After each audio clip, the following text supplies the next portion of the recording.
Okay, what did I forget to do? I forgot to do something. My brain just told me I forgot to do something. Uh-oh. Uh-oh. What did I forget to do? Hmm.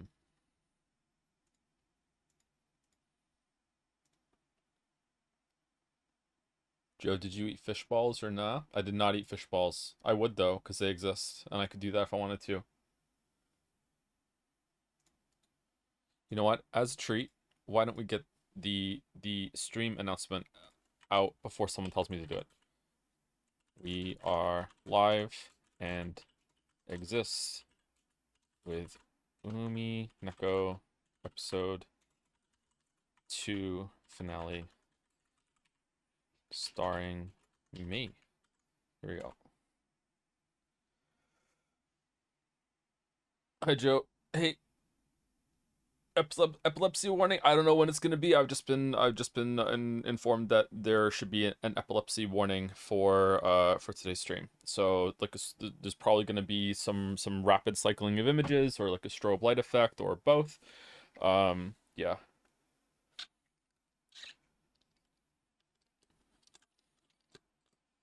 Hey Joe, have you seen the Netflix show Midnight Mass? It is pretty fantastic. I have not, no, but I would like to. I would like to watch that.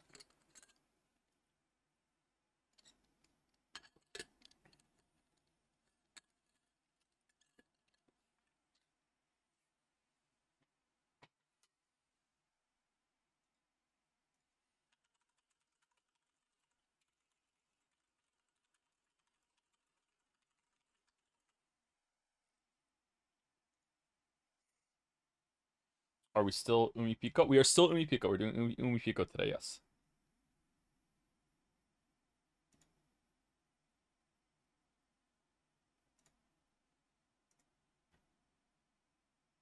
Did you see Jelly started StarCraft 2 yesterday? I did not. How is Jelly finding it? I really like StarCraft 2. So I hope Jelly is enjoying StarCraft 2. Not my favorite RTS, but it's up there.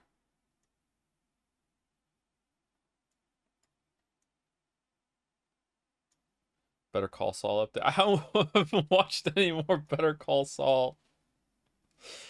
I did watch something though, and I have a dangerous story to tell about that, but we'll see if I want to talk about it. I don't know. Hold on. I'm just kind of settling in.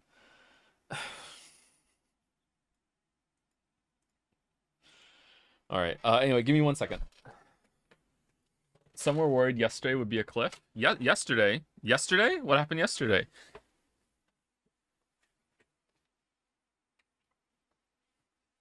More villager news. I watch villager news every single day now. Do do do do do do do do do do do. Oh, Rodney's here. Okay, I think it doesn't really matter, but I'm going to turn Rodney into Modney. Welcome to the crew, Rodney. Welcome to the crew. I'm not sure if I'm allowed to do that, but if you want me to demod you, let me know. Too much power.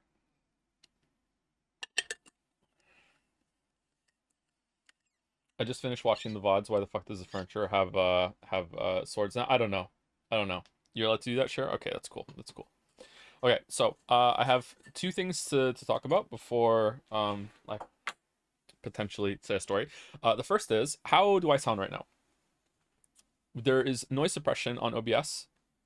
Can we actually hear the difference? Can we, if I turn it off, what do we like? Hold on. Noise suppression. Okay, I'm gonna turn it off, and you tell me, does it change? Okay, the noise suppression is now gone. Is it a big change? Or what?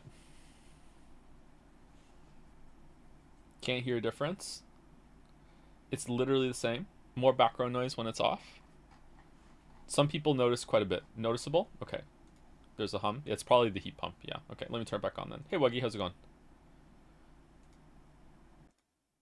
Okay, noise suppression. Okay. And I moved it back up to the top. I'm telling this for Boulder. Okay, so I'm talking right now. I'm going to turn myself up to -3 instead of -6. Okay, how do I sound now? Still good? Too loud? Too quiet? Could I be louder? What do you think?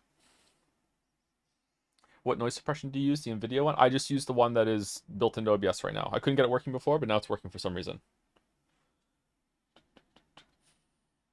Way better. Hello, Jojo. Hey, how's it going? You sound hot. Thank you. Thank you. Do I want to say this? uh,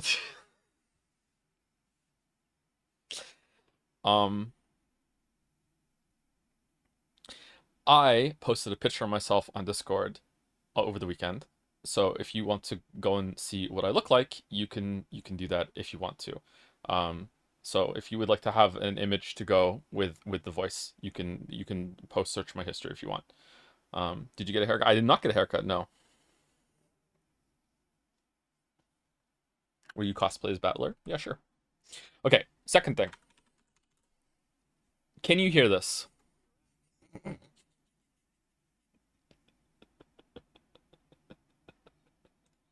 Is it too loud? No? You couldn't? Hear what? Oh, okay. I hit queer ass. Barely audible? Okay. Let's try again. You guys can't hear it?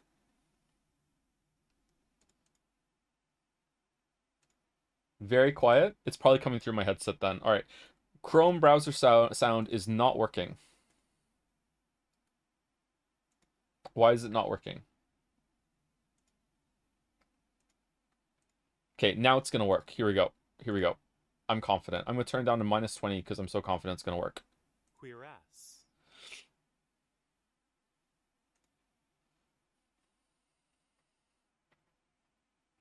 Yeah, it worked. But you weren't lying. You're not bald. Yeah, I'm not bald. I'm just thinning, and you can't tell. Barely. It's too quiet. Okay, let's turn it up. -10. Queer ass. Okay, how about now? Could it be louder?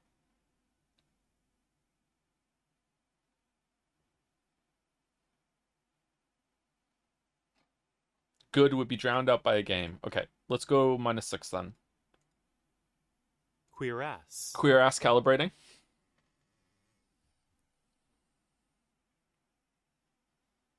You look homeless. I like it. That's the look I'm going for. Thank you, chatter. Thank you, chatter. That is the look I'm going for. -4 maybe?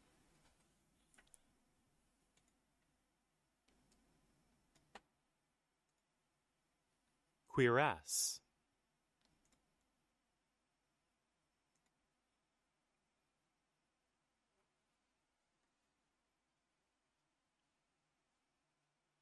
Put it at 0? Really? Okay, let's get the not a game on and we'll have some background music to compare it to. Hold on.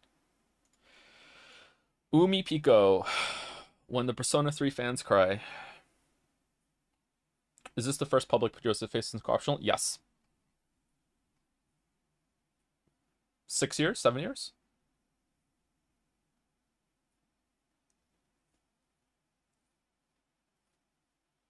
Miss TB a lot.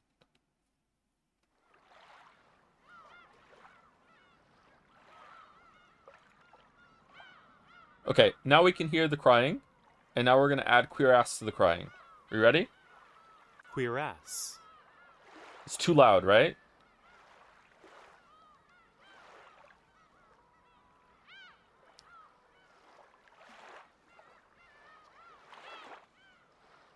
Bit quiet still? Really? Where is Mouse and who is this clown? Mouse will be streaming soon. You could make that a reality. All right. So speaking of, last night I watched with Mouse the first episode of Twin Peaks. And let me tell you, I'm mad. I am mad at a lot of you in chat. I'm mad. I'm mad. I'm mad.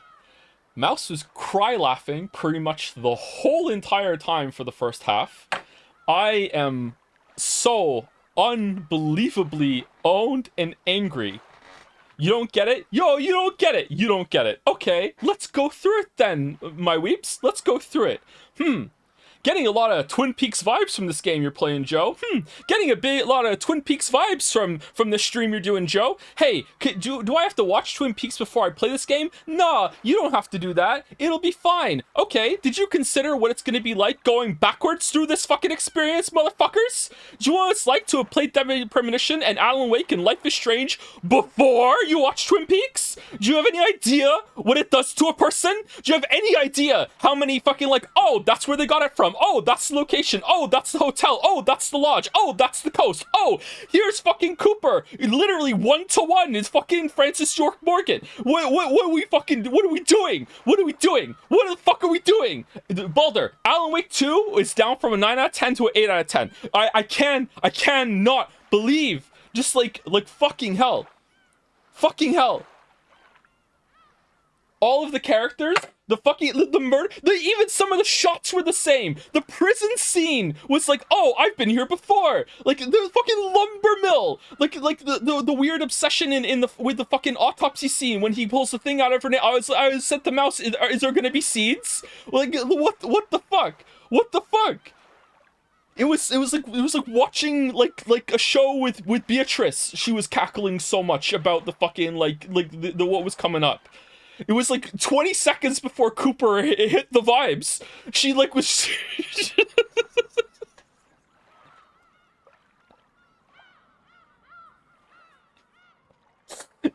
Oh God. Now watch Evangelion after Persona 3 Reload.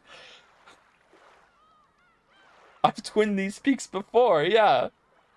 There was this like gorgeous shot of this like waterfall and this like really like huge building behind it, and I'm like, that's just the asylum place that Alan went to at the end of the first game, and then they're in the hotel. I'm like, this is just the hotel from Deadly Premonition. And then there was this weird shot of this lady like flicking the lights up and down, and I'm like, oh, that's the pot lady. And then they went to the fucking diner, and even the uniforms, the Alan Wake 2 diner with the uniform. I'm like, what the fuck? They just ripped right from it. Just every single scene for the first 30 to 40 minutes, I was like, oh, what the shit?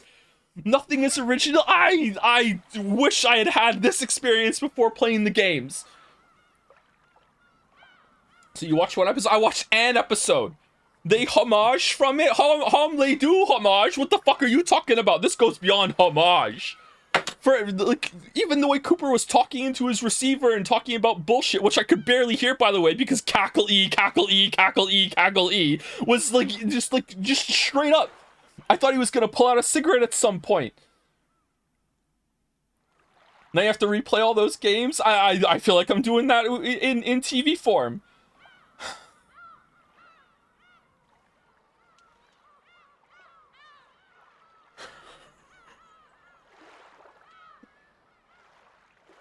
Even the name Laura Palmer sounds like a twisted version of Rachel Amber to me. Just, I hope Mouse recorded it. I told her that it was like she got a stream just for her because of all the reactions. I was so fucking angry.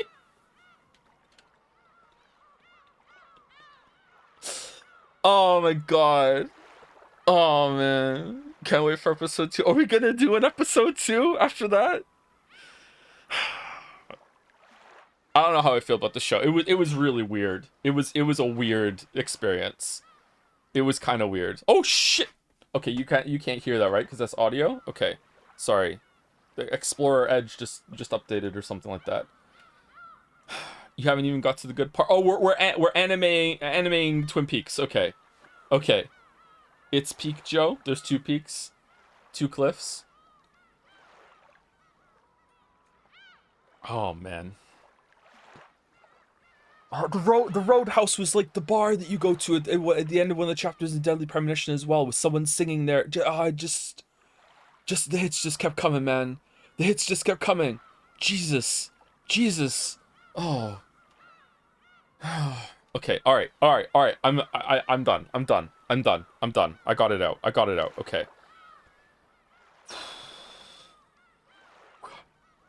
Where did you think the pot lady came from? From an original idea in the Deadly Premonition's head, not like, oh, I just ripped off fucking Twin Peaks for everything. Jeez, like.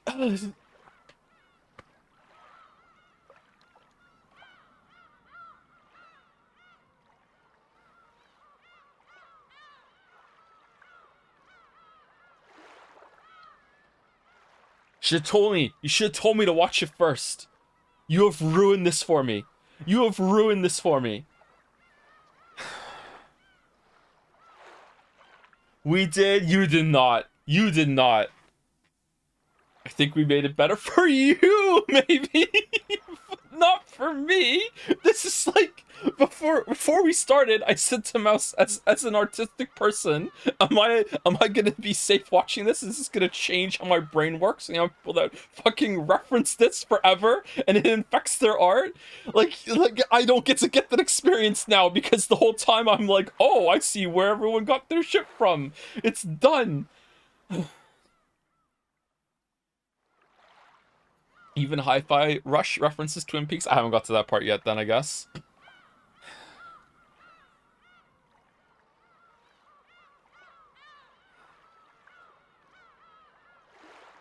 Your photo looks like you're gonna sit down in an old armchair in a cozy study by a roaring fire and read The Hobbit to me. 10 out of 10 British professor vibes. I have fucking lifting straps on my wrists, my dude. What? Where are you getting that from? Hi Joe, today is my birthday and it couldn't get any better than spending it with my favorite WeTuber and Umineko. As a birthday gift, a lesser being would ask for a marble, Red Truth, but instead, I implore you to have Mouse on the Umineko streams as much as possible. She generally nails her role as Beatrice of the stream, in many different ways. Her cackle legit elevates everything. Squeak squeak. Oh, that's nice. That's nice. I think she will be on for another one, and I'm also considering asking Jelly on if Jelly would like to read something with me. And we'll see how it goes with some collabs with trading reading, because then we can have longer streams for this. Yeah.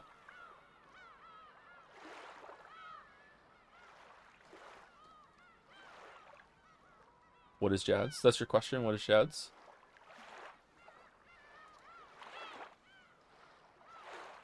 $12-hour stream. Joe never talks. Yes, yes.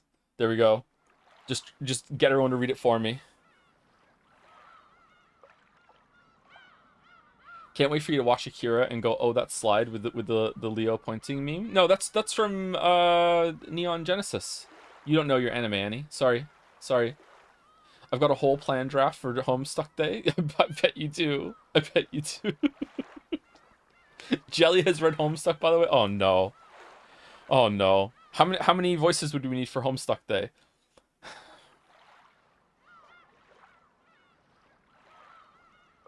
There's so much media you need to see before Homestuck. Oh, because I don't want to have a, oh, this is where Homestuck got it from experience, like I did with Twin Peaks and like half the shit that we've streamed. Yeah, okay. All right. Give me my homework then, please, chatter. What do I need to do?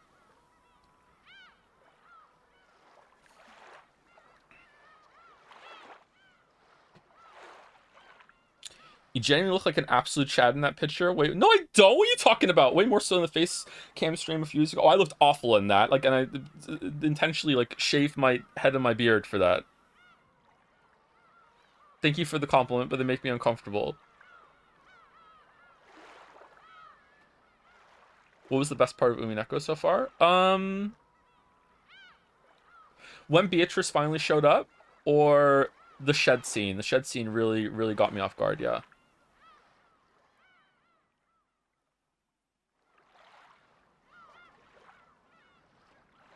You need to watch every Nick Cage movie for Homestuck, not kidding. Even ones that came out after Homestuck? Wait, hold on. Is Homestuck even done? Are we just talking today?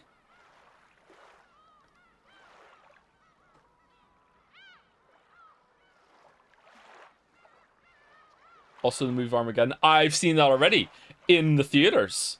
I'm that old. I shouldn't have bragged. Shit, I didn't think that went through. God damn it. God damn it. God damn it. God damn it. The self-report. The self-report that I saw Armageddon in the theater.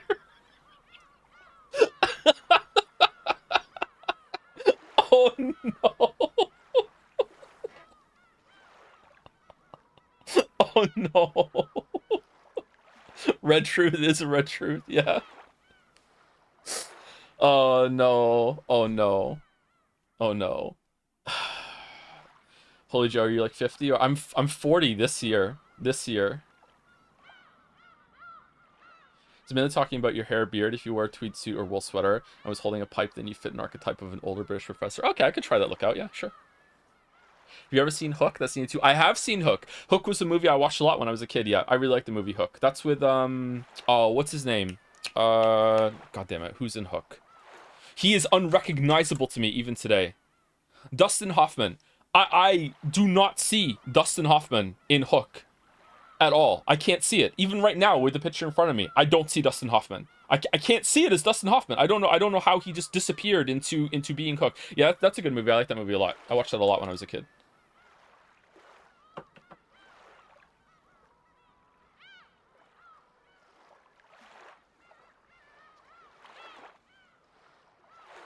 Baldur has already cast the 4 Homestuck characters to the stream. Don't worry, it's taken care of, okay?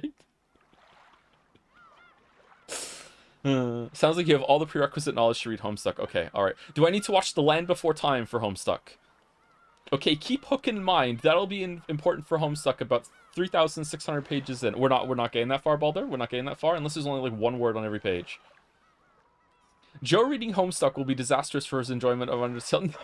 No, no. No, no, no. I really like Undertale. I managed to go a couple years after Undertale came out without ever seeing a spoiler, and then since I finished Undertale, I've managed to go all these years without ever interacting with the fan base. So I still like Undertale a lot. Don't ruin Undertale for me. That's like one of my favorite games of all time. Please, please, please, please do not ruin Undertale for me, Baldur. No, no. Even Megalovanius from Homestuck. No, no, no, no. What the fuck? No, I love that Stout. That's like one of only 2 songs I know how to play the beginning of on the keyboard, and you're gonna fucking ruin it for me? No. No. No. No. Insane stream start?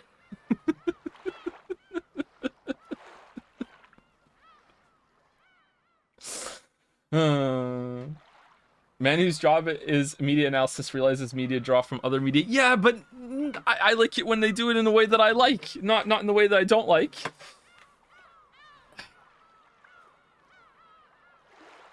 Julia Roberts is in Hook? Oh yeah, she's Tinkerbell. Yeah, okay, that makes sense. I haven't seen that in a long time. Wait until you read Lord of the Rings, dude. Changes fantasy for it. Yeah, that's why I hate Lord of the Rings. Yeah, I hate Lord of the Rings. He hates Lord of the Rings. Hates them. Hates them.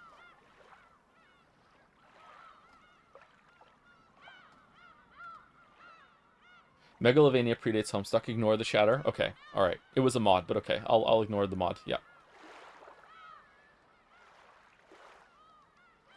Okay, alright. Okay. Does the sword fighting stuff in Umineko bother you at all? I think it bothers me a little bit, but hasn't ruined anything. It might. Here's the problem I have with it. I don't really. This is why I didn't really talk about it, but much like last stream, is because I don't know if it's even real. Like I just kind of like wait, what? Like what's going on?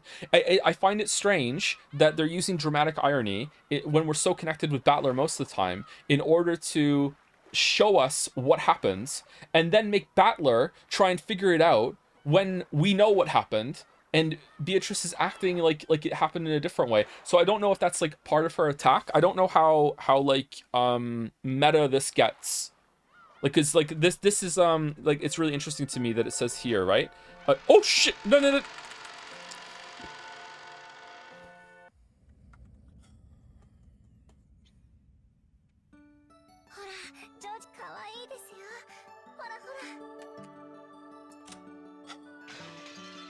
No, title back, not exit. Title. I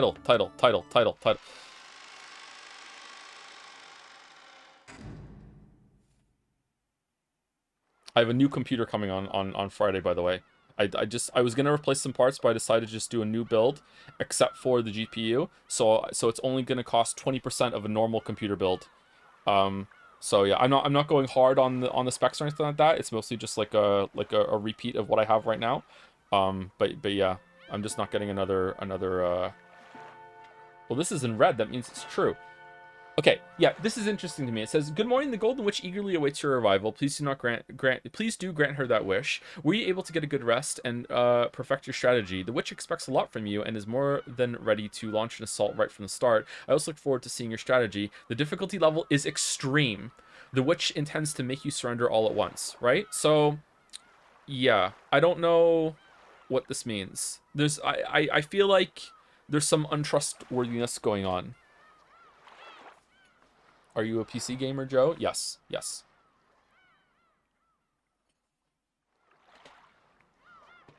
Read the description of the first one. We did back then, yeah. But yeah. There's no need to think overly hard about any of this. Quietly accept all that's about to happen. That is all that's being asked of you. The difficulty level is standard. We might as well at least start by taking the easy road. Yeah. Okay. So like, I don't know. Like, are even these lies? Like, what can you trust? I feel like I can trust the red truths though. I really liked how, if you're really like in tune with media, like you could have predicted that, and I obviously was not on the top of my game then because I didn't realize what was about to happen. Is that once she introduced the red truth, you should immediately go, okay, it's a given at this point that Battler is going to win this confrontation because the story needs to establish that Beatrice is using the red truth fairly and in a way that isn't going to mean that Battler always loses. So just immediately right after that, it's like, yeah, Battler like used that, and I don't know if Beatrice is also aware of that and it's going to play into it that she like gave him a gimme when it came to the red truth. But then right afterwards, it was setting up for like, hey, I'm gonna do it again. Ha ha ha ha. There's a hidden room, a hidden compartment. I'm gonna do that. He he he. Look, you give me too much power. And then she's like, nope, fuck you. I can't say it. And that was a really good moment. Yeah, yeah. I don't know why everyone said episode 2 was gonna be so bad. Episode 2 has been pretty good so far. I had a little bit of a slow start, but even that with the context of like difficulty level extreme has been really good. Yeah, yeah. We've been talking for half an hour. Half an hour. So owned about Twin Peaks. So owned about Twin Peaks.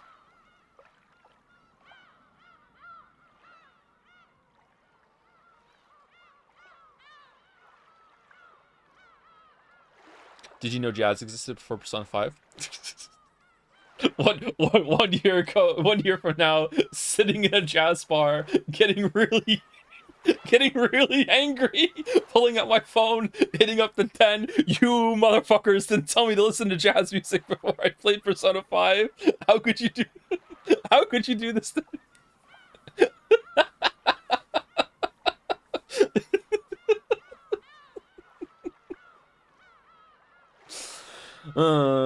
Cackly. Episode 2 makes everything look bad by comparison. It's going to be so bad I haven't read it. Ah, okay. All right. Let me say thank you to some people, and then we will continue. Who was last person last time? I'm gonna start here, and hopefully that's the good start part. Thank you, Nide Heart 0, DPM Mula 49, Archipelagian, and Citizen 9, Gynax, and Psychic Dino 77, all for subscribing for the first time while the stream was down. I have no idea why 1, 2, 3, 4, 5, 6 of you decided to stream new while the stream was down, but thank you very much. Thank you, Gamer1324, for the resub. Looking forward to the next VOD. Thank you, Pupper28D, for continuing the sub. Gherkins10 for the resub. It's peak, I'm afraid. I was right before the stream started. Okay, I'm going to be reading messages today, but I just want to give another forewarning that at some time in the future, I might just, like, for a month, just try it out and see how it feels. I might just stop reading bits and sub messages.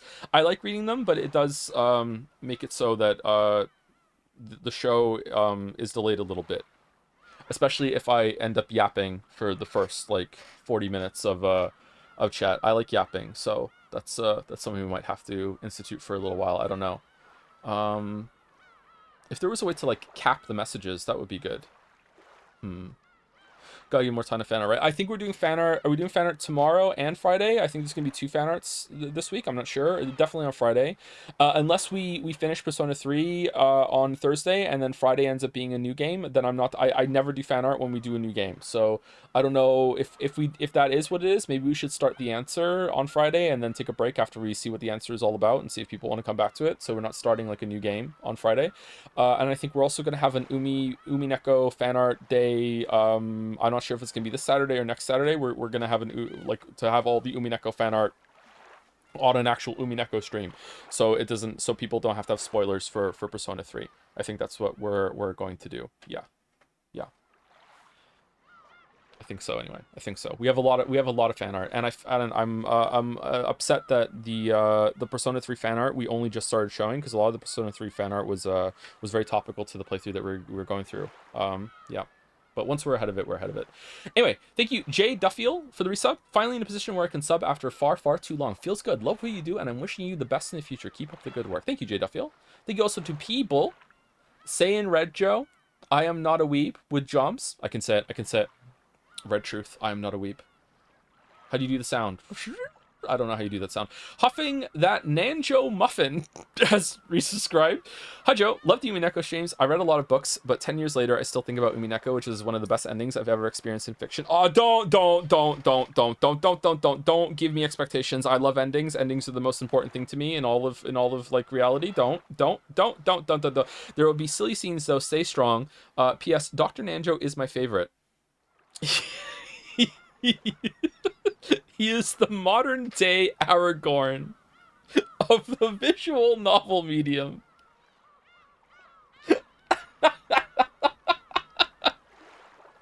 Thank you, Dirk Grayson, for the resub. Celebrating year 3s with 3 months subbed and going back to college at 30. Cheers, guys. Good luck going back to college at 30. That's pretty based. Good luck, Dirk. Good luck. Thank you, Junie Daydreamer. Junie Daydreamer for the resub. Longtime VOD watcher, sub to catch the Umineko streams. I'm really enjoying your good faith approach to the VN.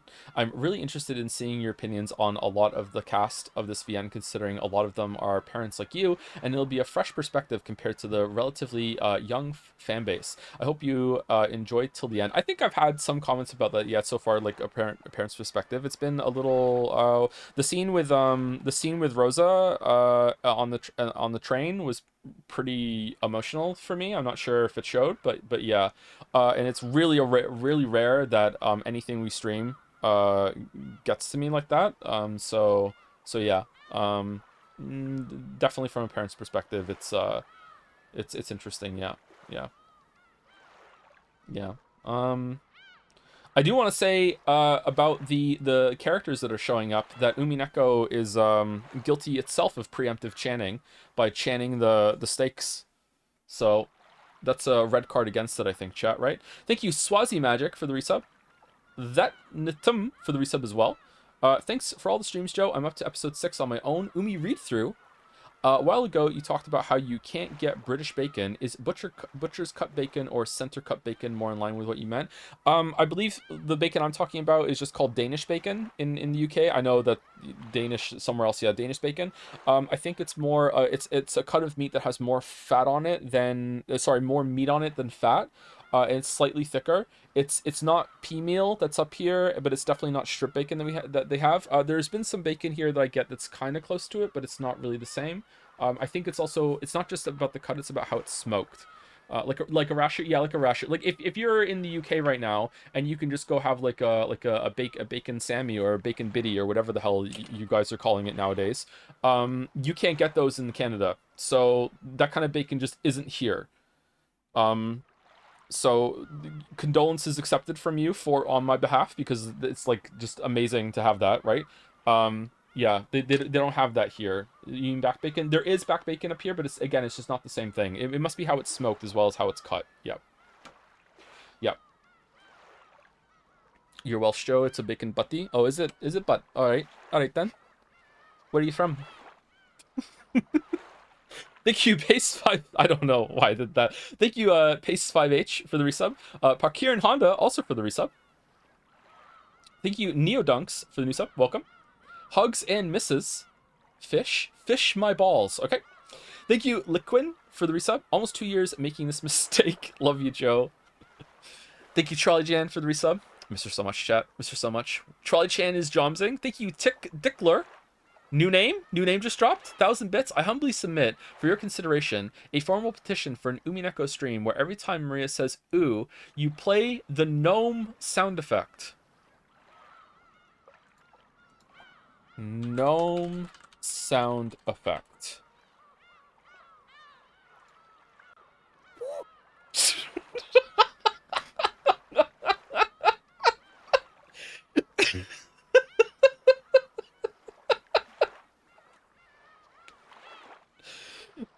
Ooh. Battler, I told you before, Beatrice exists. Ooh. I don't know if I can keep that up, but we'll see. We'll see. You've never been gnomed? No, what do you mean have I ever been gnomed? No? Is this new? What is this?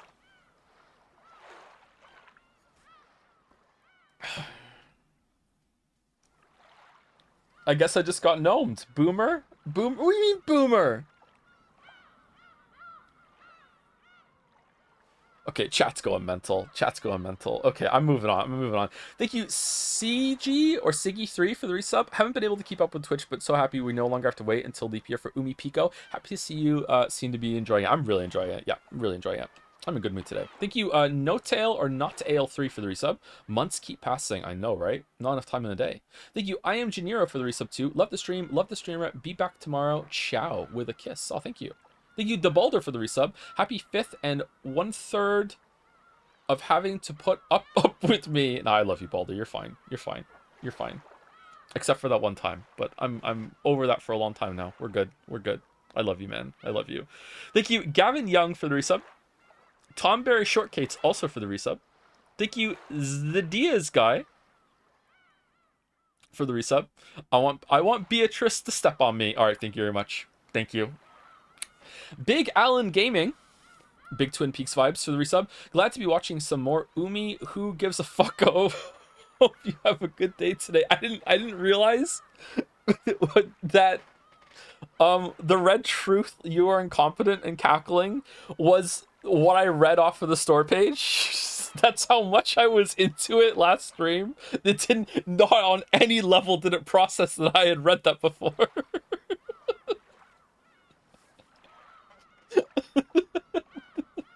That was pretty funny. Man.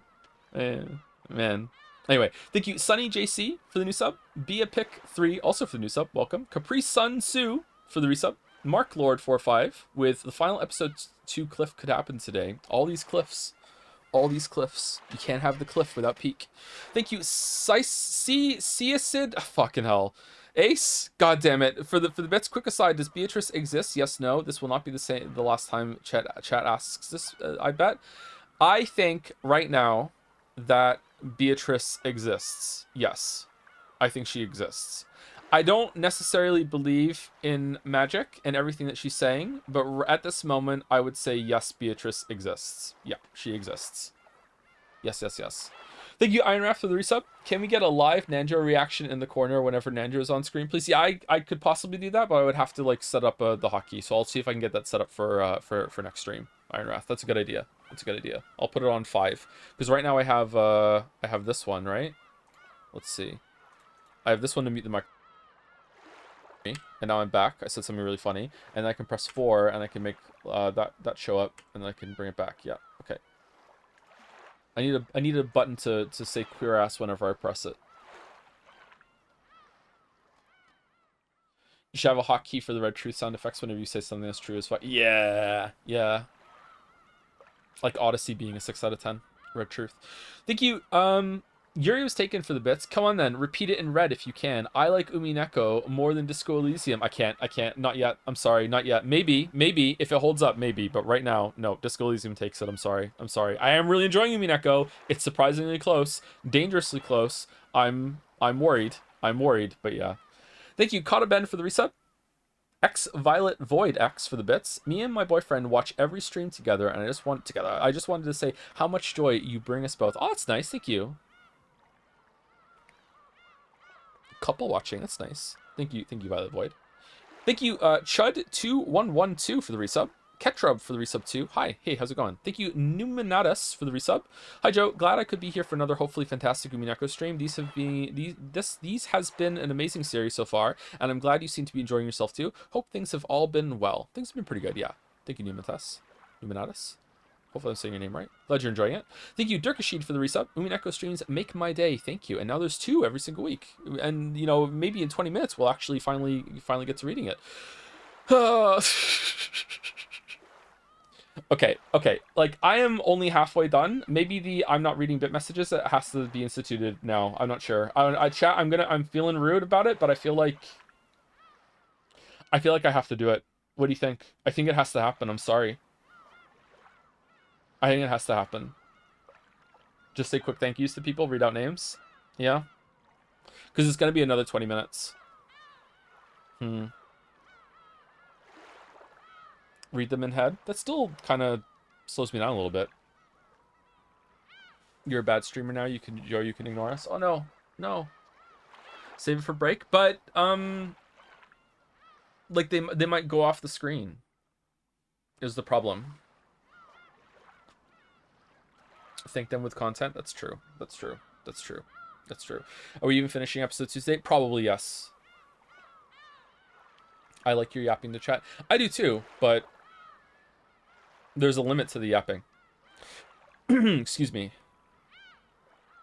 Been gymming more recently. I figured out that planks and pull-ups have been amazing for my core. Planks are pretty good. Planks destroy me. Once upon a time I could plank for quite a long time, but I think I would struggle to go more than like 3 minutes now. Pull-ups are really good. I love pull-ups. I'm talking to chat. God damn it. I'm talking to chat. Anyway, thank you to Lemon Dread for the resub. Con5654 for the gift subs. Daddy's Jizzies for the resub. The answer is yellow without reading the question. Thank you, Av Dolly, for the new sub. Time Captain for the bits. Terraflot for 5 gift subs as well. Csid A, so I'm saying wrong again. Oh, thank you for the comment. It's a nice comment. Thank you, Ironwrath, for gifting a sub to Sweary65. I know that. Ironwrath also for gifting a sub to Twin Peaks. This is how long ago it was. Oh no. See how delayed we are. Oh. So owned. So owned. So owned. Top All is resubscribed for what is he even yapping about? Twin Peaks, sorry. Thank you, Capsador, for the tier 3 resub. Holy shit, thank you, Caps. Thank you, 3D is PD. Not So Neato. Cradolfer. Tacos Dabira. People are invested in Umineko. Jaco9307. George being single is bullshit. Coalex. Shindacom. And Manic Derek for the resubs. Thank you, Zorgox, for the bits. Oh, you're missing the bit. Thank you, Yuri was taken for the bits as well. And also to Naya Voras. How many Twin Peaks references are we gonna get in your next videos now? I make videos. Thank you, Antec Tadek for the resub. Julie Gordot. It's Shesh for resubs. Dalmek, okay, I will read Dalmek's message. Dalmek has the fast pass apparently because Dalmek can make me laugh really, really hard. Dalmek used to say, to quote Sweary65, Deadly Premonition guy, regarding one of the seasons of Twin Peaks, perfect, I want to see more, I need more Twin Peaks, I can't stop thinking about Twin Peaks. You know what? It shows. It shows. Yep. It shows. Absolutely. Absolutely. Can't believe it. Can't believe it. Julie Gordot used to say, not big on Joe lore, but make sure you read Cash 22 before One Piece, because the book has taken a lot of inspiration from the manga. You. Thank you, Final Boss J, for the resub. Caddy Kundi for the resub. Welcome. Kramek for the resub. Insert Disc 5 for gifting a sub. Dalmek for the bits. Speaking of extremely influential piece of classic media, after peeping Jads, I can confirm you really do look like someone who reads Dune. Thank you, Dalmek. Thank you. Thank you so much. Thank you. Thank you. Thank you. Dalmec, do you wanna voice some Umineko characters so you can be on here and say these things directly to me? You wanna go? Yeah. Wanna come on? Thank you. Yuri was taken for the bits. Funny Yak for the new sub. Welcome. Insert disc 5 for the resub, as well as Tyler Jail 26. Aw, nice messages. Thank you. Thank you, Dr. Nika, for the bits. And Krutler for 1,000 bits as well. Thank you for introducing me to Umineko last year, Joe. Can't wait to see your reactions to episode 3. We might get there in 2 weeks at the rate we're going today. Thank you, Uber Doge, for the resub. Aldreth 1, Evil Panda 14, JH23 Rangers, Wait, what? You're pro-syphilis? Why would you be pro-syphilis? Am I reading this wrong? Anyway, well, thank you. Welcome. Thank you, Real Cat, for the resub.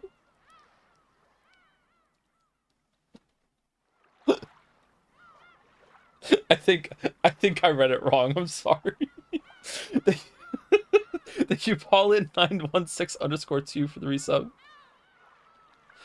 Kami Mummy has used the bits to say, Sup Jodeler, loving Umi and I have gotten on to episode 3 and my own read, hoping to blast through it before Saturday's stream. Gotta become an Umi fuller before the streams are over. Goals. Thank you, Malice the Malicious, for gifting a sub to Beatrice the Pegger. Thank you, Whizbang, for the resub. Limbus Patron, Double Side Kai for the resub. Welcome. Tomo Komat for 3,000 bits. Holy shit! Thank you, Tomo Komat, with a thumbs up. Damn. Yuri was taken for some bits. Funny chat message. +2. Accordion. Getting in for the Exodus. I'm still reading. Thank you, Crust Dog, for the new sub. Any for Prez for the resub, for the bits, not resub. I'm getting confused. Oh no. And last on my list is It's Easy and Ushadi Divan for the resubs and continuing the sub. Mouse has Joe back on. How exciting! Thank you, Tafcom, for the resub also. Thoughts on music discussion channel on Jazz? I don't know. That could possibly go into the art one right now. I'm not sure what Shivabra wants to do with it. Maybe, I don't know. I don't want to. Also, Dragon's Den in general. We could do that. Thank you, Got PT, for the resub, and also Vaki for the resub as well. Okay, so last order of business before we get in is actually to talk about Saturday's stream. How did we feel about a more serious collab where we are mostly just like mainlining the story? I feel like I there was some criticism about last time with me not speculating as much. I think that Saturday was a pretty good balance. I don't think there was anything that I didn't want to say on Saturday that I didn't say, if that makes sense. So I think that it worked out well. So if that was just every Saturday from now on, would you all be fine with that? I think yes. I think that would be good. The streams can be longer. I know Mouse had a lot of fun. So we can't make that happen this Saturday or next Saturday, but we can't make it happen every single Saturday. But maybe after the next couple Saturdays, we can make it like a semi-regular thing. And like I said, there's also other people that want to come on.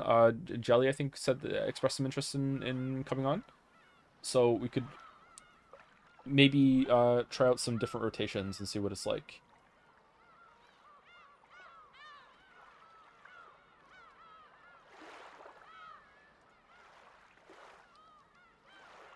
RT game on. If RT wants to read, yeah. I could potentially do it if you want to. Yeah, Sarah, you could read that as well. Yeah. I know from your DM experience that you'd be good at that, yeah. Getting RT game to read it blind would be hilarious.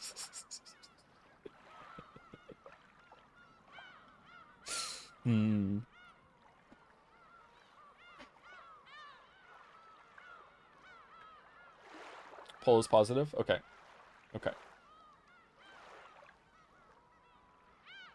RT would be a blast because he's just as insane as you. Is he? Okay.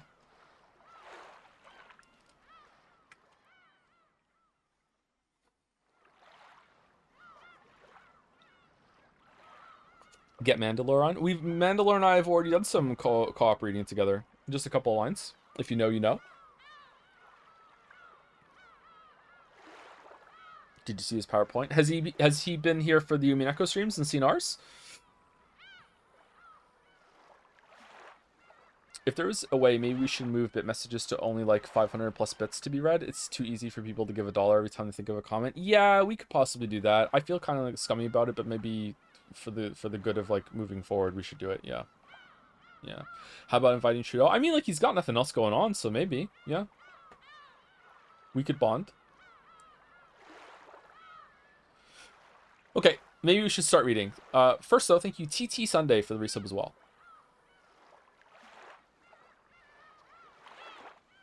Bring Trudeau on a Saturday for no particular reason. Oh, okay. All right.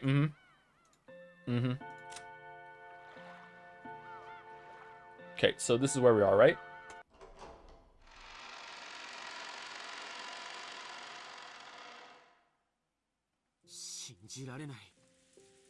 Just saw your photo. When are you getting the yoga ball set on one of your videos?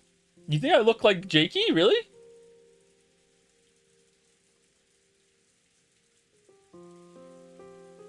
It only took us 50 minutes to start this time. Yay! Progress! Yay!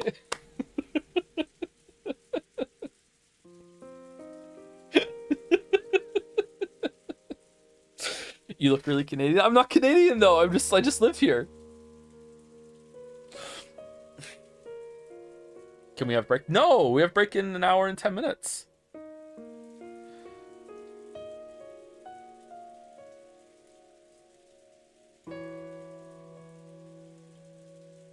Ignore us and read. I don't know. I'm in a weird mood now. I just wanna sit here and talk to chat.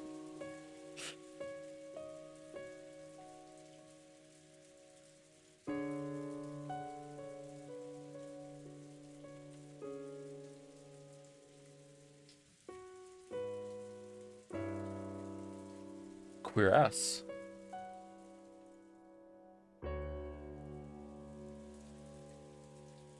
Where did the gnome sound effect come from? Focus. Okay, all right. For real though, when we last left Battler, he was in a really bad spot. He had completely given up. It seemed like he now believes Beatrice, air quotes, exists. He thought that he had Beatrice when he said about there being a hidden compartment or a like a door that didn't leave the room but was still technically in the room, and that's where the bodies were. But Beatrice did a red truth and said no, and now Battler seems to be caught in this conflict right now where he's being held back big time by not wanting to accuse anyone that isn't the witch, but also wants to deny the witch did it. So he is like experiencing like real-time heavy cognitive dissonance, that he's holding these conflicting ideas in his head and they're unresolvable. He has to pick a side. He has to be like, I need to start accusing people around me and I need to start like finding someone else, or I need to just believe in the witch. And right now he's decided the second one. He's decided to believe in the witch. So I don't know what's going to happen here. I don't know if he's going to go back on that now, or if like at the end of this episode, like they're going to be the team party and Beatrice is like, yeah, you believe in me now, right? And Val would be like, yeah. And then she's gonna say, okay, well, we're 1 for 1, we're tied, let's go again and see what happens the third time, because you know it has to be like overwhelming that you believe in me or something like that. Like, I don't know. Like, yeah. Yeah, this again, the story surprised me many times. Usually they're good surprises. The bad surprise was the sword. I have no idea what the fuck is going on there. No idea.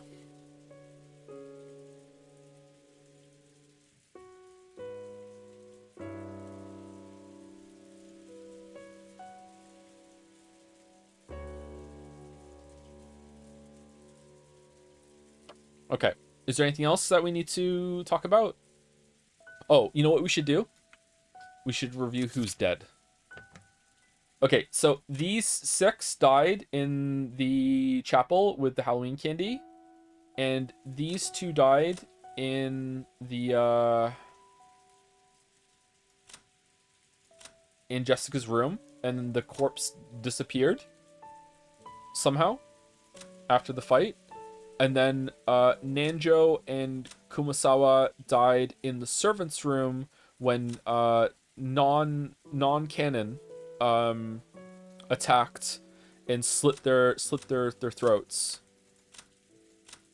And Genji pulled... Was it Shannon?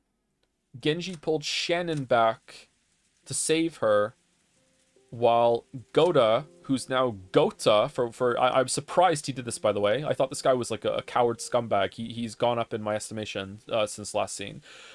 Pinned non-canon to the wall, and Genji like threw knives at him. Shannon also knew that non-canon was afraid of spiders, like allergic to spiders or something. Like, I don't know what the fuck that's all about. That's more occult nonsense, I guess. Like, I don't know. Huh. And she's still missing. This version of Beatrice is still missing. Man, she's just all leg, huh? Anyway, sorry, I don't know why I said that. I can't believe it. Are you saying that's the truth? Yes. We've told you everything as we saw it. George folded his arms and started mumbling again, and the kitchen was once again wrapped in a long silence. George-sama, I'm fully aware how hard it must be for you to believe all that so suddenly. After all, even though I saw it with my own eyes, I grow less and less sure what it was I actually saw. I'm sure I saw it, and I'm sure I got into a fight too, and yet I almost feel like it was all an illusion. I see. So that's why you couldn't go into details in front of Aunt Rosa. If you actually told her what you just told me, you'd probably be in even more trouble. Yeah, Genji-san. Oh, so sorry, I'm not trying to do a big interruption. Just two more things. Number one, I just want to repeat the title. There's apparently a part in today's stream that is potentially dangerous to people who have epilepsy. So if you are sensitive to that, or if you just don't even like that, maybe someone in chat will be able to give like a warning, like, I don't know, like 2 minutes before. So just be aware of that. Mods, if any of you know when it's going to happen, please let chat know, because I have no idea when it's going to be. Okay. And secondly, is the sound okay now that we're into it? I'm going to glance at chat in like 30 seconds and we'll see. Okay. Yeah, Genji-san really did handle that one composedly, didn't he? If only I had the power to explain it myself. George had not actually seen it, and even when pressed to believe, he just couldn't imagine it. It was only natural, because even the people who had actually seen it had given up asking themselves what it was. Let's rewind the story a bit. Shannon, you said that when you thought Kanon-kun was an imposter, you picked up some spiderwebs and came back, right? Why did you do that? Oh, that's right. I was thinking about that as well. Why spiderwebs? I happened to hear it from Kumasawa-san once. A long time ago, evil spirits lived on Rikinjima, and they, feared spiderwebs. And they say there's a legend that people treasured spiderwebs as amulets. And, right at that moment, I think I was also a bit confused. This is bullshit. When it comes to those old stories, Kumasawa was very knowledgeable. Well, spiders are very useful bugs after all. They're more animals. Yes, it wouldn't be at all strange for a belief system like that to come into being. I'm sure that the Tori Shrine was suppressing the power of those evil spirits, and because the spirit mirror was broken by me, that power came back. That power must be what allowed Beatrice-sama to revive. If I, weak-hearted as I am, hadn't done such an outrageous thing. Get on my level, mouse. Get on my level. Shannon, you don't have to worry about that anymore. I don't blame you for it.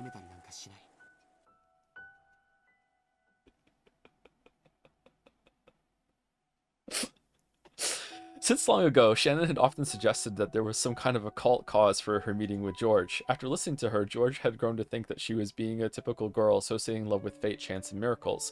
He did think that smashing the spirit mirror offered at the Tori Shrine was taking it a bit far, but he'd laughed it off and forgiven her, thinking it was just a prank. Thinking of it as just a prank that showed how serious she was about her relationship with him. Just breaking a mirror in some musty shrine wouldn't have changed the fate of our meeting, and it would never cause any curse. He tried to cheer her up, saying it was only a musty mirror covered in dust. Ever since I started working on this island, I've heard the story of a spirit called Beatrice-sama from several co-workers. Challenge accepted? Ooh, in the beginning I thought it was ridiculous, but since it would appear indiscreet to say anything out loud, outwardly I conducted myself as though I also believed it. But could it really? She existed. Beatrice-sama was in this mansion all along, but she'd lost her powers and wasn't able to appear before us. She did exist all this time, it's just that we couldn't see her. I'd like to hear Genji-san's opinion. Is this just like mass hysteria? Okay, I know there are like legit reports of mass hysteria, right? Like if people are in a stressful enough situation that especially if they're isolated, they can start to believe, like, and actually truly believe that they experienced some things that didn't happen, right? Like seeing 6 people die in that like really fucked up way. Like I wonder, maybe that's why they start off with such like a brutal, like holy shit, so many people are dead. Look at this, look how grotesque this is. Be paranoid of everyone. Like I wonder if it's just trying to like induce mass hysteria. That would be an unsatisfying answer. I don't know why I'm looking at chat, but yeah, I agree with you actually. I hope it's a little bit more than that, but I wonder if that's part of it. I have no opinion.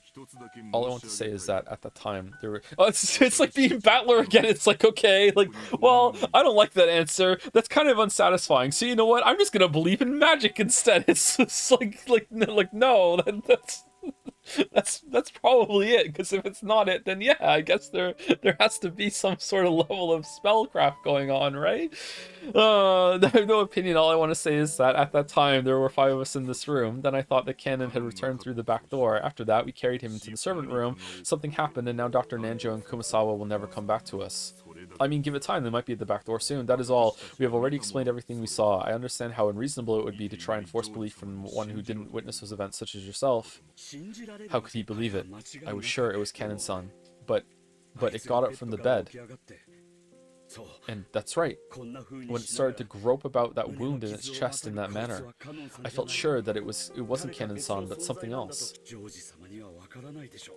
I doubt you'll be able to understand, George-sama. The terror of that moment, when the person I thought I knew well exposed that it was in fact someone else entirely. I can't explain it at all. I understand. I can tell that whatever happened, it was terrifying enough to give you such a shock. Thank you very much, George-sama. And they all fell silent silent again. Shannon kept crying no matter how many times she was consoled, thinking that listening to the witch's sweet whispers and breaking the spirit mirror on that day had been the mistake that ruined everything. Goda-san! The witch who whispered these things to you loses her powers if that mirror exists, right? I think she explained it to me a little, but I don't really remember. I think she said something about how she couldn't release her power as long as that mirror existed. What happened to this mirror that you broke? I don't remember. I left it behind when I broke it, so it's probably just how I left it. So when, as they say, the reef was struck by lightning and disappeared, it must have sank to the bottom of the ocean. Well, I doubt picking it up and taping it together would make it start working again. Let's go down and get it! Ha ha ha ha ha! What have I done? Sorry, I shouldn't have said that. He didn't know Shannon breaking the mirror really had started all this off. Though the servants didn't blame Shannon, they all seemed to believe that her actions had been the root cause. But even now, George wasn't able to go that far. All this talk about witches and evil spirits just sounded fake to him, even though he was trying to be open-minded. Even so, he listened seriously to Shannon's story, trying to find a hint that might relieve at least a little bit of pain in her heart.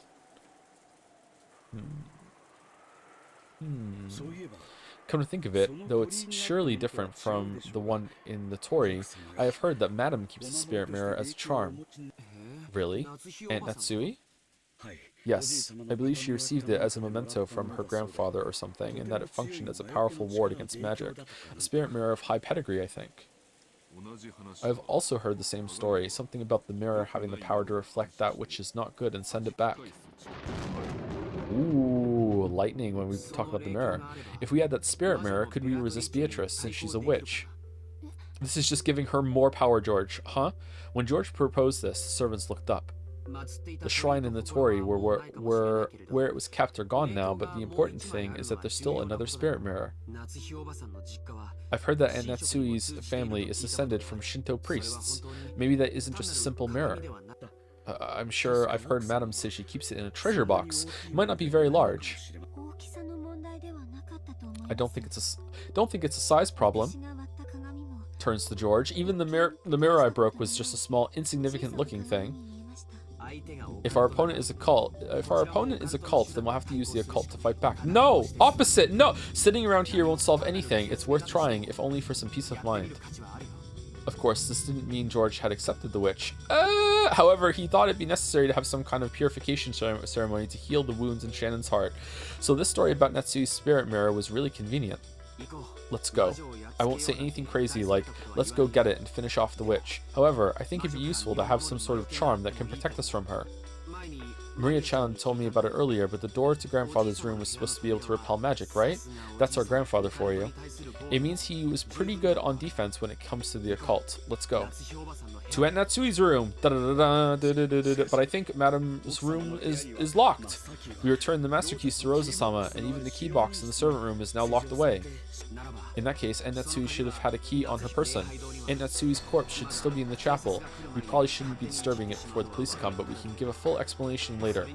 Yes, we needed the key to get into the room to get a mirror that's magic to repel the witch that was killing us all, officer. Okay. However, the entrance to the chapel is also locked. Haha, Goda-san, can't you break a single glass window with your physical strength? You could smash it with a nearby rock. Would it really be okay to break the window of that important chapel?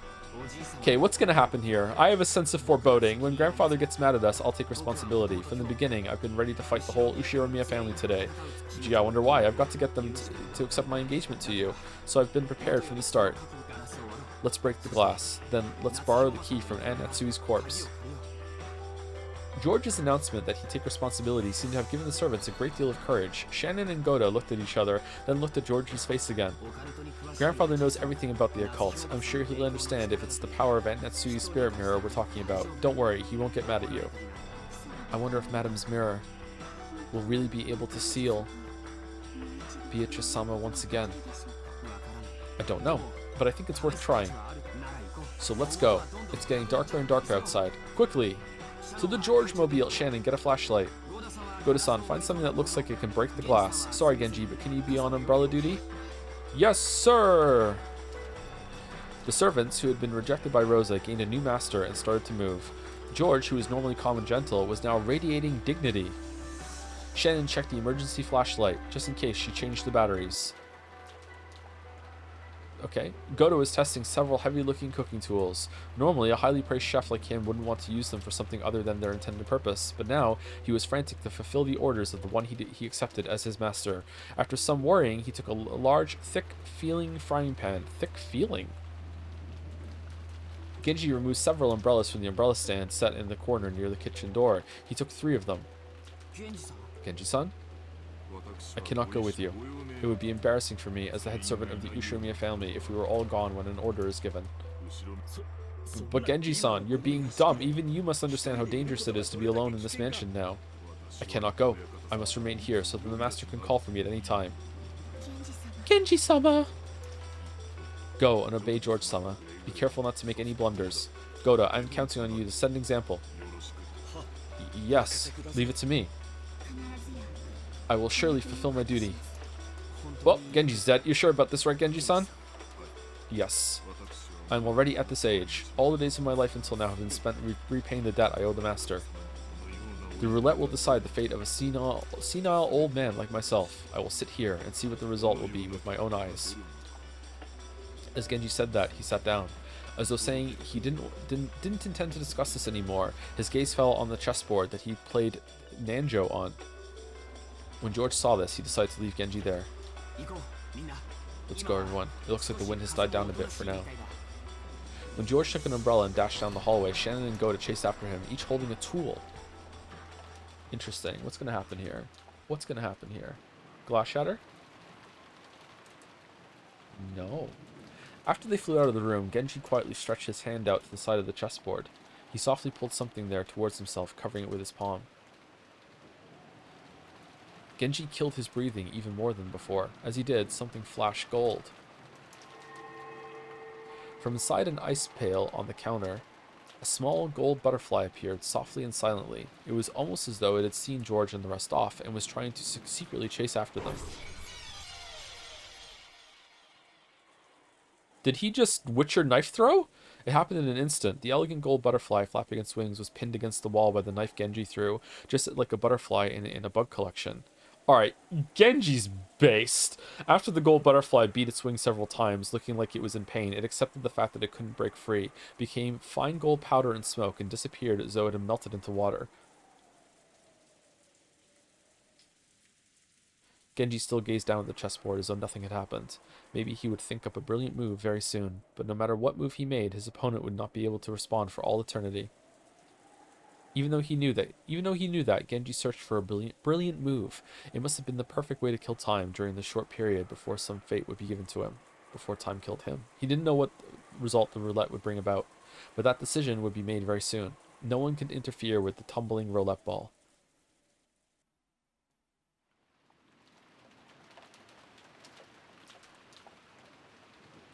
The door to the parlor was not only locked, but blocked with a barricade made of sofas and the like. Because of that, Aunt Rosa seemed to suspect that any suspicious person approaching would break in through the window. Sitting on a one-person sofa, her back to the door, she continued to hold onto her gun. I didn't know what it was anymore, and even though my body and mind were worn out, I played with Maria as she wanted. Didn't know what it was anymore. I didn't know what was... Sorry, I didn't know what was what anymore. Sorry, the sneeze was distracting me. Can you boost the VN volume a bit? Peak is approaching. Anyone else want me to do that? I could possibly turn up a little bit. Sure.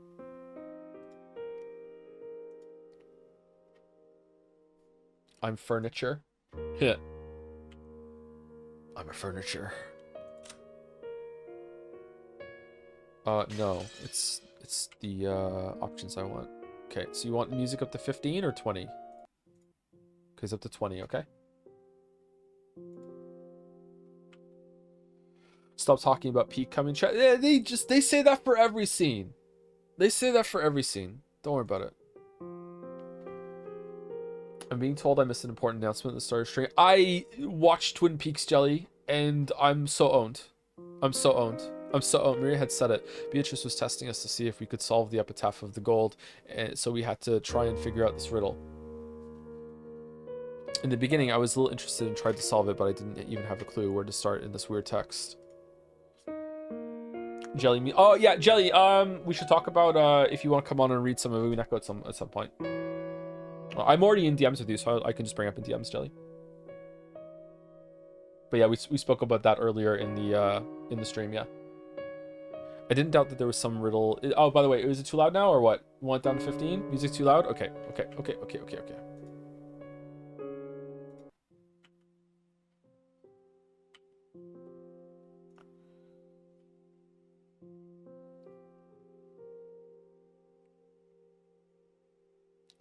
Maria had said it. Beatrice was testing us to see if we could solve the epitaph of the gold, so we had to try and figure out this riddle. In the beginning, it was a little I was a little interested and tried to solve it, but I didn't even have a clue where to start in this weird text. In the middle part of the epitaph, there were the lines going from the first to the 10th twilight, telling us to journey to the golden land. Hold on, hasn't the twilight thing been busted?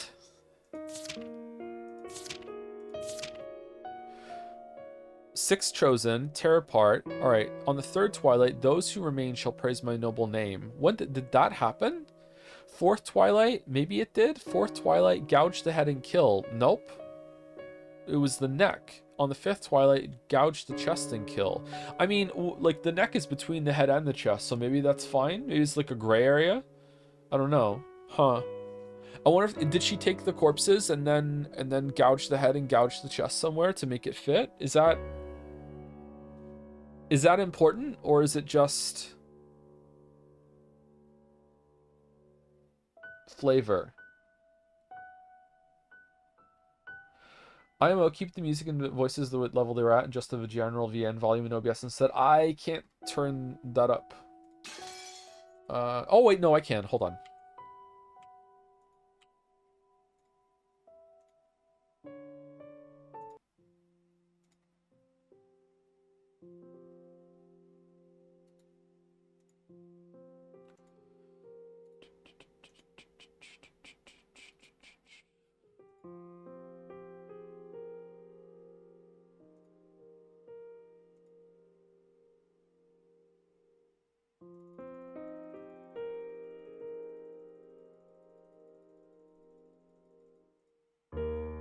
Okay, there you go. I put it up by 4 decibels. What do we think?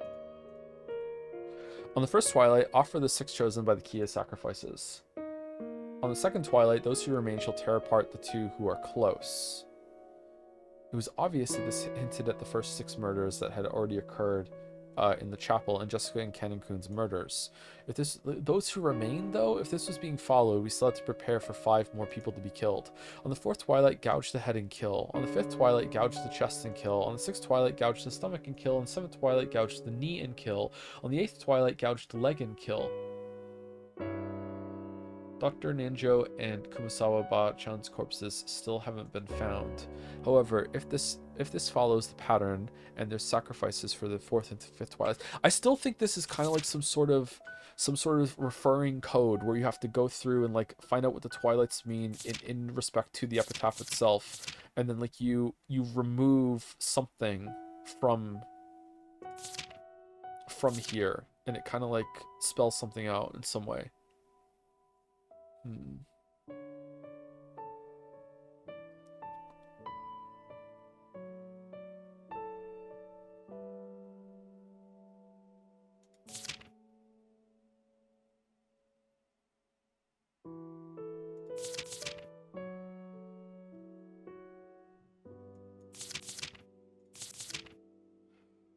Like again, these seem like instructions or directions for what's happening rather than a riddle to solve. So I think the first stage of the riddle is to figure out how it is even a riddle. I think maybe that's why my mind is going to this sort of thing.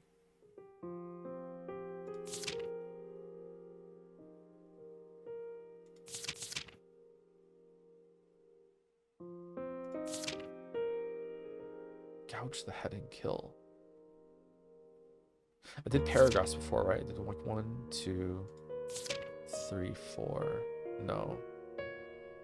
What was the line I thought I was doing? I was like 1 and 6 was the first one, so it'd be 6 word. 1, 2, 3, 4, 5, 6 through, and the second one would be 2 through you, something like that. Is it lines though instead? I'm gonna run out of paragraphs. Lines through second to, that's through who, third, that doesn't even have anything there. All through twilight, those who remain shall praise my noble name. Key? No, no. However, if this follows the pattern and their sacrifices for the 4th and 5th twilights, they'll surely be found in a pitiful state with their heads and chests. Okay, Battler's doing it now. Okay, cool. So we can expect that 3 more of us will be gouged in the stomach, knee, and leg and killed. Who will it be? I looked around the room, noticing that there were 3 people here, but how should I put it? My emotions seemed paralyzed. Strangely, I didn't feel frightened. As I leaned against the sofa with the top part of my body gazing up at the ceiling, Maria noticed. Apparently, she felt I was slacking off in my riddle solving. She got mad at me for not taking this seriously enough. Hey, Maria. Ew. What was it again that Beatrice said she'd do if we solved this? I'm sure the witch wrote in her letter that she'd give up on collecting interest or something abstract like that.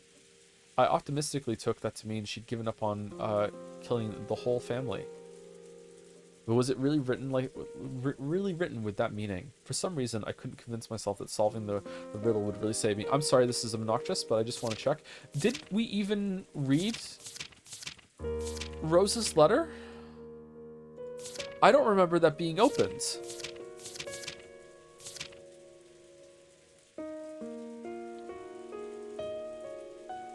Do you think I'd be that senile to just sit around here waiting for you to come barging in? You're way too inelegant for this intellectual night. I can only imagine what the parents who raised you to be such a moron must have looked like. Oh right, I saw them, and they looked just as moronic as you.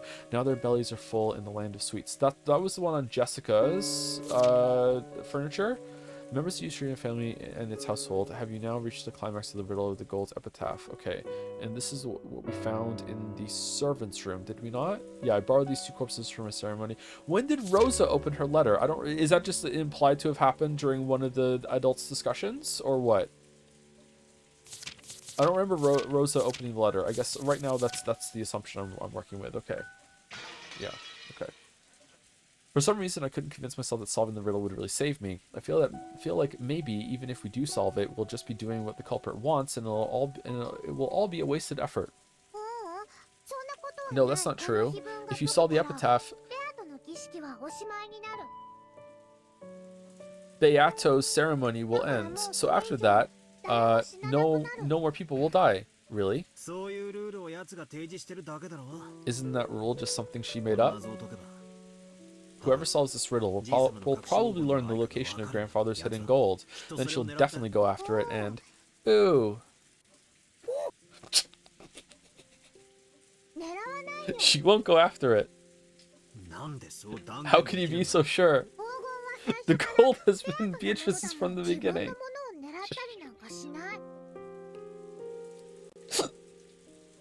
She wouldn't go after something that's hers. Then why is she Beatrice giving us all these big hints? Not just that, why did she even set up this game-like thing? Yeah, that's a good question. Risk is essential for magic. Oh yeah, that is true, yeah. Kinzo said that, risk. I don't really know what you mean. For example, in a marathon, do you think a medal anyone can get by running the whole thing is worth the same as the medal given only to the person who gets first? No, I don't. So what does this mean? In the end, she's just playing with us? Purposefully giving us a chance? Wrong! That's how magic works. No matter how great a work of magic is, it'll always have risks and weak points. No, it must have them. I don't get the stuff you call magic, but if I think about it as a gamble, I can understand a little. If you aren't prepared to lose big, then you can't win big, and the slimmer the chances of winning, the bigger the payoff. That's right. And Beato really did explain the risk of the ceremony to everyone, so if this riddle is solved, the ceremony will be suspended. After all, if she breaks her promises, there wouldn't be any risk. If we solve this, will she really keep her promise? Why are flowers beautiful even though they wither? Why is it that an artificial flower isn't beautiful no matter how elaborate it is, even when you can't tell the difference by looking? Humans can bring about miracles by gambling on their deaths. If an undying human existed, they'd have no way of bringing about a miracle. That goes for us, life, the witch, and the ceremony too. If we don't bear a risk, we can't succeed in anything. What do we do if we solve the riddle? Should we raise a hand and cry, I got it, tell the witch our answer, and see what she says? Ew. I don't know about that, but if we solve it, the ceremony will surely end automatically. You sure know a lot, Maria. Did you learn all that from Beatrice? Ooh. What? No, we're not doing it. We're not doing it all the time. We're not doing it all the time. We're not doing it all the time. So if you don't bear a risk, nothing can be gained. Is that it? That definitely is the way of the world, but it's sort of in conflict with the chessboard thinking I like so much. At least when making moves in chess, players grope for the best move, always trying to avoid risk and hoping for an advantageous turn of events. They don't trust to chance, like in gambling. That's right. There's no room for gambling in an intellectual game. And yet, this person called Beatrice has created such an outrageous crime, or maybe a ceremony, while purposefully imposing conditions for her own loss and announcing them to us. In chess, you always play your best move, so by putting yourself in your opponent's position, you can predict their next move.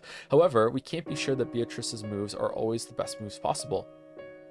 I thought she was probably making us focus on the epitaph to fool us in some way, speaking real. That's true. In the Nickelodeon hit show Smart Guy, the smart guy main character was really upset that a chess computer kept beating him in chess and then at the end of the episode twist, he started playing bad moves to confuse the computer and was able to win by purposely playing like shit.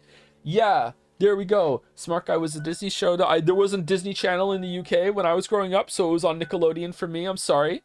Maybe it was a Disney one. Sorry. I thought she was probably making us focus on the epitaph to fool us in some way, speaking in riddles. But according to Maria, that alone was impossible. She said this was a genuine risk that the witch had taken, and therefore proof that this was a formal ceremony for magic. I can't understand this witch called Beatrice.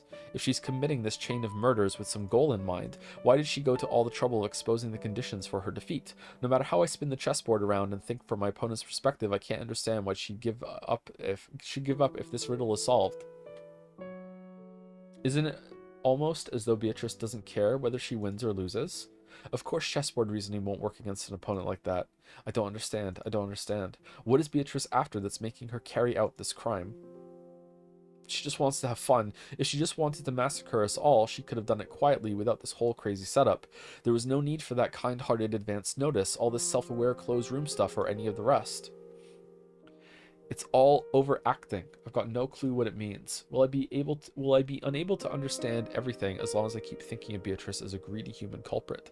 If I don't accept her as a witch, will my chessboard thinking be stuck before I've even lined up the pieces? If she really is a witch and everything Maria said is true, then there's only one thing for us to do. The theory building and discord and searching for the culprit has all been pointless. We should have all gathered in the dining hall, combining our knowledge to solve the riddle. By combining the... Yeah, but everyone who plays Among Us in that way is a killjoy.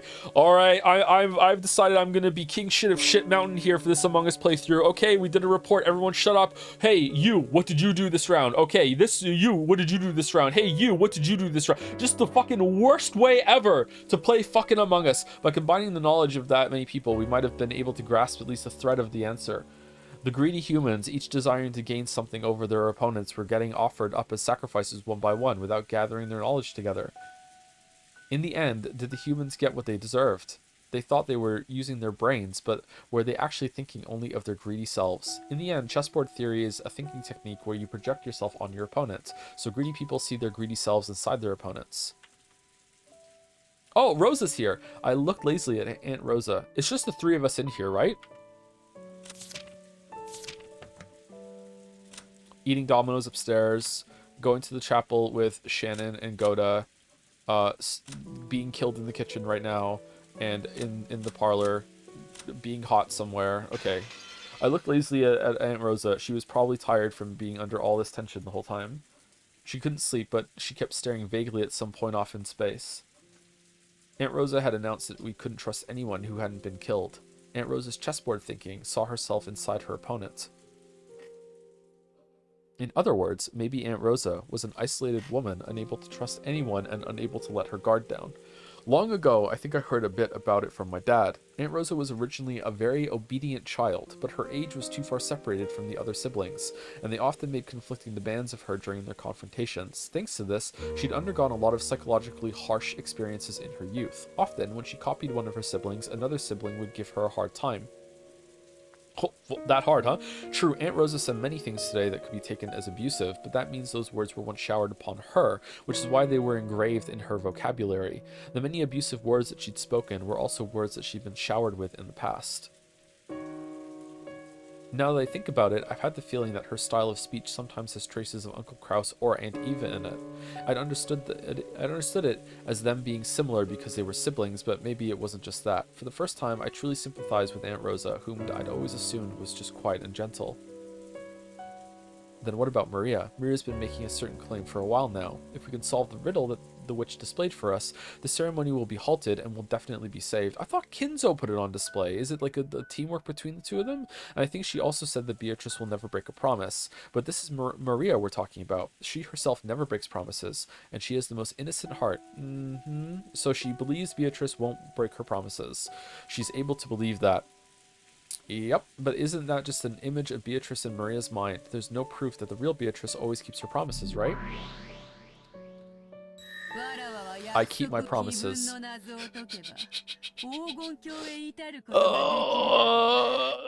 If you solve the riddle of the epitaph, you should be able to reach the Golden Land. When you do, the ceremony will end. No more people will die. So you're saying a complete monster like you follows the rules? I won't deny that I am brutal and unjust and a monster. However, I am a witch. I use magic. In order to use magic, there are some rules that must be followed. Because I am a witch, I cannot neglect those. You should believe at least that much. So even after all the crazy stuff you've done, you're still telling me to believe at least in the rules. I do play tricks. Of course, I also deceive people. I'm no different from humans in that regard, but not once have I disregarded a promise I've spoken. What about humans? Do you always keep your promises? Since we have catchphrases like, keep your promises, it's hard to imagine that we always follow them properly.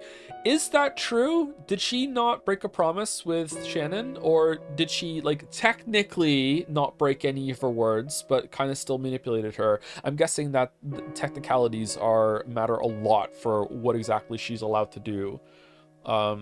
Yeah. If you looked at a lot of what was said and you compared it, I'm gonna guess that technically it would be that she kept her promise. Yeah.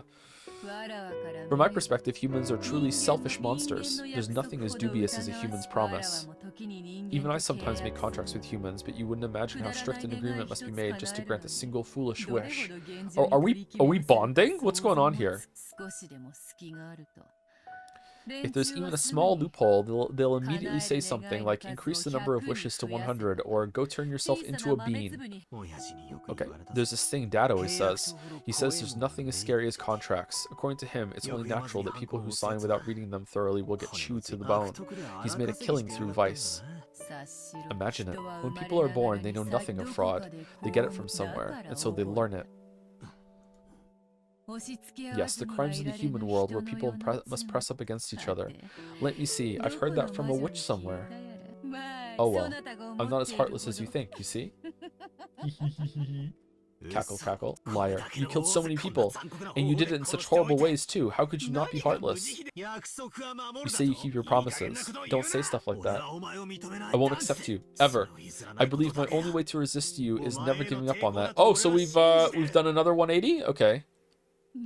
I see. So you're saying this eternal torture will be the same for me. Cackle, cackle. Perhaps 1,000 years is a long time. Maybe a witch's true strength is decided not by their magical power, but by the strength of their endurance. Yes, I can accept how terrifying Lady Byrne is. Byrne Castle? Damn you, babbling on and on about this incomprehensible stuff. Let's quickly get back to this eternal torture. I'm prepared to stick around for 1,000 years or even 10,000 years. Cackle, cackle. Good, good. It looks like you've regained some of your will to fight. It would be boring otherwise. Come now, don't you often see it in competitive games? Sometimes one player intrudes on their opponent's territory, but the opponent is so weak that it's a bit of an anticlimax, so the first player loses on purpose to extend the game until the last round, during which they get serious and shower their opponent with blows, right? I don't get what that means. It's the same as wine. If you don't let it age well, it won't sparkle. You're the same as that wine. I'll carefully make you age. I'll raise you to be the best alcohol to adorn my elegant time. Are we flirting? So don't give up after only this much. Keep on denying me. After all, as long as you don't accept me, I'm nothing more than a fleeting illusion. Cackle, cackle, cackle, cackle, cackle, cackle, cackle. Oh, it's a long cackle.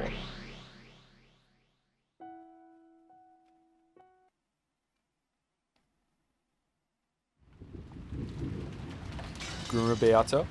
Is she gonna make a Battler use conditioner? Oh, was that a scene break? Because I heard the glass shatter, but I didn't see it.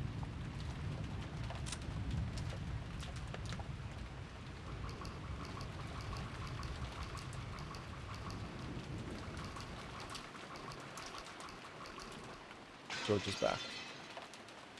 Oh, it was Goda breaking the glass. All right, that's good. That's good. Good use of the sound effect. Okay. No matter how many times I see it, it's awful. I truly sympathize. Shen-san, please get the key. Even though she is dead, Madam is a lady. I cannot touch her. Oh, okay. I was going to say, why are you making Shannon do it? Okay. Of course. Shannon nodded sharply, her expression filled with a sense of duty. George, Goda, and Shannon had broken a suitable window and were inside the chapel. Since they really hadn't wanted to break one, they'd searched for another way in just in case. But in the end, after proving once again that there was nowhere they could slip in through, it only became more obvious that this chapel was a mysterious closed room. Inside the chapel, time had stopped ever since the last time they'd left it. Even George wasn't able to approach that gruesome Halloween party again. It was only natural. It reminded him again of the sadness of losing both parents at once. And Goda, thinking of the possibility that those corpses might have changed in some horrible way now that half a day had passed, didn't want to let George get near them. Shannon followed Goda's instructions and approached the party table. Normally, Shannon might have resented having another dirty job forced on her, but now she could truly understand Goda's mental state. Plus, she could eat some candy to get her sugar levels back up. Even though Goda had prodigious skill, he'd gotten dragged into trouble, losing his job and ending up left out in the streets. What? Before Natsui gave him a new life. Though it had just been a casual employment decision for Natsui, Goda must have thought it a turning point in his fate. Those around Goda could see that he felt a special kind of loyalty to Natsui, so he probably didn't want to lose that feeling even after her death. Zelly? With a Triforce? Zelda candy? Now that half a day had passed, the bodies of Netsui and the rest had changed completely. Small bugs sniffing out the smell of death had started to gather. It really wasn't something you'd want to look at directly. Madam, excuse me. Because of her long experience as a servant, Shannon had an idea of which pocket Netsui kept the key to her room. Would half a day be long enough for that? How are the bugs getting in? I guess there's like, just because there's no other way in, like there's just like cracks that bugs can get through. Yeah, that makes sense. Okay. It would probably be this pocket. Her guess didn't fail her. Just by touching the outside of the pocket, she was immediately able to feel it. It's here. The key to Madam's room. Shannon held the key up high, showing the others that it had been found. As George and Goda watched her, their eyes opened wide. That wasn't the expression Shannon was expecting, so it startled her.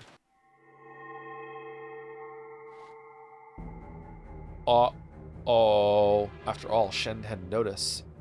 George and Goda, watching from afar, noticed it first. After all, when Shannon held the key up high, a blizzard of gold leaf had seeped up from around the table. There were countless gold butterflies. It was the first time George had seen them, so it might have looked like some kind of illusion, but Goda already knew. He knew that those gold butterflies were far from beautiful, and that they would bring about some kind of misfortune. And that gold swelled, trying to suck Shannon in. Shannon-san, run! Huh? Yeah! Shannon also realized that the gold butterflies were trying to swallow her up. She ran unsteadily, her expression still shocked. Excuse me, as she did, the gold butterflies danced around her all at once. They grouped together. They tried to swallow her up. Shannon! Damn it, what is this? Are these the gold butterflies you guys were talking about? Oh, George sees them. Okay, outside, quickly. You bastards! Damn it, damn it. George and Goda rushed up to Shannon, driving off the cloud of butterflies, and while the butterflies were scattered, they ran towards the broken window. However, they needed a good footing to get out the window, which was surrounded by shards of broken glass. Uh-oh, when they'd entered, there had been enough time to prepare for that, but now there was none. Okay, if someone, like, gouges themselves on the broken glass, does that count? Let's go out through the door. There's no time to look for a footing. It won't open. It's stuck. Give it to me. Damn this piece of crap. George-sama, quickly. Damn it, don't take me lightly. Whoa. Goda took off his jacket, swinging it around and scattering the groups of butterflies. But saying he was outnumbered would be a real understatement. It was doubtful that even bought them a short amount of time. George struggled with the broken handle. Its age showed, and it didn't turn well. I can't leave it to strength. It needs the right angle, or there's some trick to it. Interesting. George-sama, damn it, you monsters! Goda, no! At that moment, Goda saw it. He was seen by it. In other words, their eyes met. On top of the party table, no, with the stained glass behind it, floating, laughing, was the figure of the witch. He saw the figure of the laughing witch in the center of the golden whirlwind, with the gold butterflies fluttering about at the ready. Beatrice. Is it just someone holding the portrait up? Yeah.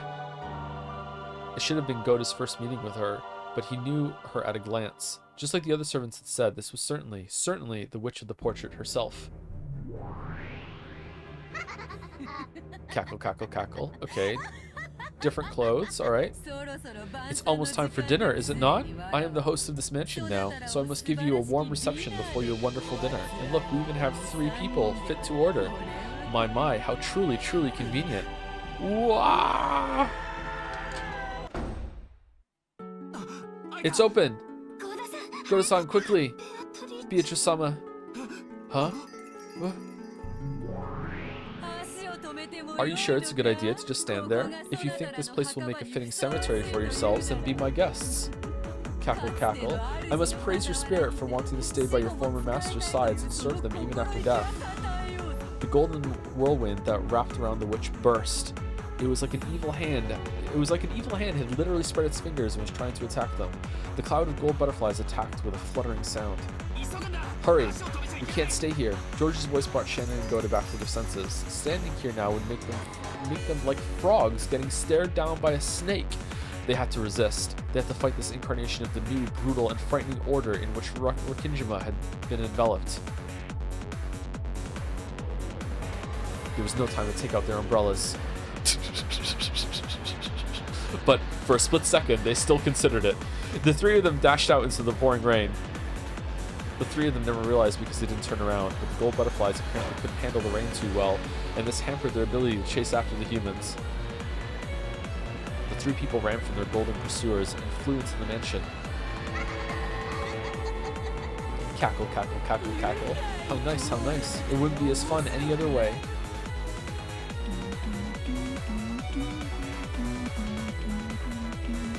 They unlocked the door and dashed into the room.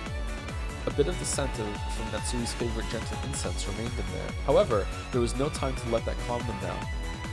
Where is it? You said it was in a treasure box, right? It's just a story I heard. I never heard exactly where it was.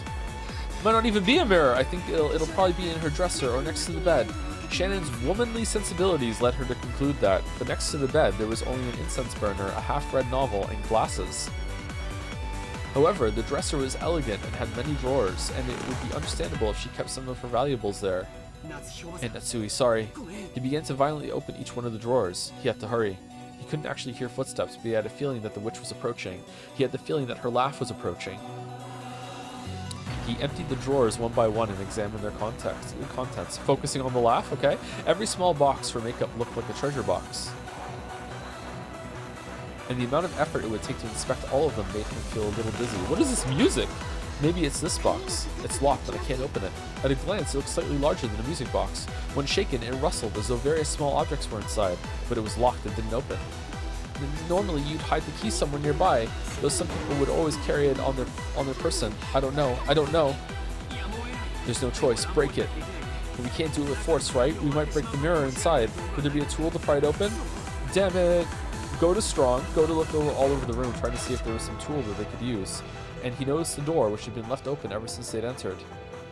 He approached the door to close it and saw the abominable shadows of people approaching from beyond the darkness in the hall. No, it wasn't shadows of people, because they weren't human at all. George-sama, hurry! Goda's voice trailed off. It was the shock of seeing a procession of those not of this world. He was a servant, so he knew all the servants working in the Ushiromiya family, but he didn't know about these. However, they were definitely servants, and not servants working for Ushiromiya Kinzo or Ushiromiya Kraus. Oh, the goats are back. Oh, okay, 3.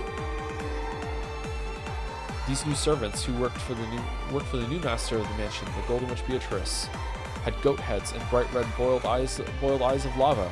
They were Godas.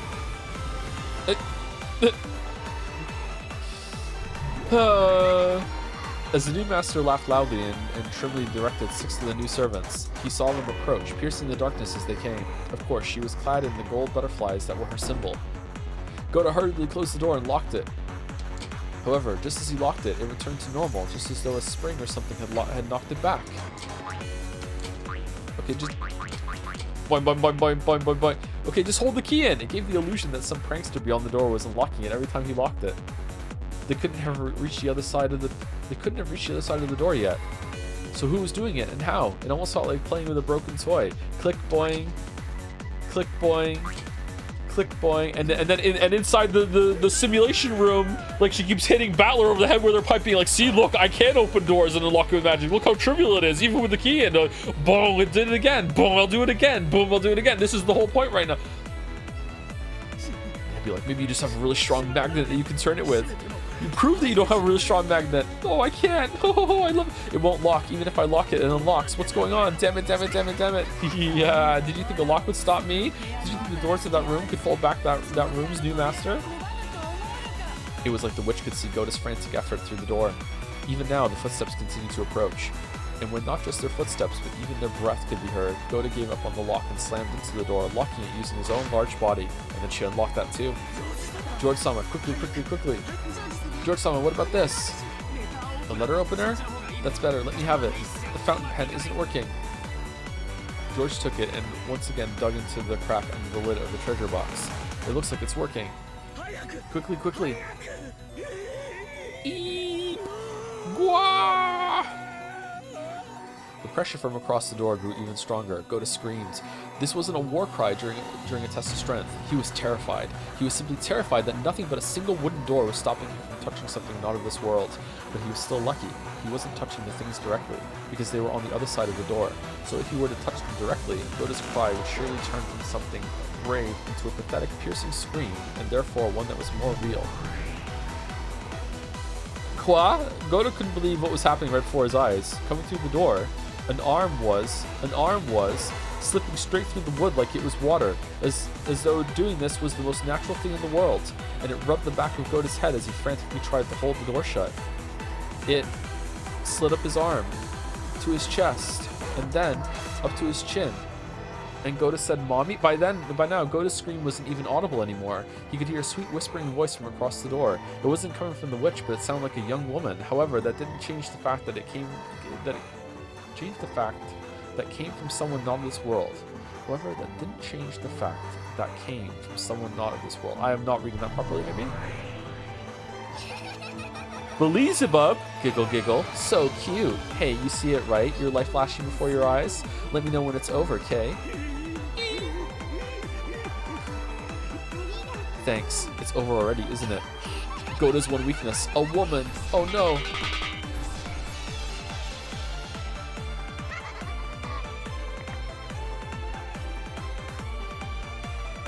That lewd arm burst. Lewd? Then they heard the sound of something jumping around the room at an incredible speed. They didn't know what it was. Incredibly fast, small like steel, or maybe a beetle. When it buried itself right in the center of Goda's chest and stopped, they realized for the first time that its true form was something like a stake with a strange design on it. Preemptive chanting again. Goda's large body shook, bent backwards, and fell over. As it did, the door opened softly, even though no one was pushing it, welcoming in the new master of this room. It looked almost as though the door itself had accepted her.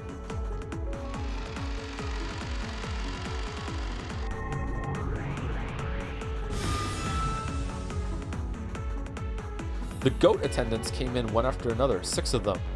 Then that witch came in, and the gold butterflies came in.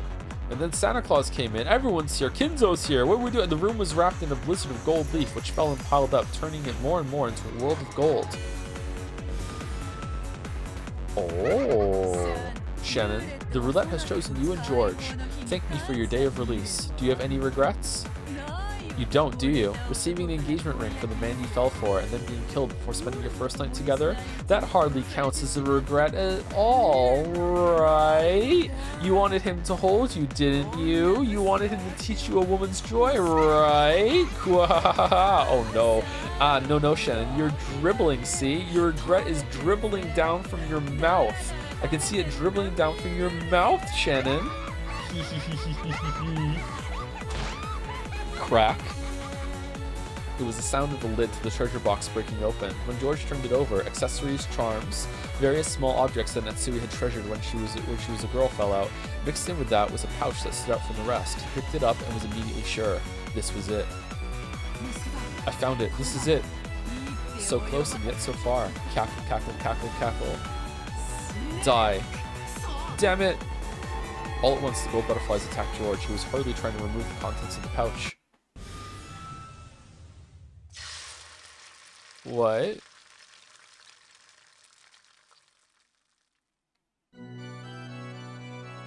At that time, a bright red flash seemed to light up the room for an instant. The red flash seemed to cut a hole in the cloud of gold butterflies raging around the room, drawing a circle with Shannon at the center.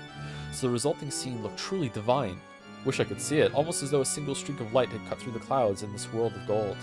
George, who was curled in a ball, trying to protect himself from the group of butterflies, didn't have a clue what was going on. No, I am not dribbling! Then he noticed that Shannon was standing guard in front of him, shielding him. As she glared at the witch and the rest with a serious face she'd never shown him before. I'd forgotten. You're another sample of Kinzo's outstanding furniture, and you've matured much more than Kanon.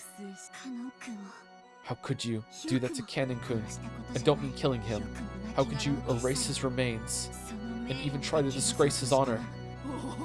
Come now, Shannon. Is that why you're mad? If you're lonely because Kanon hasn't been around, just let me know and I'll let you see him whenever you like.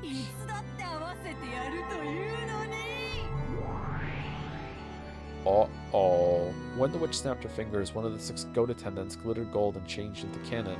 It was definitely a sight to make one doubt their eyes. It was definitely Cannon's face. However, in those eyes, the glint of Cannon's integrity was nowhere to be seen. They were the hazy eyes of furniture that only obeyed the orders of the witch.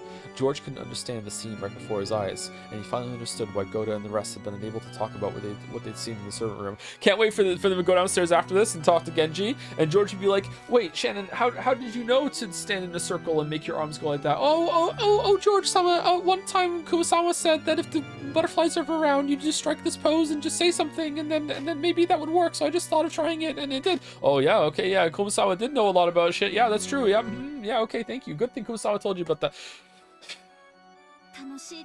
Are you enjoying this? Yes, I am. She really is. It's always fun to reunite a pair that have been torn apart by death. After all, I get to enjoy tearing them apart by death, reuniting them, and then tearing them apart again. So, Cannon, go and play with your sister. If she knocks you about, Sister? If she knocks you about, let her see you suffer with all the anguish you can manage. Cackle, cackle, cackle, cackle. From the imposter Cannon's arm, a strangely shining curve extended. He planned to tear Shannon apart with that. With a single stroke, he would attack Shannon, who still hadn't prepared her heart, and... I won't forgive you. I'll never forgive you for dishonoring the dead, not just once, but twice. Ooh, enough babbling. Go get killed by your brother, Shannon. I'm sure. Okay, are they like explicitly brother and sister, or just like adopted brother and sister from the orphanage? Was that said? Because if that was said, I do not remember that they were actually literally brother and sister. Is that true? That's a little troubling if I've forgotten that.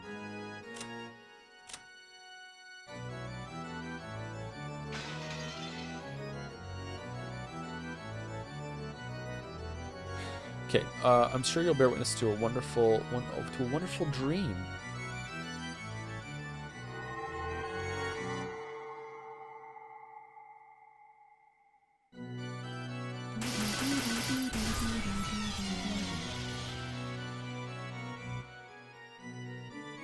The imposter cannon certainly seemed to lunge at Shannon, drawing several purple curves, but when he flew at her, it was as though some kind of invisible wall had been placed in front of her. Meanwhile, George just can't quite get the mirror out of this pouch. The wall repelled the imposter, leaving a bright red ripple on its surface. George-sama, why isn't the mirror here? It's got one of those string tags. I don't know how to open it. You squeeze the plastic thing with your thumb and finger, George, and lift up the thing so you can get the drawstring out. No, I can't. It's too hard. It's stuck. No, I'm just gonna rip it open. Well, hurry up. Don't worry. I'm fine. It didn't repel him. It smashed him and knocked him back, turning him into gold dust and into little bits, scattering him.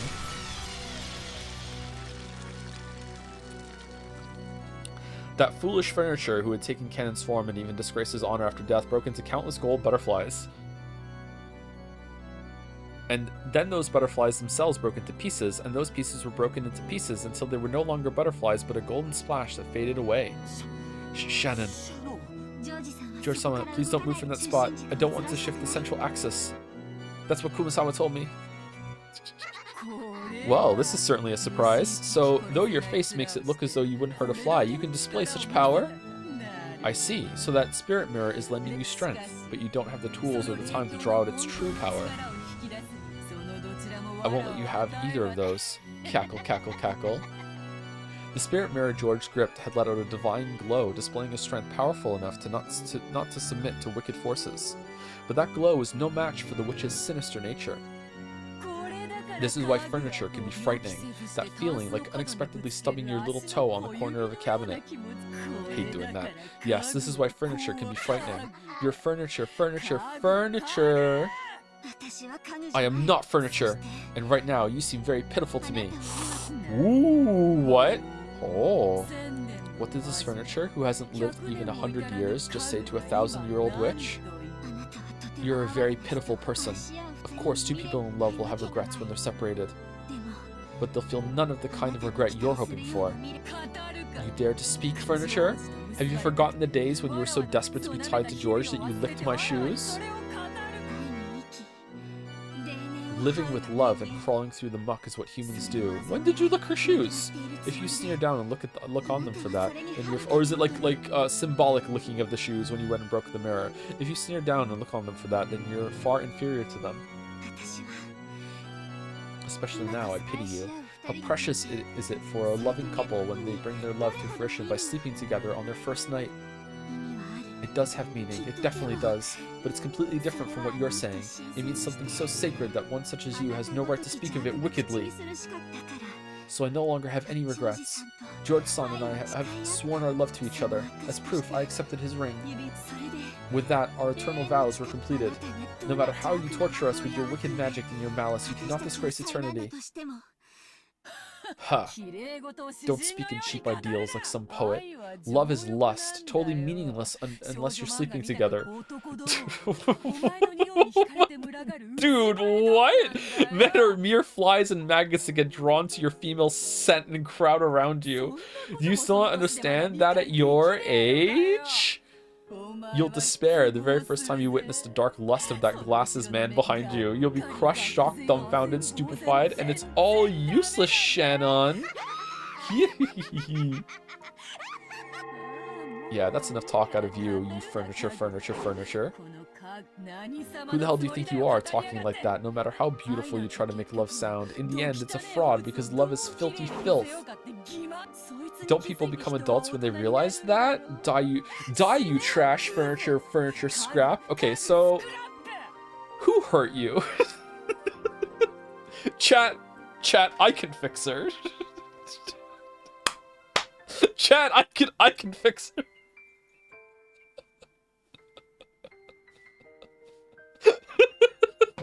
How bad was Kinzo? I'll turn you into a filthy maggot, then we'll see whether that glasses guy still loves you. Would you still love me if I was a worm? I'll show you that this guy's only had his eyes on your flesh. Die, you piece of crap. Don't you tell me about love.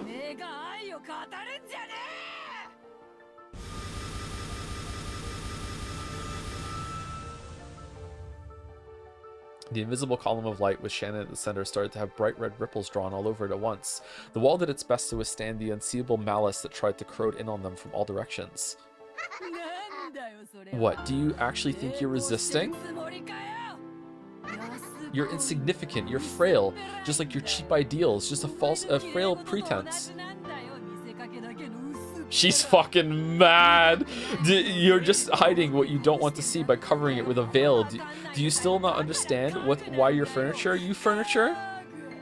I am furniture, said furniture. See? It's being erased. Crack, crunch, smack, snap, how thin, how shameful. Parmigiano Reggiano would be harder to cut through than your frail resistance. Is this some type of cheese? Hi-ya-ya-ya-ya-ya-ya.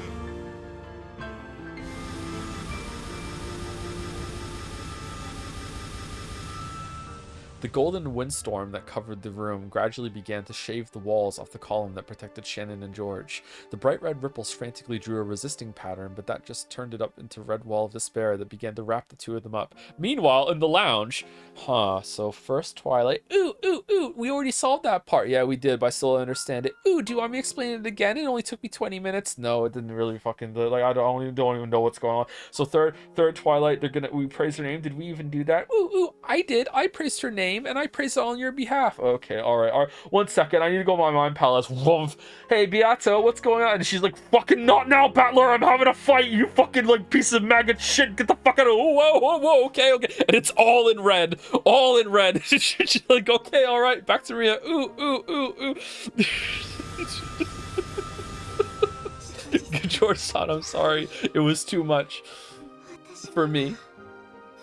After all. Yeah, thank you. You fought for my sake. That alone makes me happy. The round wall that had once protected them was assaulted and covered with a curve of bright red ripples as it seemed to scream, and it began to suck the two of them up instead. Ew.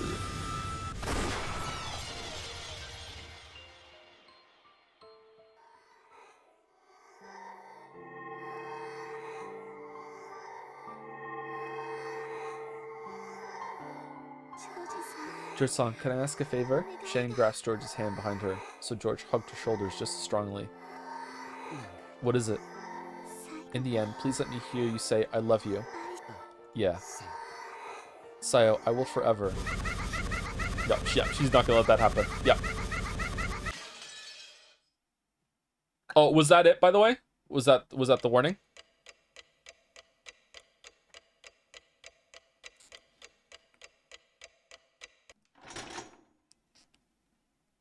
There's another one? Okay.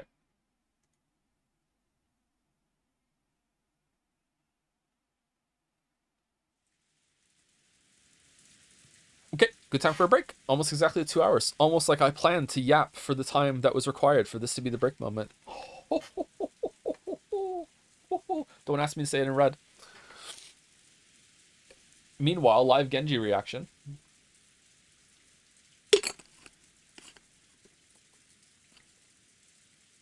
Okay, I will be right back in about 5 minutes. If you've been sitting the whole time, get up, get a drink, get some water, use the bathroom, brush your teeth. I lied. Real quick before I go, let me say thank you to people. Thank you, Squeezums554, Le Waffles, Pincerata, Finnick, Tool Leon, Acer Sasha, Yuri was taken, Dalmek, Frederick 1776, Oh Man It's Katai, and Chiloy for the bits and resubs, and I think there was a new sub in there too. Hold on. Special treatment for Dalmek. Umiro Ushiromiya Kinzo, you little fucker. You made you made a shit of peace with your trash Ushiromiya. It's fucking bad. This trash family, I will become back my gold. I hope you will in your next time. A pawn on a trash chessboard. You sucker. Cackle E, cackle E. Alright, we're back. We're back. We're back.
Could Joe fix Beatrice? Yes, he is that guy.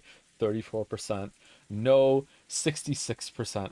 Yeah, that's true. Yeah, the answer is no. The answer is no. Hmm.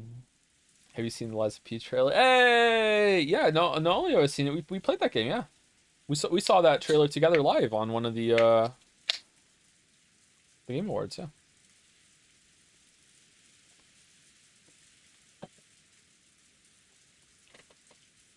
You'd make her worse. Yeah, probably.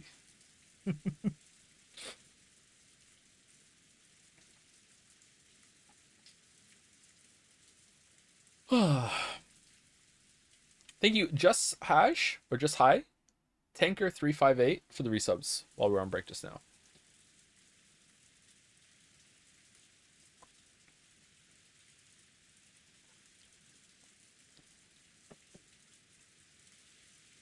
This game is not helping the sub allegations. Well, it's like playing a weeb. It's just for the bit. Is Umineko the best weeb game you've streamed? It's not a game, Cheddar. It's not a game. It might be the best weeb experience. Maybe, yeah, maybe. I don't know. It's it's not over yet, so we'll see. You can be a Switch Joe. I'm a Switcher. I guess I could be, yeah.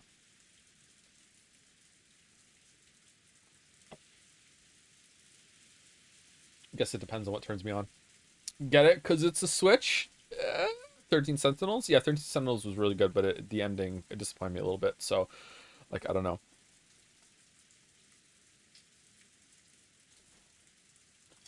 Boo! Boo the streamer! Boo! Boo! Excuse me.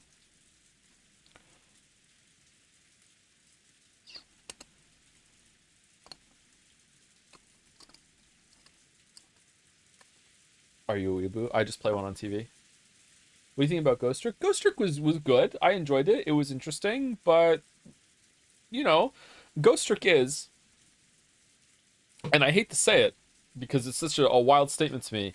Ghost Trick is one of the multiple Weeb games that we've played that suffers from what I like to call "oh no, the meteorites" syndrome, where just all of a sudden, oh no, the meteorites, and it's a plot point. You have no idea how much I just lost my shit in front of all my kids when we watched together as a family the Bad Guys, the 3D animated thing, because that also suffers from just out of nowhere. Oh no, the meteorites!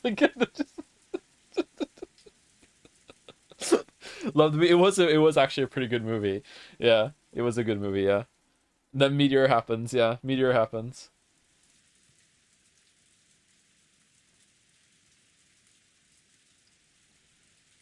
When are you going to Japan to see the stage adaptation of Umineko? I don't know. I have to clear my schedule. That movie with the wolf? Yeah, yep, yep. Meteorite out of nowhere. No chandelier while the chandelier is here. There is a chandelier. Oh, you mean there's no chandelier on the screen while the chandelier thing is there? Okay.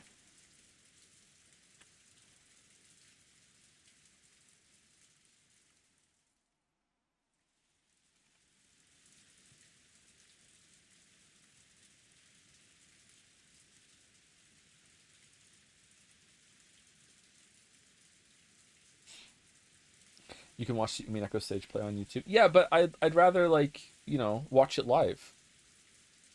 What kind of like auditorium slash hotel do they have to build for that to make work, right? Because it must be like a 3 day marathon performance with different actors coming in to exchange like roles and stuff, right? Do you just like sleep in shifts while they go through the whole entire story? Like, how would that go? Don't watch it until you finish. Yeah, I know, I know, I know, I know, I know. Okay, all right, all right, all right. After Genji finished his late meal, he went out to do the nighttime rounds inside the mansion. How is this dude still doing work? By the way, are there deaths here? No, hasn't shown up. Okay. Again, that makes me think yet again that there's some sort of like different version of events happening. Like if you believe in the witch, you see something else, but if you don't, you see something else instead. Hmm. Because they're not here until we actually see it with like Battler, or is it anyone else, or does it have to be Battler? He'd eaten some reheated soup that Goda had made, along with some random leftovers from the refrigerator. Those were all the things Goda had made himself, and were, of course, delicious. Sorry, those were all things. He had half-heartedly gone to ask Rosa and the others what they would do for dinner, but he'd been yelled at by a voice telling him that the canned food they had would be enough, and the door wasn't even open for him. How did they go into the bathroom in there? So, ironically, the servant Genji was able to eat a more delicious meal. But why was it that Genji wasn't afraid to do the rounds all by himself? Even though all of those crimes had been committed and many people had already met a brutal end. One second. Again, I think people want me to do this, but I do feel kind of self-conscious when I like keep pausing the game. Alright, have enough people died? 6, then 2, then 1, 2, 3, 4, 5. Once I caught a fish alive, 5. So are they dead? Is this enough?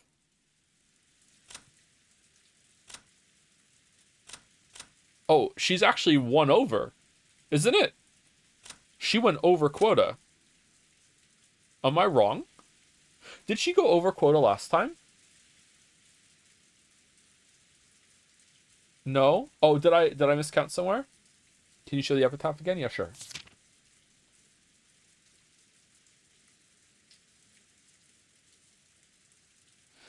Okay, so she needs to kill 6, then 7 and 8, then 9, 10, 11, 12, 13. So she needs to kill 13.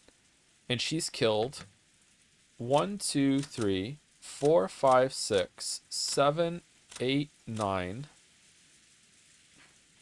10, 11, 12, 13. So she has killed 13. So she's exactly on. Or does one of them not count?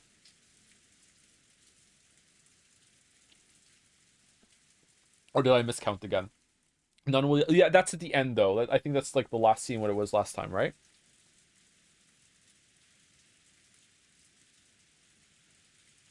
I'm assuming that it's going to end similarly to episode 1, but maybe it won't.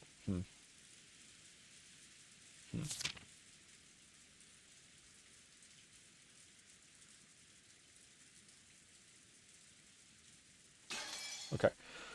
But why was it that Genji wasn't afraid to do the rounds? Yeah, okay. Judging by his appearance as he carried out his usual tasks without a trace of fear, as though everything was normal, you might think all the horrible events that day had been no more than a dream or an illusion. Was he taking a philosophic view, or had he just accepted his fate? Genji must have considered it a virtue that, when the fate that awaited him was unavoidable, he carry out his duty systemically until the last moment. Good subversion here that Genji was the only one that survived of the kitchen group. The depths of his heart would probably remain hidden for all eternity unless he spoke of them himself. He had returned his master key to Rosa, so the places he could reach were extremely limited. All he could do was walk around the hallways, checking to make sure all the windows were closed. That probably made his rounds go a lot faster than usual. Oh, that's the door that we saw when Cannon was killed in episode 1.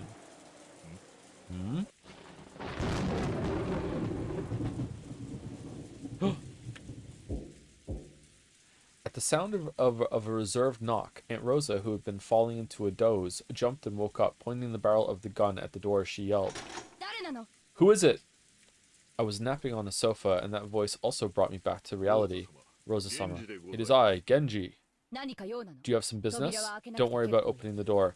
Okay, is this like we're seeing the other perspective version of him asking about food, or is this happening after what happened in the outside right now? Tell us from there. Yes, ma'am. In that case, forgive me for speaking in this fashion. I have found Dr. Nanjo and Kumasawa's corpses. Okay, yeah. What did you say? I see. Very well. Let's go and check them. Until I see the corpses, I won't believe anyone.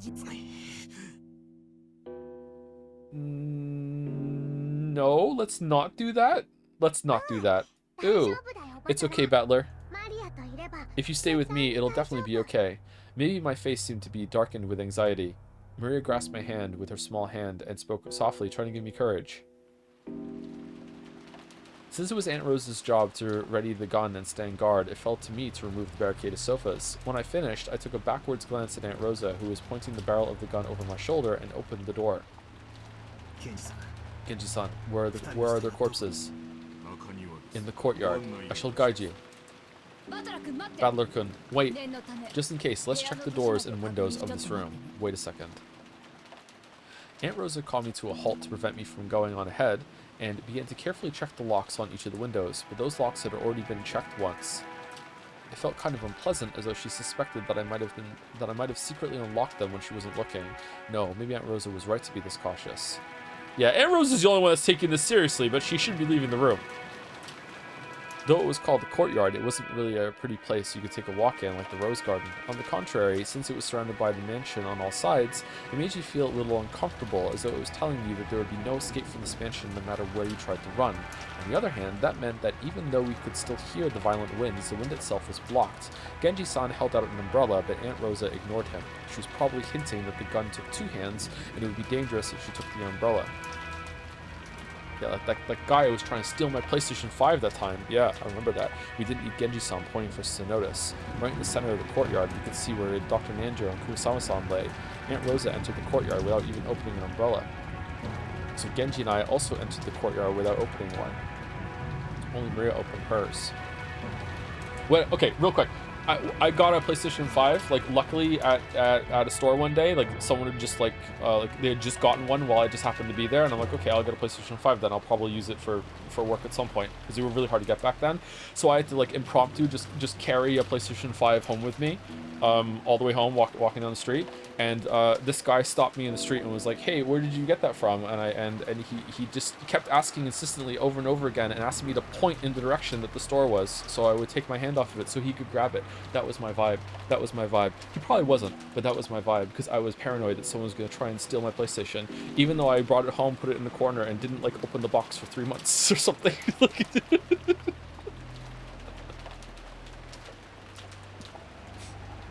Maria, is this, you know what? Ooh. It's the 7th and the 8th Twilights. I see. Certainly, just as Genji-san and the others said, there are horrible wounds on their necks. Okay, her corpse, which had gone missing, was later found in the courtyard. At that time, it had a weapon shaped like a stake rammed into its ankle.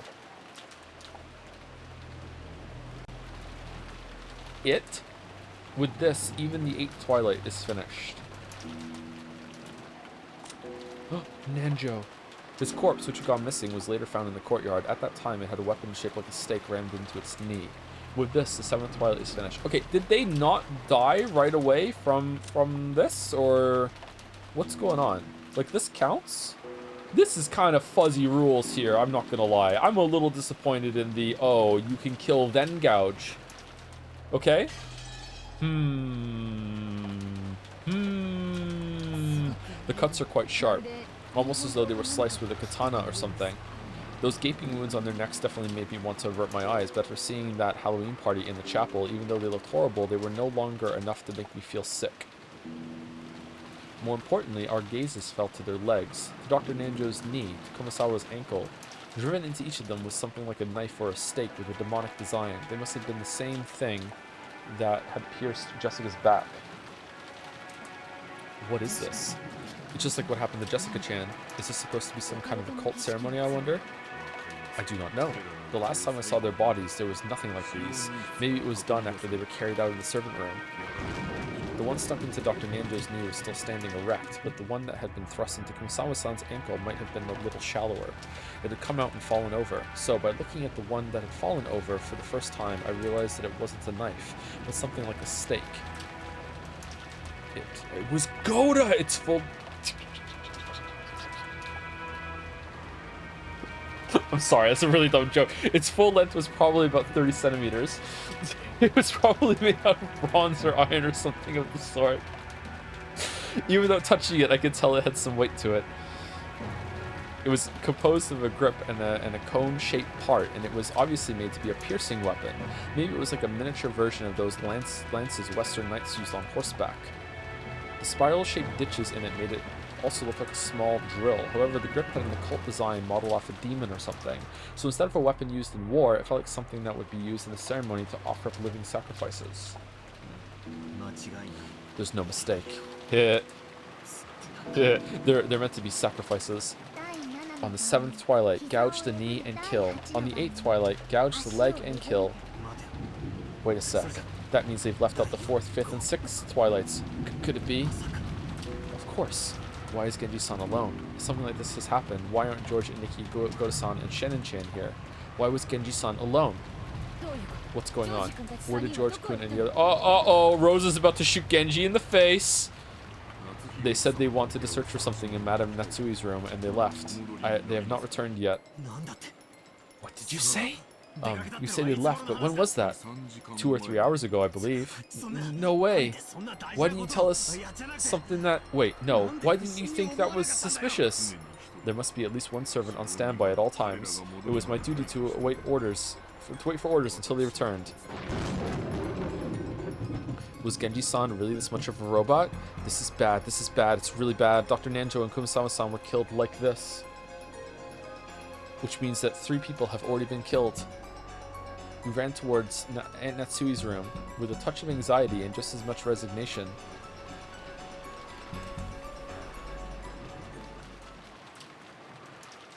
Before we even saw the inside of Aunt Natsui's room, we were forced to resign ourselves to a certain fact. George was no longer single. On that door was a bizarre scribble. No. Filth?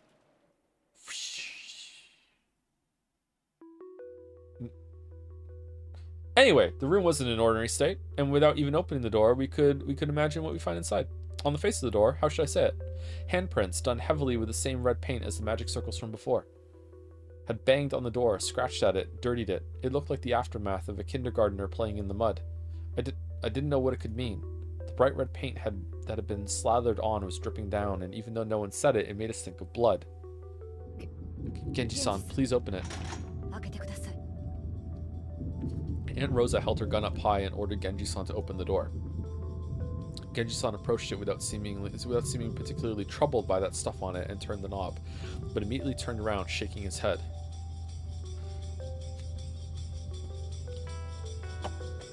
Okay, hold on.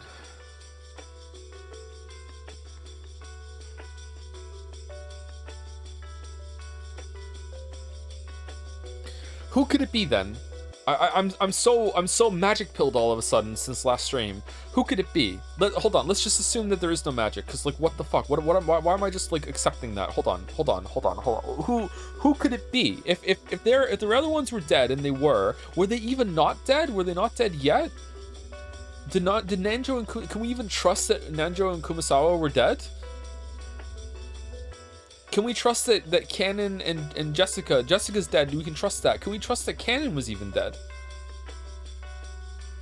There is a 19th person this time, so it could be the 19th person. 19th person isn't magic. The 19th person could just be normal, so it just could be that person. Is that like meant to be like a confusing sort of like something adjacent to a red herring where you dismiss magic and then in your mind you automatically also dismiss the 19th person because it's the witch and you think that they're magic, but they could just be doing it without magic. It could be them. Because if it's not, and if we can trust that Kumasawa and Nanjo are dead and Canon is dead, then the only people it could possibly be that killed George and Goda and Shannon right now are either Genji, Featrice, or Kinzo. That's it. Those are the only options. It has to be one of those 3. And I don't think it would be Genji, because why would Genji like pin the knife, the butterfly with the knife? But is that even reliable?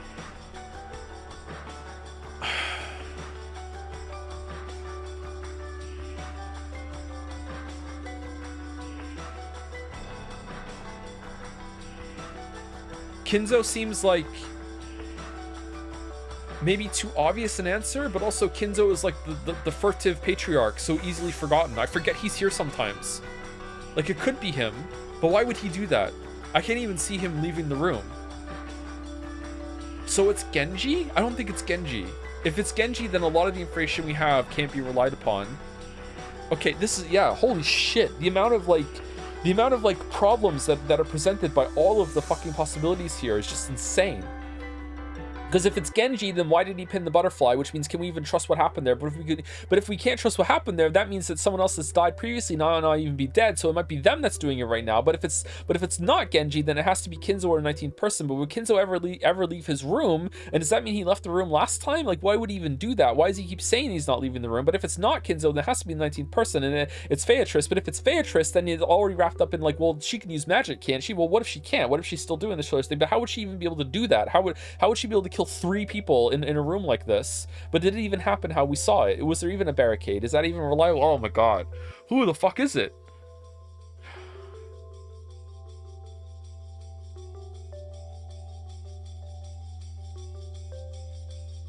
I don't know.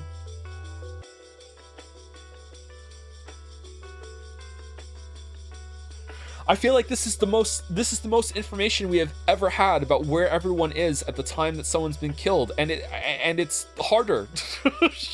Like this, like what the fuck? Like this should be an easy slam dunk. This should just be like obviously it's them, because like there's only so many options it can be. But fuck, like I don't know. I don't know who did this one.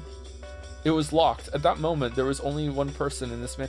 Is the scenes that we see the magic happen supposed to make us really feel it aligned with Battler when we're looking around paranoid, being like, well, holy shit, I guess maybe it is magic? Like, is it, like, what is that?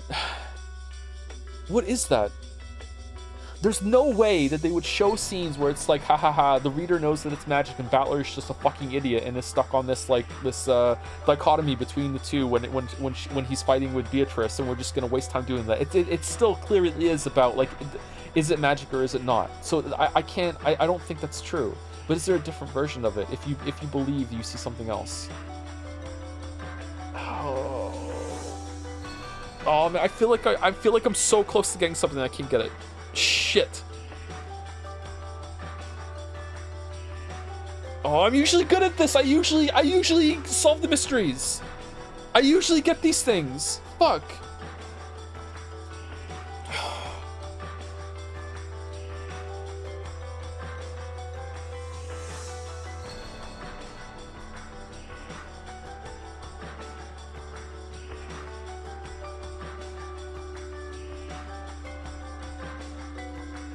Okay, I think I'm not getting it, but I think it's 19th person. I think it's Beatrice. It's Featrice without magic.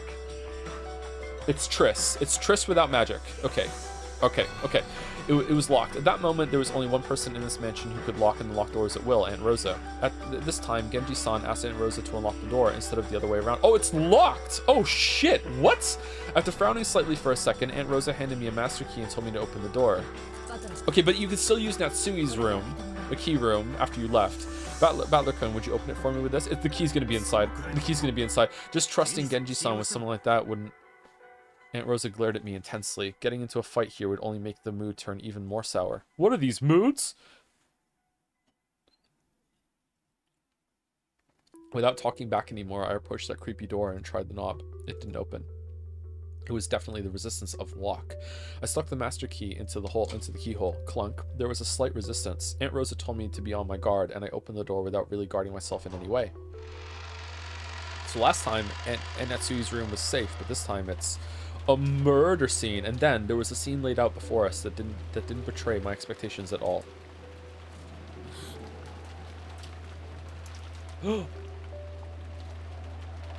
Thank you, cash but available. Rathulian, Jahions, Tantofaz186, and Coach Sheerdog for the resubs, and also Zorgrox for the bits. Come on, Joe, it's magic. Why are you thinking? Ew. Ew, ew, ew. Horrible. Oh, shit.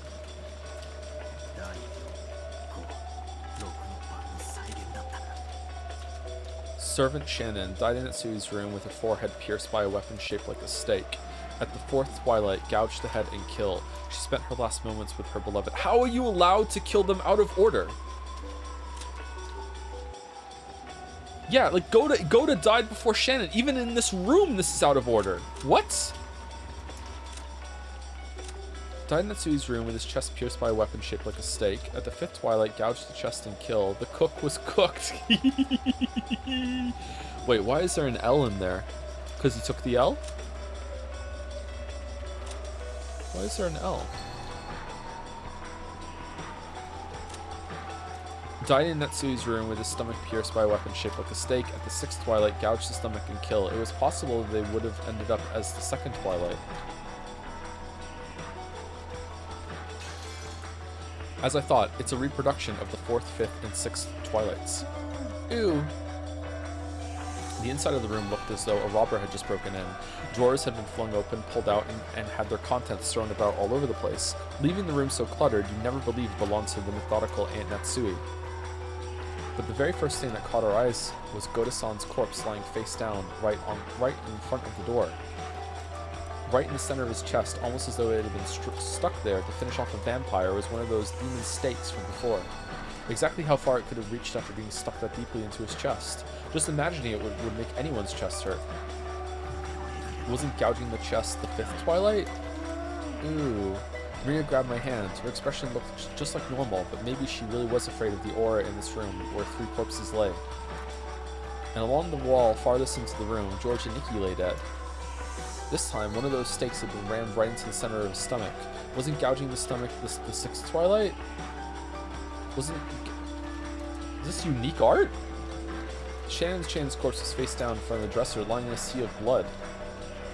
Had she seen her own face at the end in that horribly broken mirror stained with blood? Because she was lying that way, I couldn't see her face, but I could guess even without seeing it. Nearby in the sea of blood she lay in, a demon stake had fallen. Only the 4th twilight was left. Gouge the head and kill. Maybe my heart was totally worn out and dead. Even though I knew it was wrong, I lifted her head and checked, and I confirmed that my guess had been right on the mark. 4th stake, applied directly to the forehead. There was a gaping hole in Shannon Chan's head, and the insides were dripping out. Not only that, but you could even see inside her. Ugh. After seeing that, I finally realized I was doing something wrong. I immediately averted my eyes, but by now it was probably pointless. Hey, Battler-kun, you mustn't touch anything until the police come. Do you still think the police are coming, Rosa? What do you think you're doing, touching it?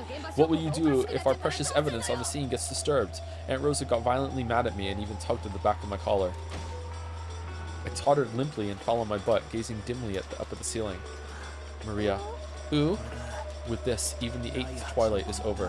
What was the 9th twilight again? On the 9th twilight, the witch shall revive, and none shall be left alive. I see. After this, the Golden Witch Beatrice will be revived. What then? On the final 10th twilight? On the 10th twilight, at Journey's End, you shall attain the power of the Golden Land's treasures once and for the last time. Very soon, the doors to the Golden Land will be opened. Very soon. The witch shall be revived, and none shall be left alive, huh? Rose has just kind of abandoned Maria to Battler? Holy shit. Like, Rose is barely interacting with her. We're gonna die now, or does this mean the ceremony of sacrifices is over, and that now at Journey's End we'll reach the Golden Land? What is our journey? We spent the whole day trying to find the culprit, spinning our heads as we tried to break out of this situation. Oh, I don't like it when Battler's upset, and we haven't gotten anywhere. It's like they say, thinking stupid is no better than sleeping. That's right, we spent the whole day burning ourselves up with hatred and paranoia. We were so sure we could only trust the dead, that we came all the way here just to confirm these 3 deaths with our own eyes. So like this. Why? Should we be able to make it to the Golden Land? That's right. If we couldn't resolve any of our problems anyway, it would have been so much better if we'd locked ourselves up the whole time without thinking at all. Grandfather is the wisest of us. He's been shut up in his room since yesterday without any contact with anyone. I think we should go see him. That was the right decision. Grandfather was the most correct of us all. It's okay, Battler. If you're with me, you'll be okay. The witch is very fickle, and she's a terrifying being who might kill humans partly for fun sometimes. However, if you're with me, you'll be okay, so don't be afraid. Thank you. Even if you're just saying it to console me, I'm glad. After Aunt Rosa finished investigating their corpses, she announced that she'd sealed this room again, chased the rest of us out, stole back the master key she'd lent me, and locked the door again. Apparently, George and Nikki had been holding the key to Aunt Natsui's room. She also collected that. Okay, how was door locked then? Wait a sec, she's got all the master keys on her person. If Natsui's own key was locked up inside this room, doesn't that make it another closed room? So, what, is this the 4th closed room? Okay, so...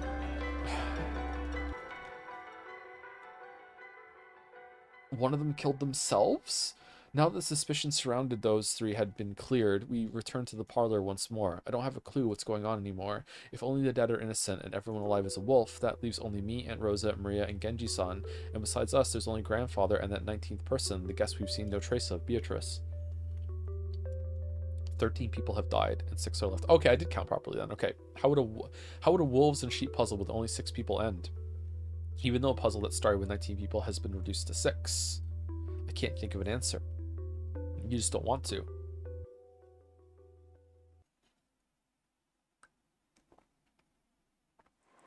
We returned to the parlor. I was a bit worried that while we were gone, a creepy magic circle or something might have been drawn on the parlor door. But thankfully, we didn't find anything like that. Thank you, Genji-san. This is far enough. Please rest for the day. Certainly. Then, please excuse me. Hey, Aunt Rosa, are you saying you'll leave Genji-san all alone in a situation like this? That's right. I do think it's quite dangerous. But in that case, why is he safe? After those three headed to Natsui-Nisan's room, he was alone the whole time, and yet he's safe. It's a wolves and sheep puzzle. Why would a sheep be safe if it was all alone and therefore in its weakest possible position?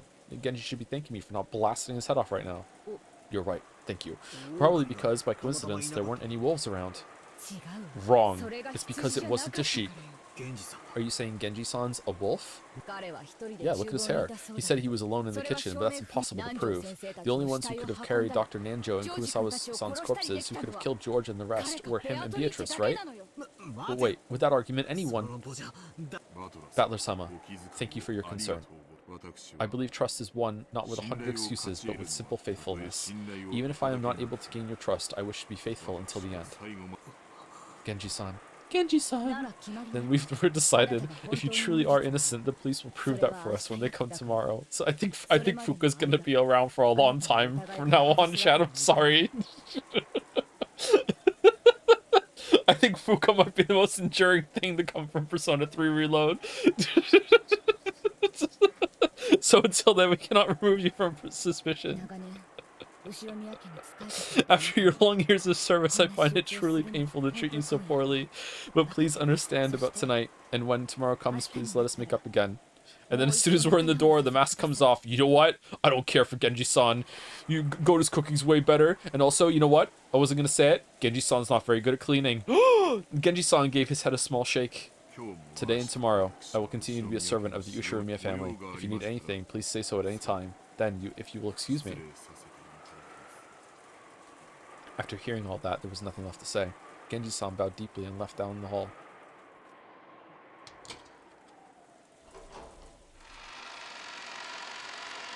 Then we entered the room. Even though Aunt Rosa still held all the master keys herself, she thoroughly checked the inside of the parlor again. She opened the curtains and checked again to make sure the windows were locked. As I watched, how should I say it, I felt like it didn't really matter anymore. If I said anything careless, it would turn into another fight. For a while, I gazed at her from the corridor, figured I'd waited just long enough, and entered the parlor behind her. If she doesn't trust anyone but the dead, why doesn't she just go around killing everyone with the gun she's got in her hand? And then, in the end, she'll realize that she herself is the wolf. Then she can just blast through the head of the final wolf and close the curtain on this insane murder drama. As I thought that bitterly, I returned to the sofa where I'd been in camp before, rudely resting both of my feet on the table. When I tried to do that, I found something there and stopped moving my feet. Who is texting me? Bill. Hey, Bill. Hunt Showdown talk? We haven't played Hunt Showdown in so long. What's this? Okay, I get it. Okay, I get it. Alright. Okay, I'm sorry. Okay. Right there, almost as though it had been addressed to me, was a Western envelope. It was the envelope from before, with the seal of the one-winged eagle. Okay. So 19th person, Maria quickly, like when our backs were turned, or Kinzo? Or someone's not dead? Huh.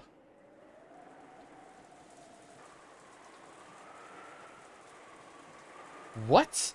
It was the envelope from before with the seal of the one-winged eagle, and it was unopened. Wait. What is this? Who put it in a place like this and when? Until I went with everyone to check the corpses, I was sitting here the whole time, and there wasn't anything there then, and when I returned, it was here. It's okay. Everything's still locked up securely. This room is safe. I heard Rosa muttering that. Wait. We made sure this room was safe when we left it. We checked that the windows were all perfectly locked. Then we locked it up, came back, and the windows were still locked. Then, wait, who put this letter here and how? I opened the letter. 2 pieces of stationery came out. The first page had a magic circle drawn on it, like it was something like blood. If I asked Maria, she'd probably know what it meant. And there was writing on the other page. Dear losers, have you made progress in solving the epitaph? In just a short while, your time will be up in a flash.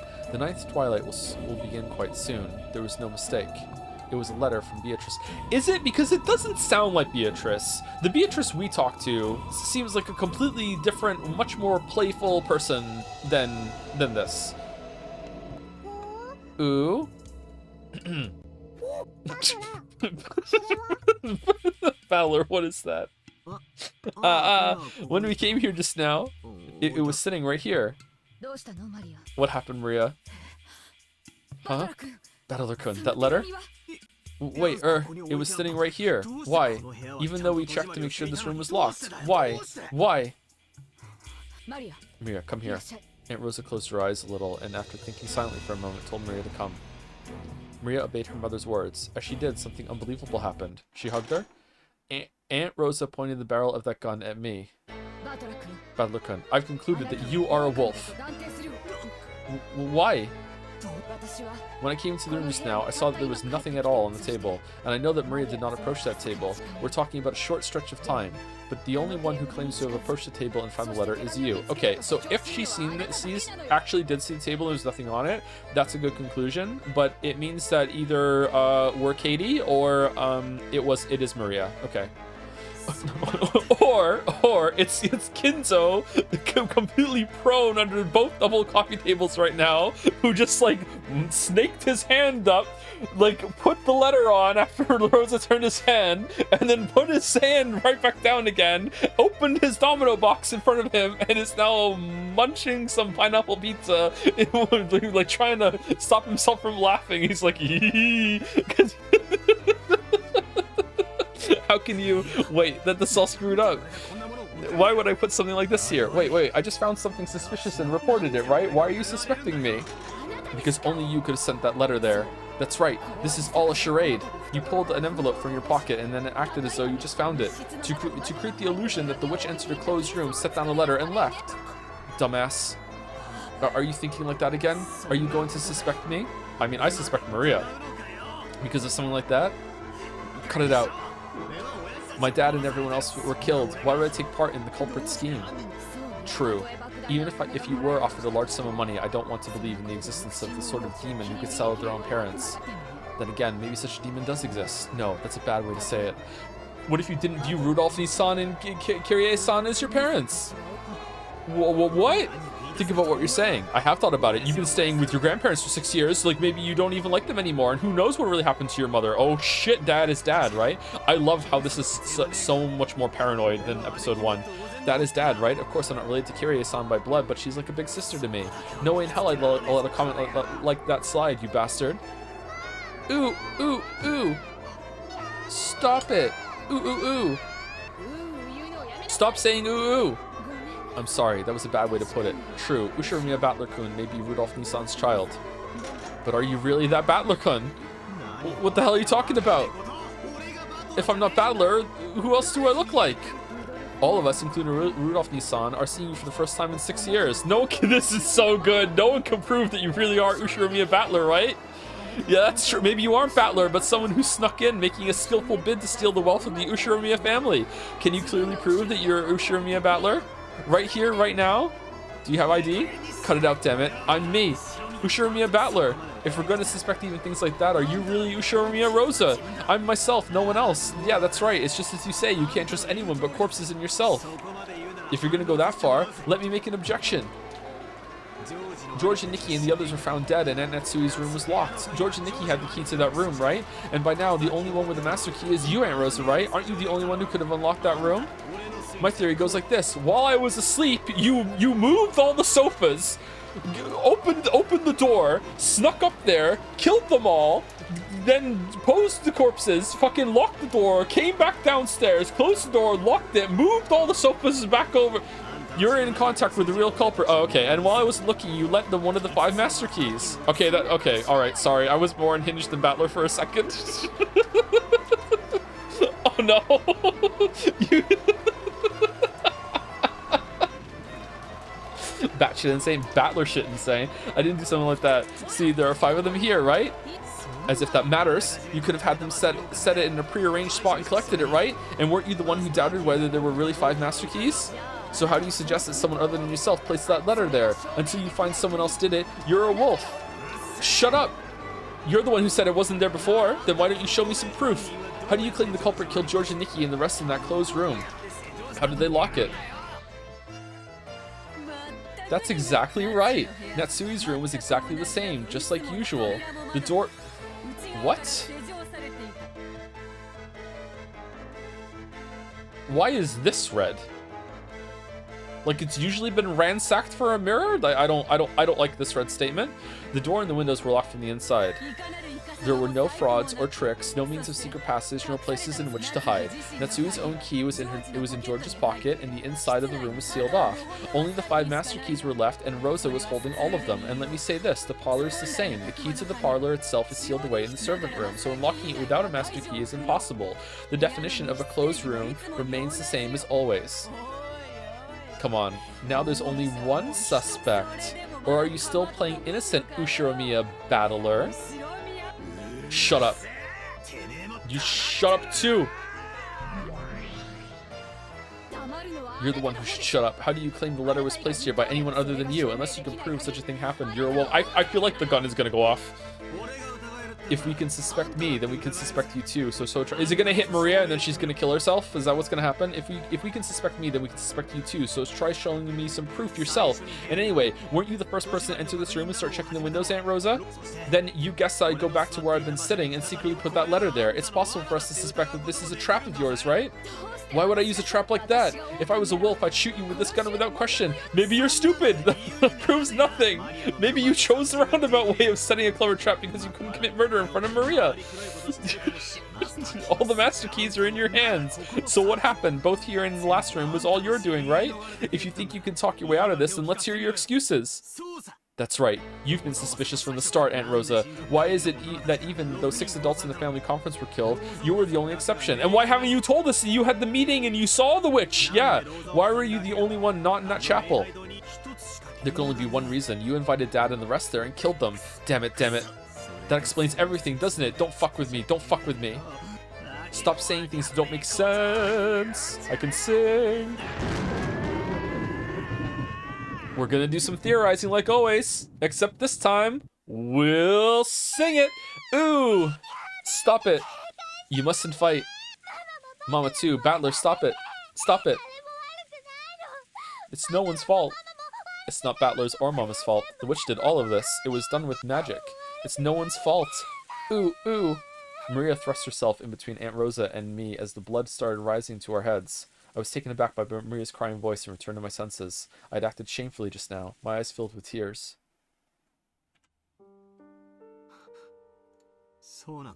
That's right. It's all the witch's fault, isn't it? All this about keys and tricks and alibis. All of it was stupid. Even though it's the work of the witch, we weren't able to trust each other as humans. Right, Aunt Rosa? From the beginning, there wasn't a human culprit. It was all the work of the witch. So there's no way you're the culprit. And there's no way Maria, Genji-san, or I am either. Why has it come to this? Why am I screaming at Rosa, who I loved? Why am I having this fight with the kind aunt I love so much? Why does everyone have to suspect each other? Meanwhile, Rosa's like, he's really laying on thick right now to make me think that he's the real Battler. I'm onto his scheme. I'm not going to suspect my aunt. I'm not going to suspect anyone. It's all the work of the witch it's all the work of Beatrice. It's all the crime that Beatrice committed with magic. Beatrice, please show yourself here. Be Torichi and confess to us that you did everything. I'm sorry already. I'm sorry we've been suspecting each other like this. So forgive us. Release us. Release us from this hell of suspecting each other until we see each other die. Give me my kind relatives and cousins back. I hate it. I hate it. I hate it all. You definitely exist. It's your victory. Show yourself. Oh, be Torichi. Literally Kinzo. Full Kinzo. Oh!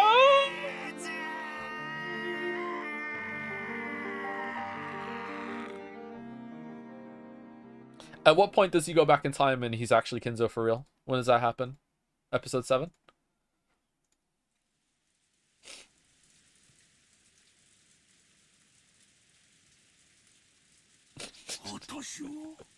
Back in like 1922 or something like that, looking around being like, well, you know, you might have just hired a bunch of actors and like, you know, use some of that gold that you have in order to pay off a whole entire village in order to like pretend that it's 1922. Like,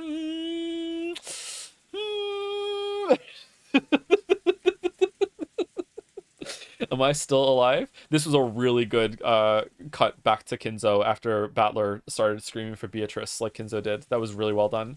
Apparently some time ago, Kinzo had fallen into a doze. He searched for his spectacles and looked at the clock. It was 10 p.m. That person's ceremony, let's see, how far has it progressed? It must have come quite far by this time. Kinzo lifted his heavy body from the chair and approached the portrait of the witch that he had gazed at every day.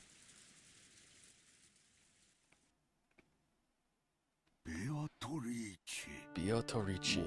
Very soon, I will have a chance to be reunited with your smile.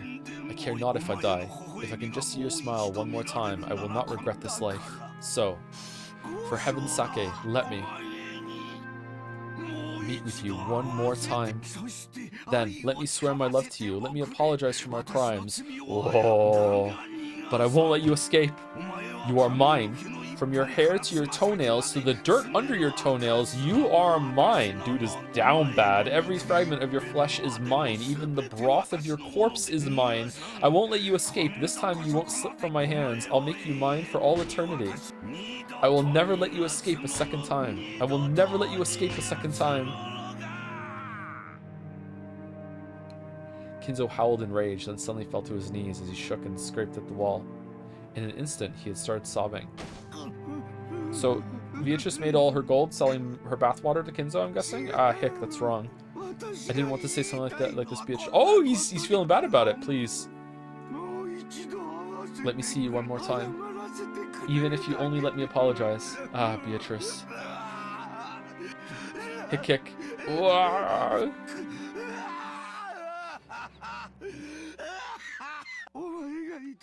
You are beloved, yearned for. I was mistaken. If you would just smile, I wouldn't need anything else. I made a mistake. I made a mistake back then.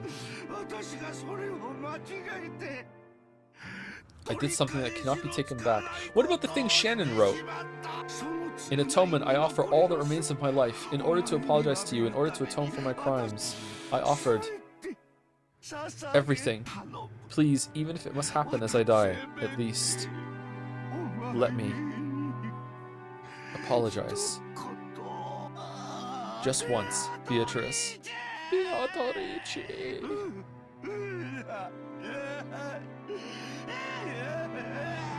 Voice actor's super into it, huh?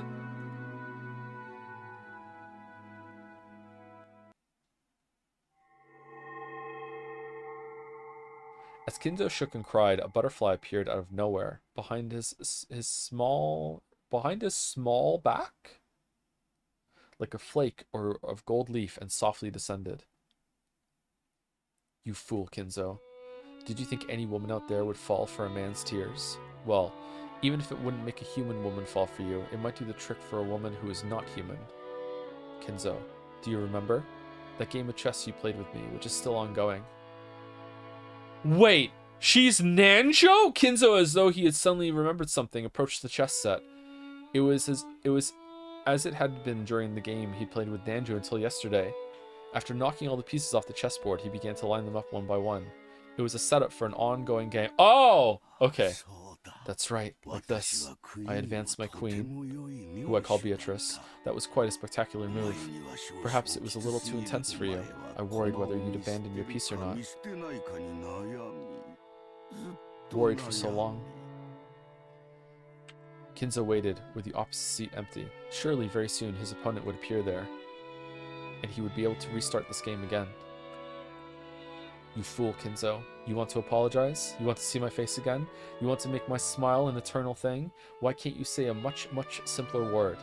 Even though that is the sole element of this world. At that time, Kinzo muttered. Was it a prayer? An entreaty? It was probably best to just call it muttering. I love you, Beatrice. They were pure words, like something an innocent child would say without any evil intent. You really are a fool, Kinzo. If you ever have the chance to do your life over again, know that those words will never cause a woman to fall for you. That's right, not unless a miracle happens. That's what makes this. At that moment, Kinzo definitely heard a small knock, one with a tempo that differed from those of the servants. Who is it? The woman beyond the door didn't answer. I'm asking who you are. Will you not answer? The woman beyond the door didn't answer. Could it be? Oh, could it be?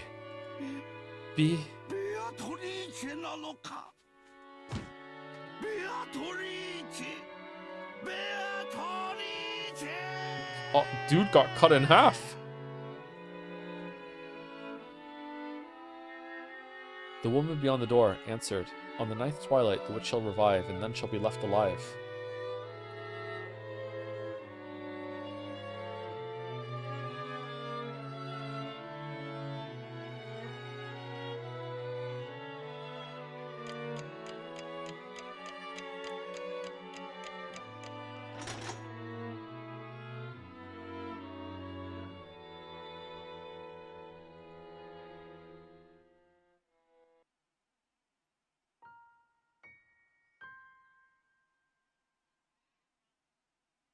Huh. Okay. Thank you, Seviriox for the resub. Supreme Cool as well. Thank you, Atides, for the new sub. Welcome, welcome. Thank you, Illyrain. Or Lilrain, not sure, for the resub. Thank you, Professor Magi, for the new sub. Welcome. And Hallow Hugs for the resub also. Battler's figure was in the dining hall. He didn't feel like going back to the guest house in the middle of all this rain, and wandered half-heartedly around the mansion in search for any place where he could sit before setting up camp in the dining hall. He didn't even lock the door. He thought the shapeless murderer, or maybe the golden witch, might come to kill him now that he was isolated, but he no longer had any desire to resist. He didn't even feel like using a locked door to hold off the culprit. He wanted that person to come at him openly from the front. If it was the killer, he wanted to ask them about some of those wonderful clothes room tricks as a parting gift.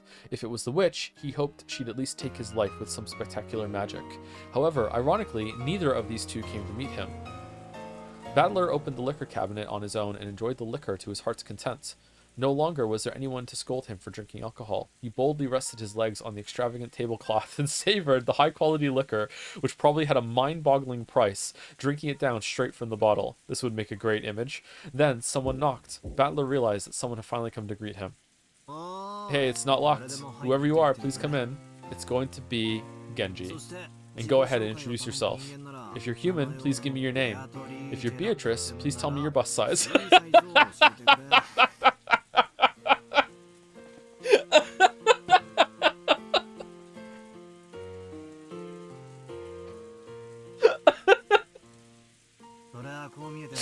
I may not look it, but I'm well known as a breast sommelier, you see? Holy shit.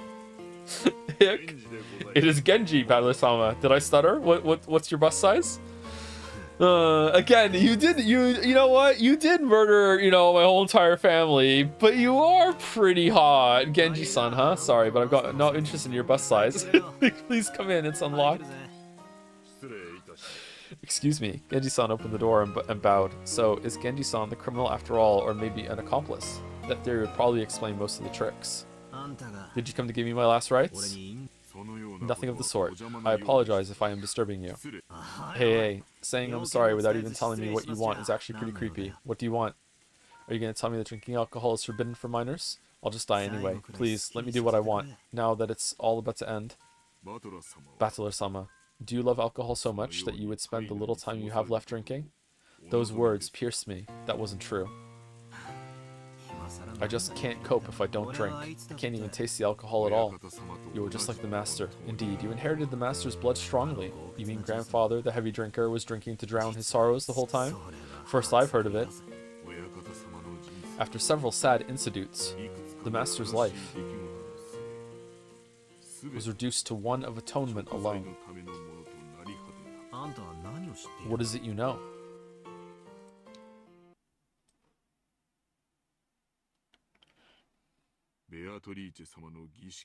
Beatrice's ceremony was completed when the 8th twilight ended. I believe I can tell you everything now. Please do. What did you say? My drunkenness was completely blown away. I lowered my feet from the table and listened carefully to hear what Genji would say next.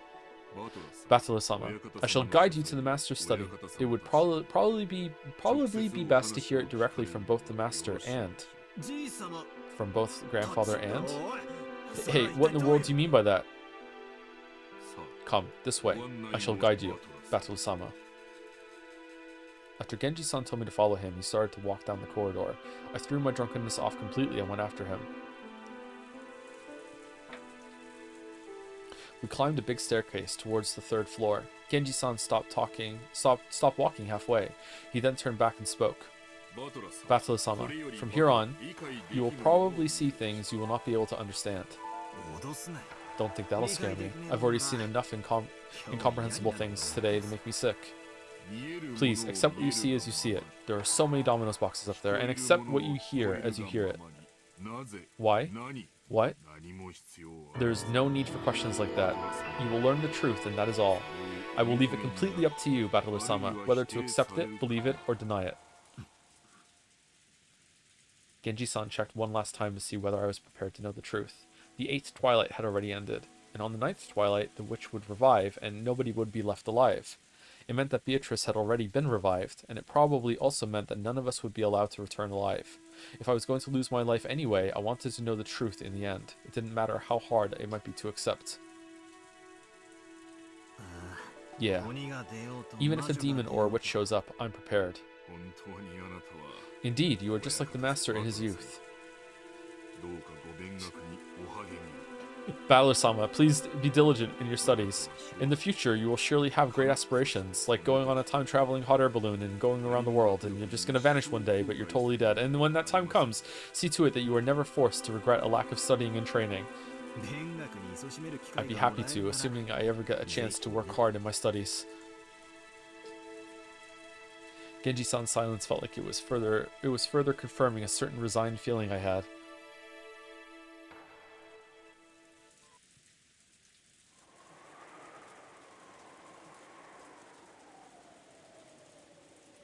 And then, the door to grandfather's study, surrounded by a sweet smell, came into sight. Genji-san took a gold key with an elegant design out of his pocket. The master's keys had been confiscated by Aunt Rosa, but he kept the key to the study alone on his person. And it just so happened that this key could also open every single other door, but it somehow doesn't count for the red statement, because it's not a master key, it's a supreme master key. He put it in the keyhole, and it made a very heavy clunking sound. Master, it is I, Genji, said Genji. I have brought Battler-sama with me. There was no reply, but it seemed that permission to go inside had been given. Come on, Battler-sama, please go in.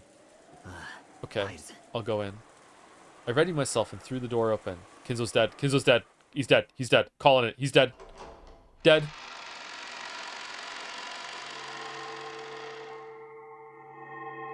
At that moment, I got slightly disoriented by the dazzling golden glow. It was, unbelievably, a swarm of butterflies that shone gold. Is this the first time Battler is seeing them? The gold butterflies that completely filled the inside of the study poured out all at once. What? What is this? It was almost like a golden leaf confetti. What if he goes up to Beatrice, the 19th person, like Beatrice, and says, "Hi, so I finally get to meet you here," and she looks at him and goes, "Who the fuck are you?"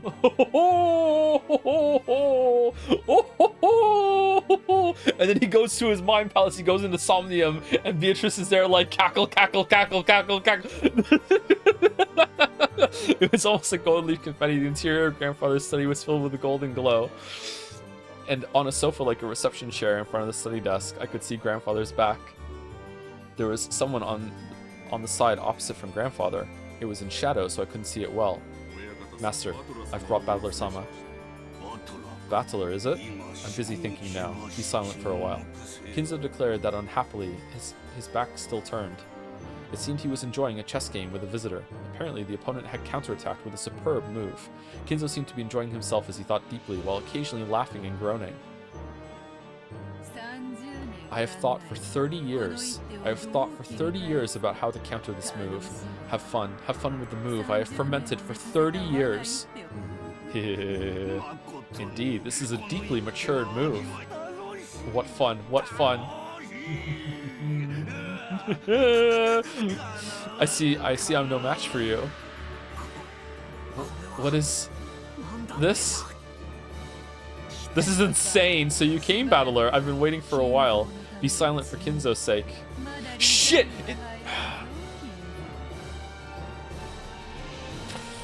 Isn't it too early to resign, Kinzo? I could have countered that move in several ways already. Cackle, cackle, cackle. This should have been my first meeting with that witch. However, I knew this witch. Even though it was our first meeting, I knew her from the portrait. Genji, serve some alcohol for Battler. What would be an appropriate liquor for this man? That which the master has loved since the days of his youth. Good, good, serve it. You did well coming here, Ushiromiya Battler. First, sit down. You called my name many times, did you not? In deference to that, I allowed you to meet me. So, what will you ask me? What will you inquire? Bus size? The doors of the Golden Land will soon be open. Soon we will have a banquet to celebrate my revival, at which I will be welcoming in the witches. In the meantime, I'll answer your questions, as many as you like. I've got a bunch of things I want to ask. What happened on this island? And why did incidents like these occur? I want to ask about the closed rooms too. What about the chapel? What about Jessica's room? And the servant room? And Aunt Natsui's room? And the parlor? There's so much more I want to ask. About the witch's true nature. Is Beatrice really a witch? What's your goal? What do you want to make us do? And why did you call me here? Answer me about everything. Be quiet. You think you'll get answers if you ask? Don't say that, Kinzo. A fragile, but not that fragile, and fleeting spiderweb did offer protection from King Herod once. Just like there are no useless things in this world, there are also no useless questions. Very well. Very well. I will answer all your questions, but only on one condition. What is it? Is there gonna be bootlicking? If you hear everything and are able to accept my existence, then you will kneel and kiss my shoes. I called you here because I wanted to make you surrender to me. Okay, can we just preemptively kiss them? And then listen, Kinzo, I made a bet. We bet on which would come first, Kinzo thinking of a new move, or me making you surrender. I don't think I'll lose. Cackle, cackle, cackle. Damn you, talking so tough. Yeah, alright. Try and convince me. Try and convince me you're a witch who can use weird, awesome, powerful magic.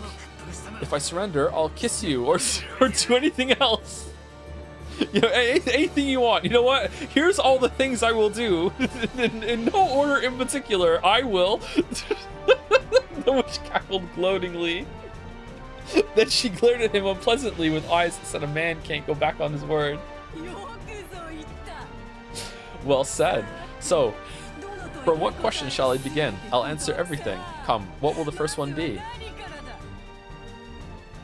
Hard cut to him kissing her shoes.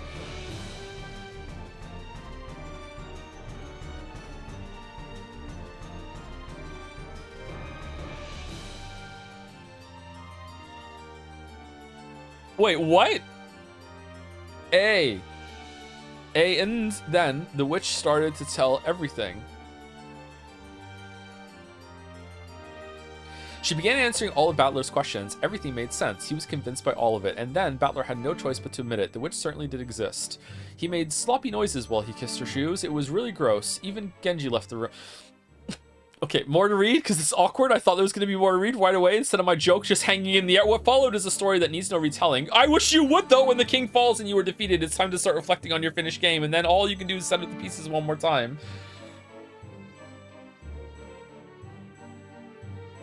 This looks cool.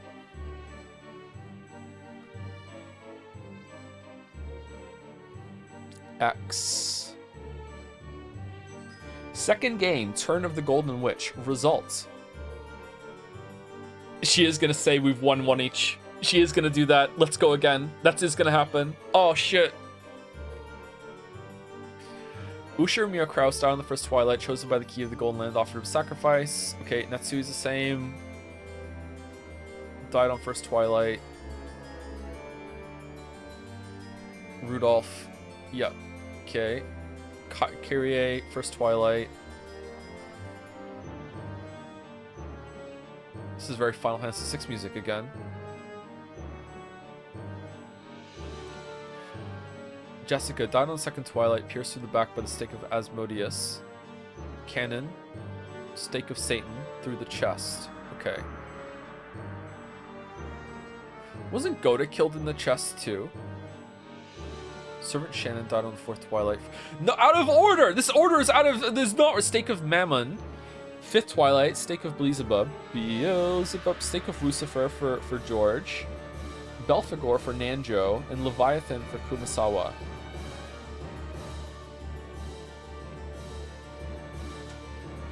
The Witch Beatrice revives on the ninth Twilight. She finally opens the door to the Golden Land.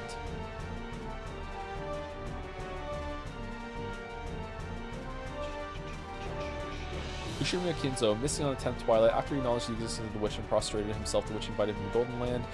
Rosa, the witch did not invite this woman, who denied the witch's existence to the Golden Land. Oh, it's someone else who denies it! Oh no, we're gonna argue with Rosa in the tea party now? After she acknowledged the existence of the witch and prostrated herself, the witch invited her to the Golden Land. Maria, after he acknowledged the existence of the witch and prostrated himself, the witch invited him to the Golden Land. Ushimiya Battler, missing on the 10th Twilight. Will he acknowledge the witch's existence and be invited to the Golden Land? The witch shall praise the wise and bestow 4 treasures in the Golden Land. There they chose to revive the dead souls and the love that was lost. After all, if their desire had been a mountain of gold of any size, they would not have been able to receive it. Kinzo chose the person he had loved and lost. Maria chose the lost love of her mother. What? Genji chose a peaceful sleep. Oh man, I'm on Team Genji.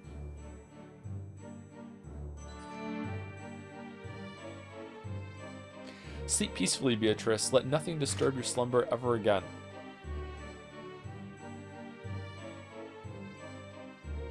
The winner is the Golden Witch Beatrice. Because time ran out before any of the 18 could solve the riddle of gold, all 18 died. When the seagulls cried, none were left alive.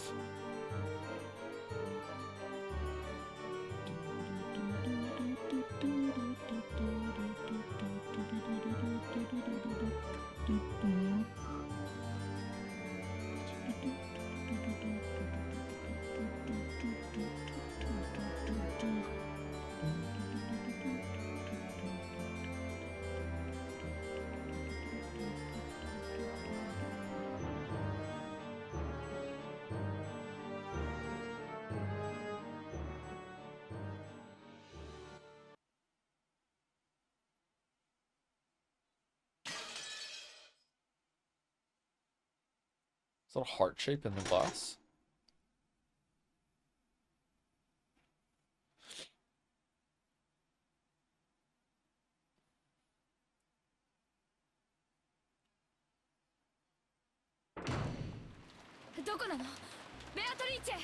Oh, it's still going.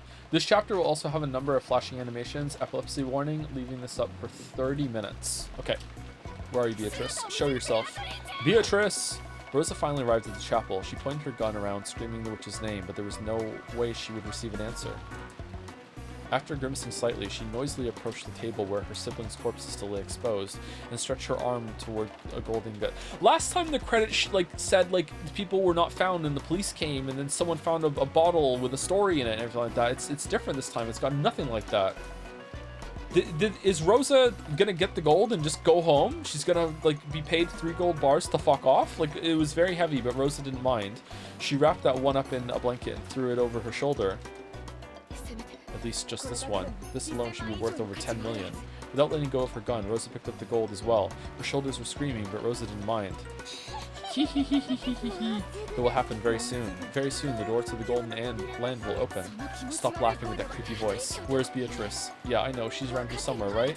You know where, right? Where is she? I don't know. Even if you don't search for her, you'll be able to see her in the golden land. Ouch. Stop laughing like that. It almost makes me want to laugh. That's right. That was definitely a witch. Definitely a witch. I didn't understand. I thought she was a human calling herself a witch, but I was wrong. That really was a witch. Didn't you stand here and say you accepted she was a witch with the others? I won't be fooled by something like that. You're there, right? Come out. Show yourself. Beatrice! I told you, she'll appear very soon. The door to the golden land will be opened.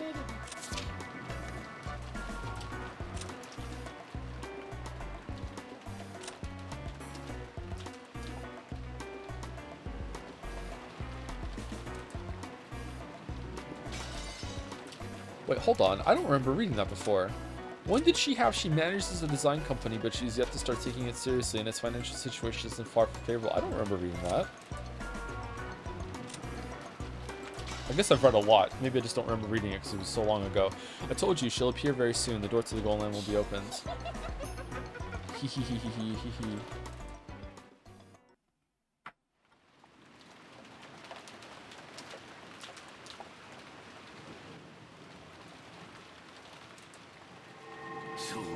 That's right. Isn't that splendid? I care not. I abandoned that rook. You, woman, are a king that cannot be reached without the resolve to lose everything one has. I'll corner you, Beatrice. At least call me a queen. Oh, what a brilliant move. So your blood, no, the Ushermia blood is bad at giving up. How pleasant. What a truly elegant night. He's having a great time. Master, Beatrice-sama, it will soon be time for the banquet. Already? That was fast. Every night I pass with you goes by swiftly. The moon falls like an apple, and the sun leaps out of the river like a small fish. Like the epitaph. It is time, so let us go. Rise, battler. The banquet to celebrate my revival will now begin. I'll introduce you as my new furniture. No, as my toy. To the dignitaries among witches. The witch was relaxing elegantly, her feet thrown out from the sofa and resting on top of a footrest. However, the footrest wasn't a part of the sofa, but a human. A human down on all fours. Beatrice-sama, your silk dress. You are the guest of honor, but I am the host. I will go out first. It would have been nice if Shannon were here to help dress you, but unfortunately, it seems she no longer remains. She's never around when I want to use her.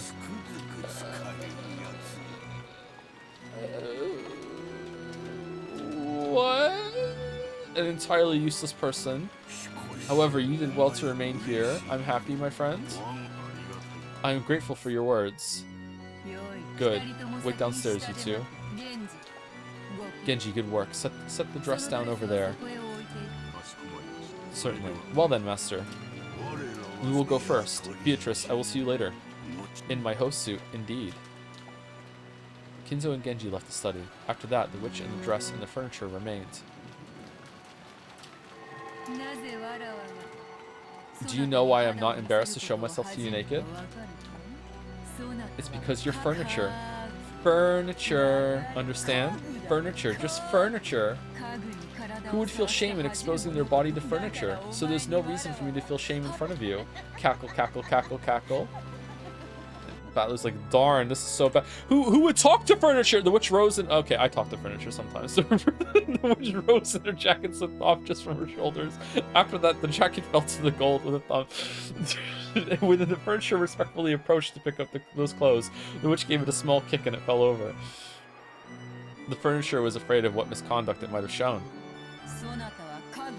Do you, as furniture, plan to force me to unbutton myself? Stand and undo the buttons, one by one with care, quickly, gracefully, with no mistakes. The guests are being kept waiting, so change my clothes quickly. Yes. Cackle, cackle, cackle. Undo them with care. Those buttons are each worth more than one of your eyeballs. If you make a mistake and break them, I'll sew your eyeballs instead. Lots of cackles.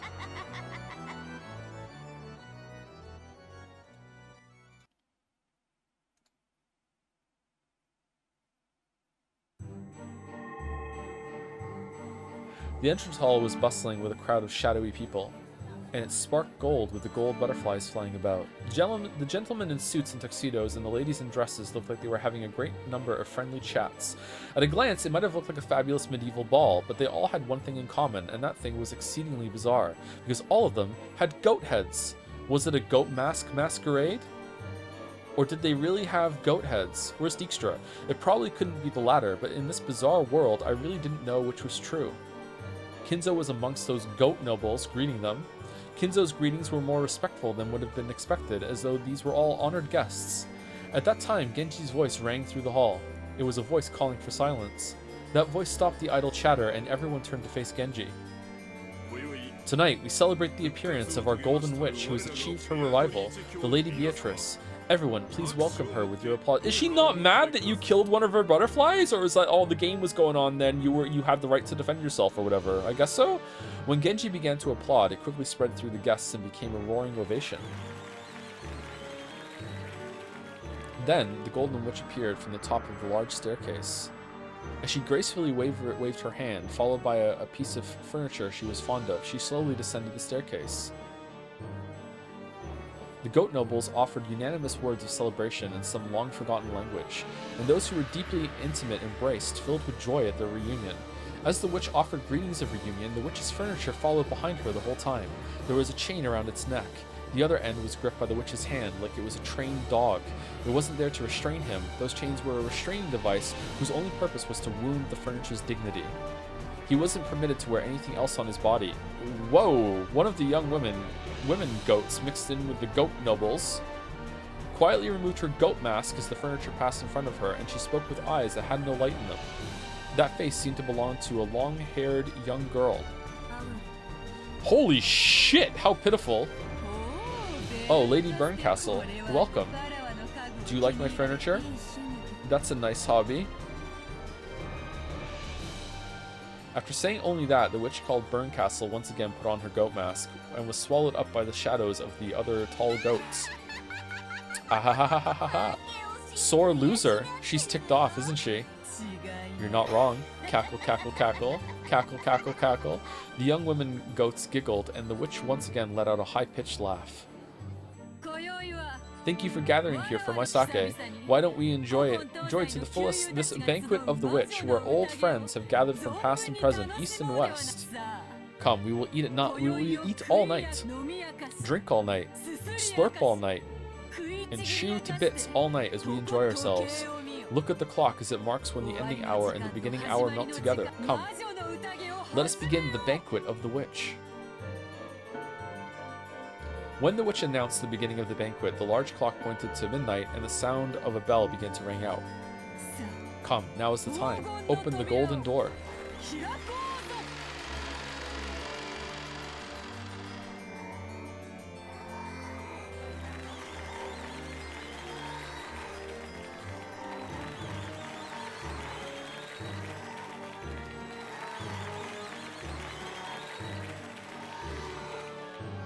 All at once, the butterflies leafed in gold flew all around the inside of the room. Amidst the golden storm, the brilliant gold-colored light, the barrier between this world and another was cut open. All right, the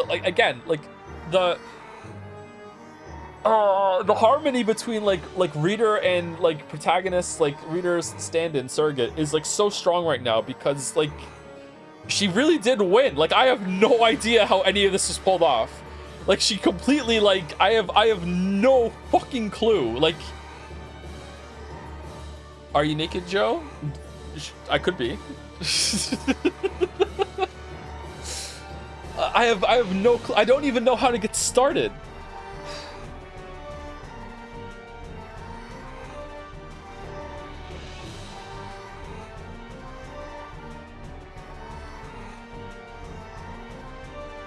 What the hell?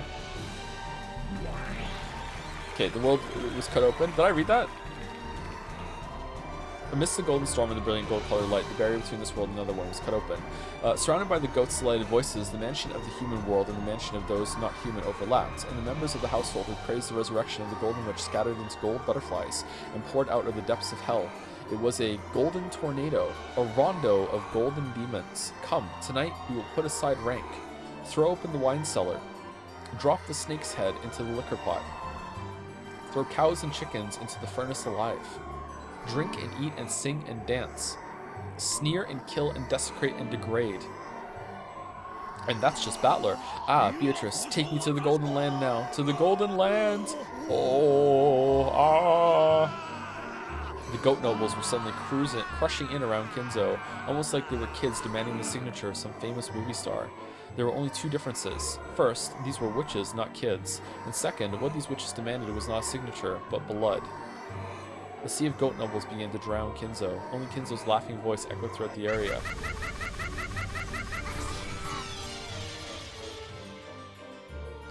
What the fuck is this?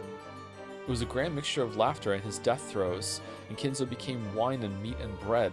An aroma if slurped, a rich taste if gnawed, and pleasant to tear to bits. The sound of his death throes lingered on sweetly, and if adorned with melted chocolate and golden argent, would make a wonderful dessert. If you took the bones home, you could use them in a soup, and the remains could even become toys for the children to play with. And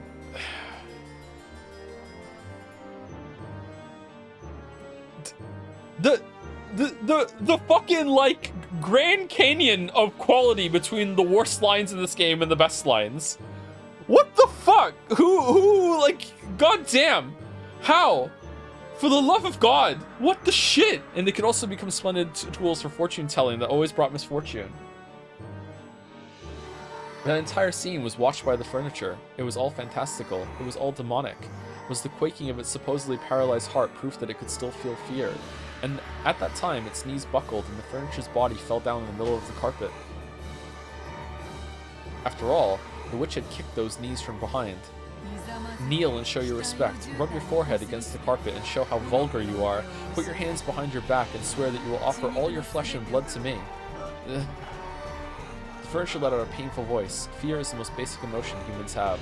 Was that emotion reviving his sense of self, which should already have been slain? Humph.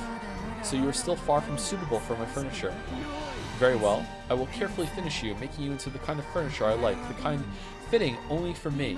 As you are now, I doubt you can offer more than entertainment for our guests. The goat nobles were surrounding the crouching furniture. It seemed their blazing, blood-red eyes couldn't hide their ecstasy at this new young food they'd been given. And from the ugly teeth that stuck out of countless mouths, saliva, or maybe the traces of meat and wine they had just eaten, dribbled down. As the furniture let out a wild scream, it retreated, still sitting on its backside, but the circle of goat nobles was closing in. Then the furniture looked at the witch's face. It had surrendered to the witch, so, believing that the witch would show some compassion, it stared at her face in the end. But there was nothing but scorn on the witch's face, and she wasn't even facing the furniture anymore. The witch went off to greet an honored guest with whom she had crossed gazes. The goat nobles looked down upon the furniture. Actually, they had been waiting, in their goat suits, just like how one must remove the cork in order to drink champagne. They had to wait for one thing before partaking of the offering served at this banquet. Of course, the furniture didn't know about this thing, but it came out of his mouth all by itself. Just like the unavoidable pop of a cork, it inevitably came out of his mouth. Yeah. It was a scream. It was a sign that marked the beginning of the modest banquet at which he was to be served. Yeah. Buki kayaku. Ugagyu. Ua ua. Buyakasha. Oh. Episode 2 complete. Banquet of the Witch. Gabu Bogi Yagu Kikiboru.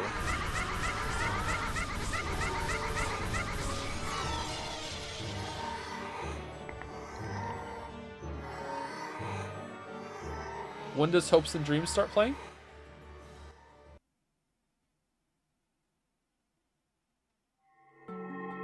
By now, the garden was one of both roses and gold.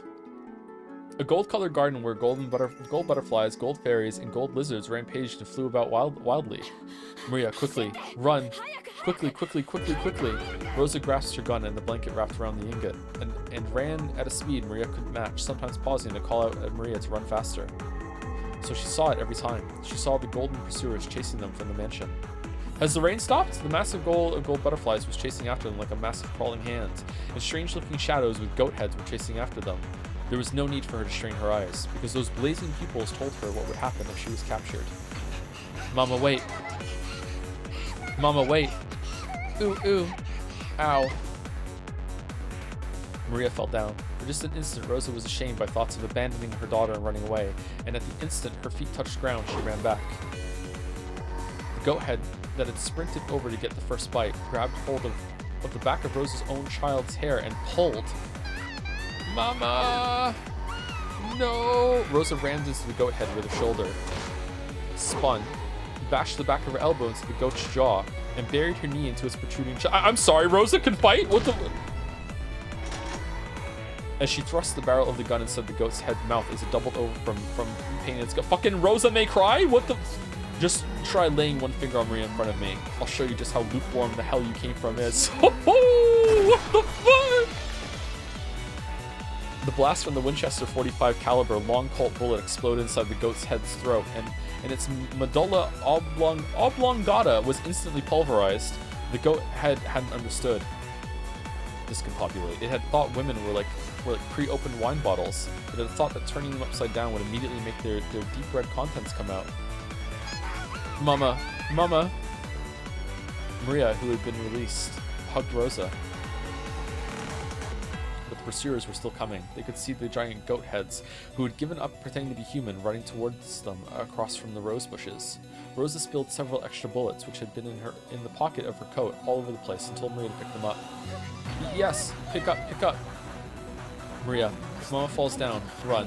Go to the shore, and swim, and swim, and swim. There's nowhere for us to survive on this island. No!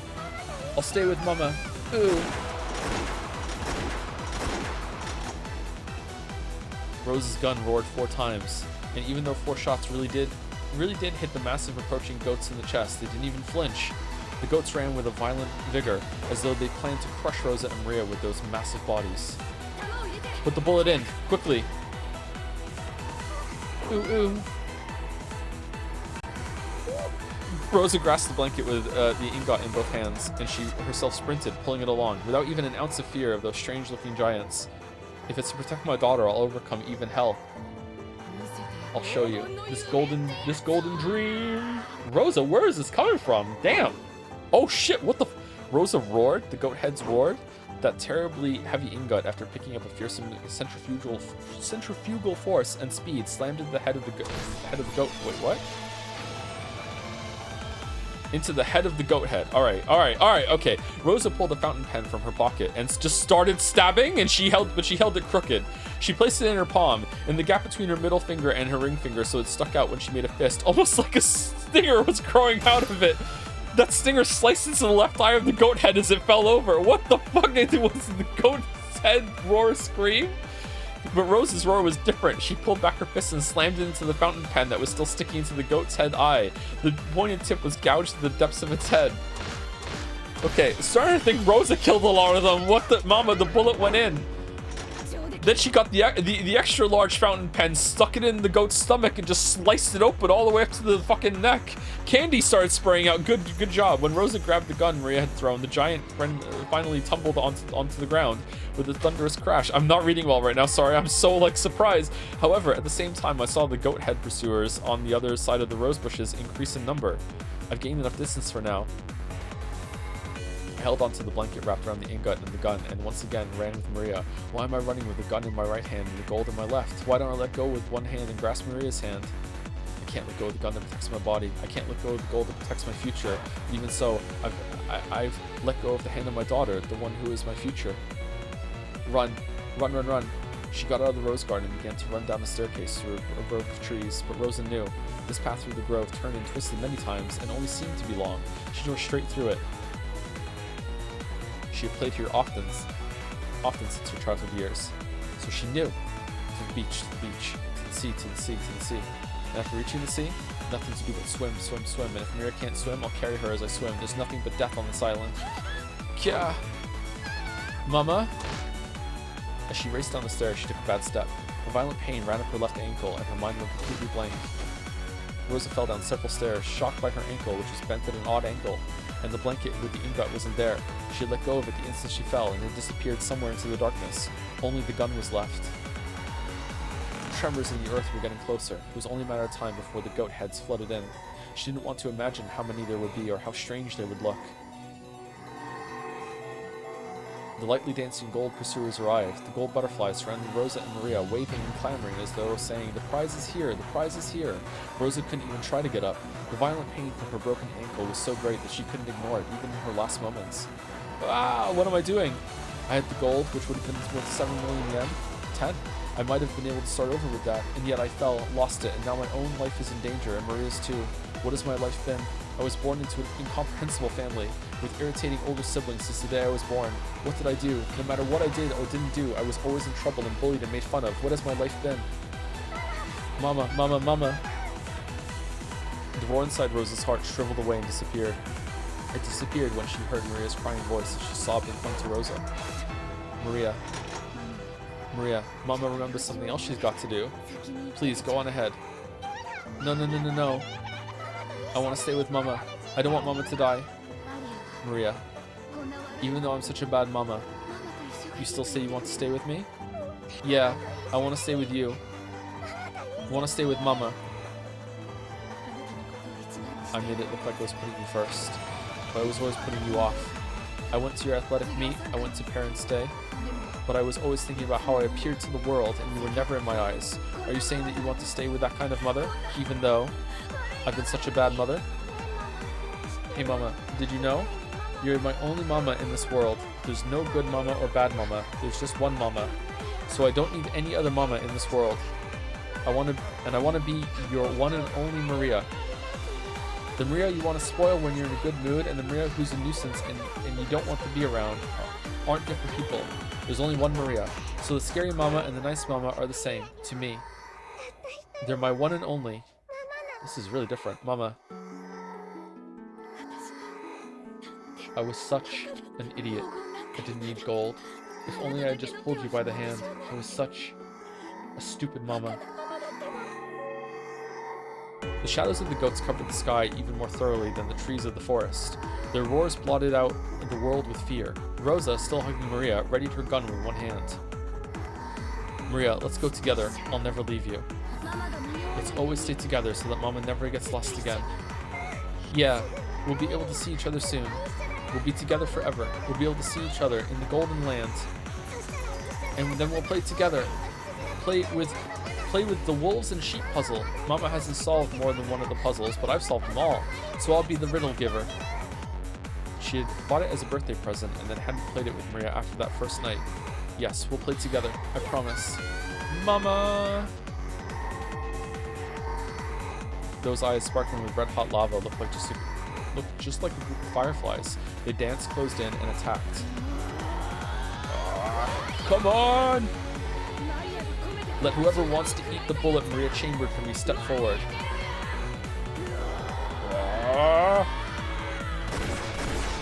Ooh. I just got chills from that. Oh, wow. That was good. That was good.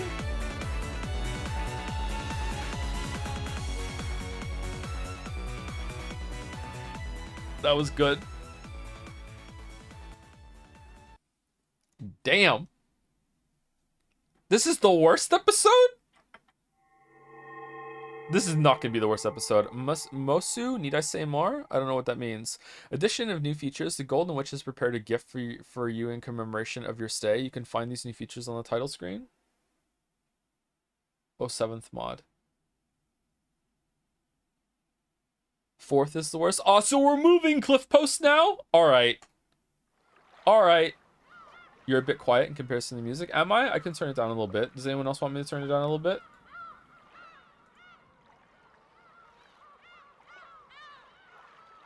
I'm guessing it's Tea Party now, right? Episode 2 Tea Party. Hold on. What about this one? No, we're not. Okay. Okay, I'm guessing Tea Party. Pulse is fine. Okay, we are 18 minutes before break. Do we want to take a break before this? Probably, yeah. And then we can do Tea Party in the next one back to back. I'm assuming there's going to be another question mark, yeah? Let's take a break right now then, okay? Yeah. Before I go, thank you to Wiley Wub 13 for the resub. Uber Super Soft with some bits. Artem V for the resub as well. And Yuri was taken for some bits as well.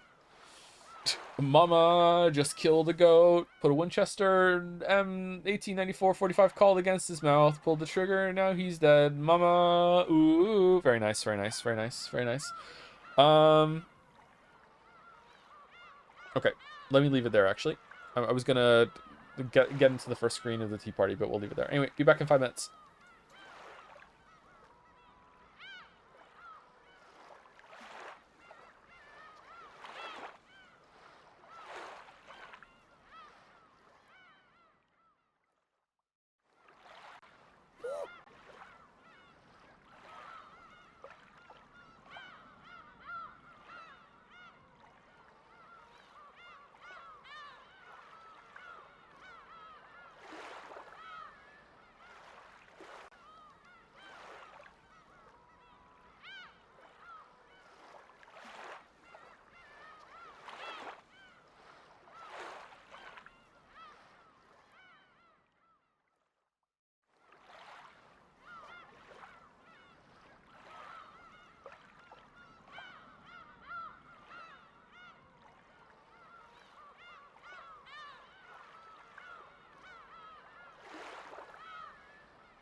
Hello. I forgot to put the chandelier on the screen. My bad. Sorry about that. Mom with guns, poll ended. What was that?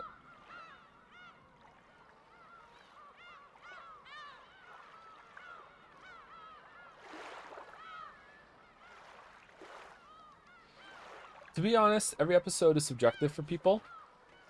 You probably identified more with this episode due to the parental themes and exploration of Rosa as a character. I think most weebs are very young or single with no kids when they first play Umineko, so it's very hard to empathize with bad parents because they have very little life experience.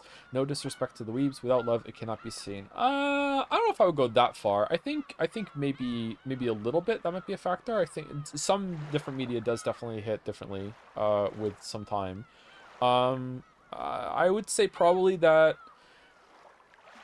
I mean, I'm assuming that I'm done episode 2 at this point. Like, after what happened at the end of episode 1, it's kind of like...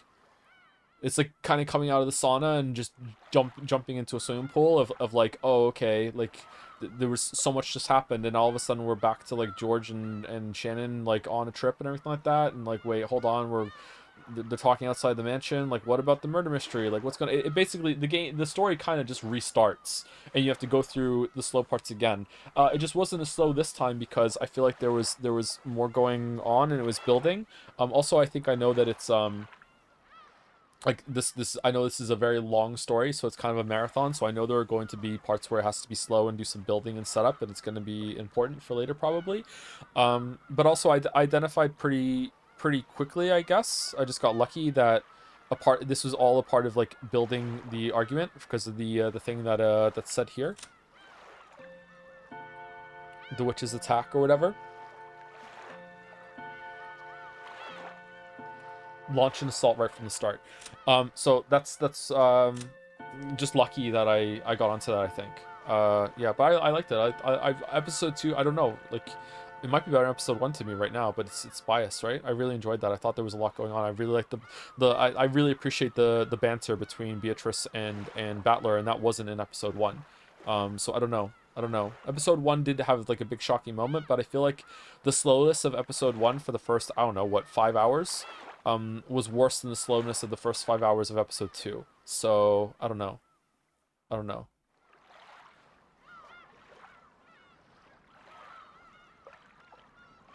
You have 6 more episodes.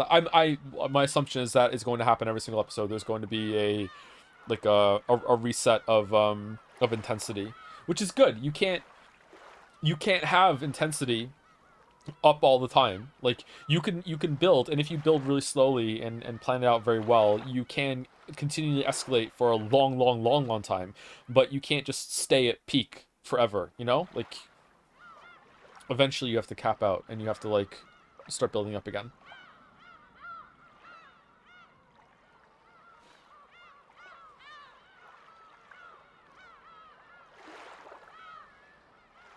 Like,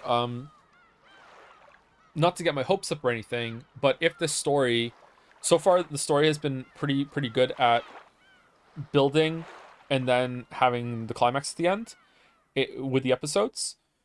If it is also simultaneously doing building within those climax sections, that is building up throughout the all across all the episodes to that at the end, like the final episodes have like a climax that has been built over the entirety of the story, like simultaneously, then that would be really good if it was managing to do that. That is very hard to do. I'd be very impressed.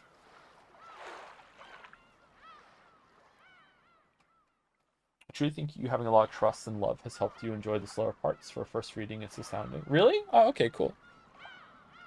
Oh shit! No! Sorry, I accidentally clicked on the gnome sound effect.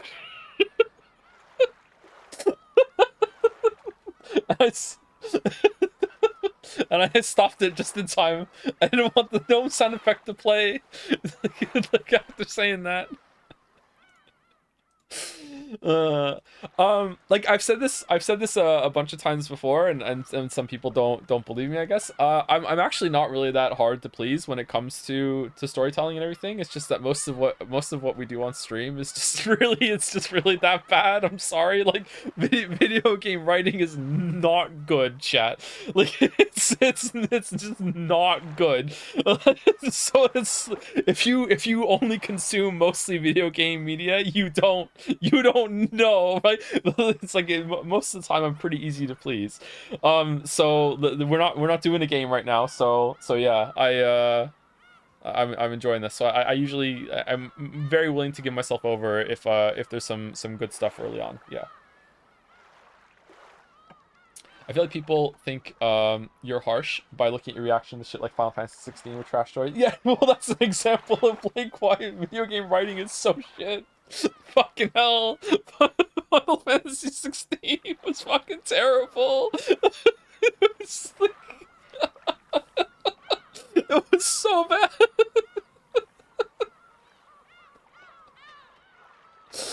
On so many different levels was it bad. From the writers who watched Game of Thrones, for the audience that half watched it while grinding in Final Fantasy 14. Yep.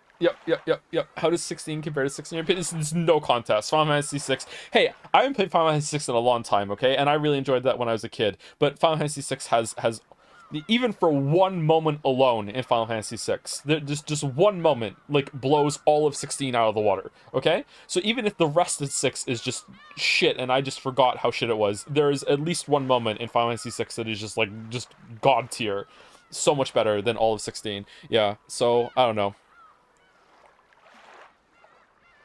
The opera at the moment, that which moment? The opera would probably qualify, but I think in my head when I was saying that right now, it was I can't say it because it's spoilers. The end of Act 2 transition. Okay, if you want to separate it like that, the halfway point of the game. Okay.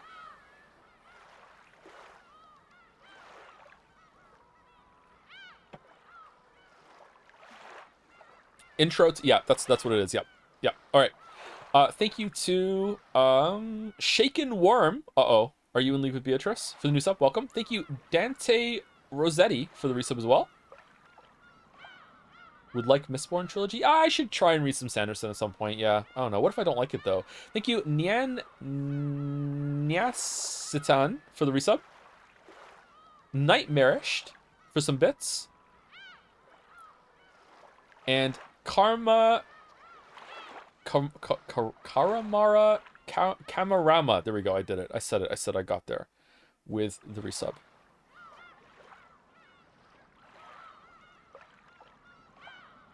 Do you think you'll start taking notes? I don't think I still need to take notes just yet. We'll see. We'll see. If I have to, then I will. I would like to keep it all in my head. If I start forgetting things, and I don't know how many times that has to happen, but if it starts happening fairly regularly, consistently, and chat is like, yo, like they was said that before, like what the fuck, like, then I will start taking notes. Sure. I'm reading Stormlight right now and enjoying it, but I don't think you would like it. Oh, Jelly Jonah, episode 2, Jelly, Stormlight. Ooh. Actually, do you think that would be a more accessible choice? I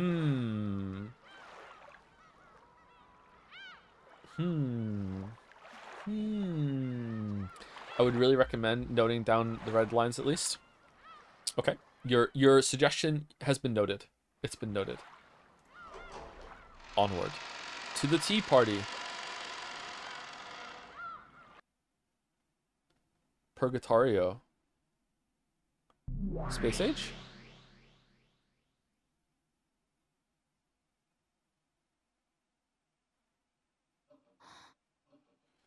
Ushiromia Rosa. Rosa awoke from her doza.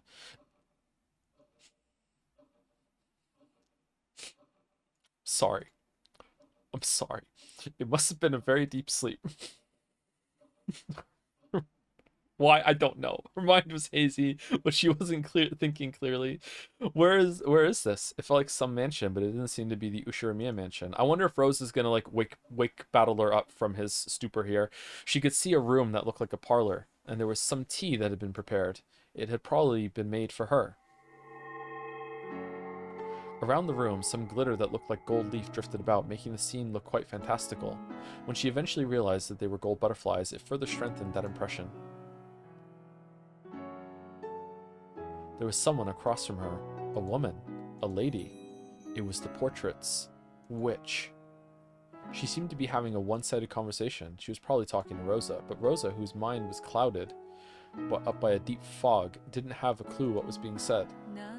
Choose whatever you please. If there's anything you want, I'll give it all to you. You can think of it as a reward for your good luck, or else as proper compensation for how you've answered to my demands. It may have been a truly trivial matter from your perspective. However, the deal was important enough to me to be deserving of this reward. What is she talking about? I don't know. I don't know. It's just that I am very much a witch. Perhaps you'd best ask for something only a witch can give you. What a rare chance this is, to actually receive the favor of Beatrice the Golden. Me! Cackle, cackle. She's in a good mood. Finally, Rosa started to feel the blood flowing through her body. Her movements were still sluggish, and she couldn't even voice the words she was thinking. I am commonly called the Golden Witch. Bestowing a mountain of gold like the one I gave Kinzo is trivial to me. After all, you can measure all the pleasures of the human world with money. Therefore, gold is no more or less than the manifestation of the human world's pleasures. Can you imagine it? A mountain of gold that you couldn't use up as long as you lived. As the witch blew on her pipe, multicolored smoke enshrouded their surroundings.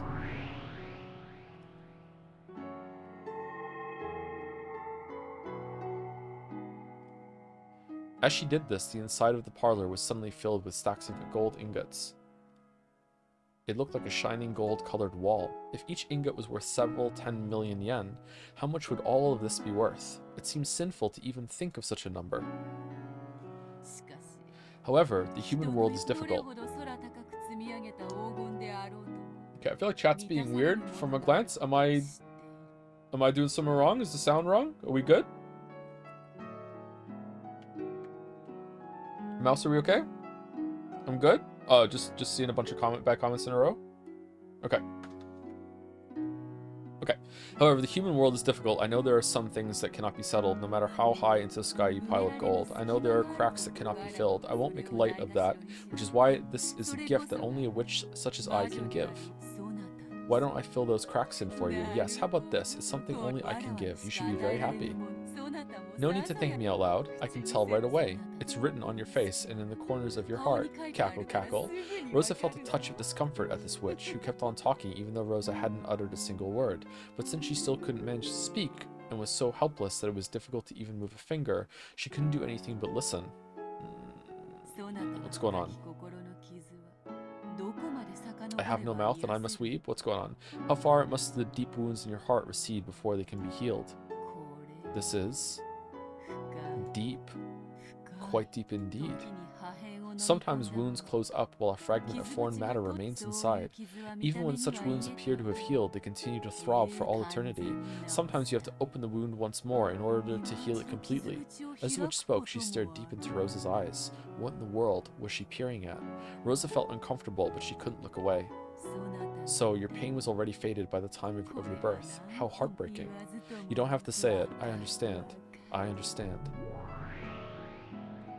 Rosa was gradually being sucked into the witch's eyes. Then, the world grew dark, spinning round and round as she was sucked in.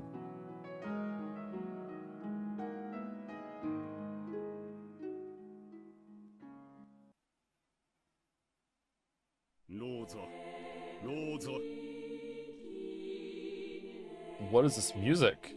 Heaven? Rosa, Rosa, why are you such an idiot? Oh, that's Krasny-san's voice. Krasny-san is a real adult, so he's very smart. So he hated that stupid kid, Rosa. Oh, no. Oh, no. We're gonna have a Umineko when the audience cries. Oh, no. I know exactly what they're about to do. He was a very scary person. I was often hit and my toys were taken from me and broken. I was apparently being punished for something bad I'd done, but I never really understood what it was or why I was being punished. I was always punished suddenly and then later told what the punishment was for in a forced manner, but it was always something I didn't remember doing, so I really hated Krasny-san.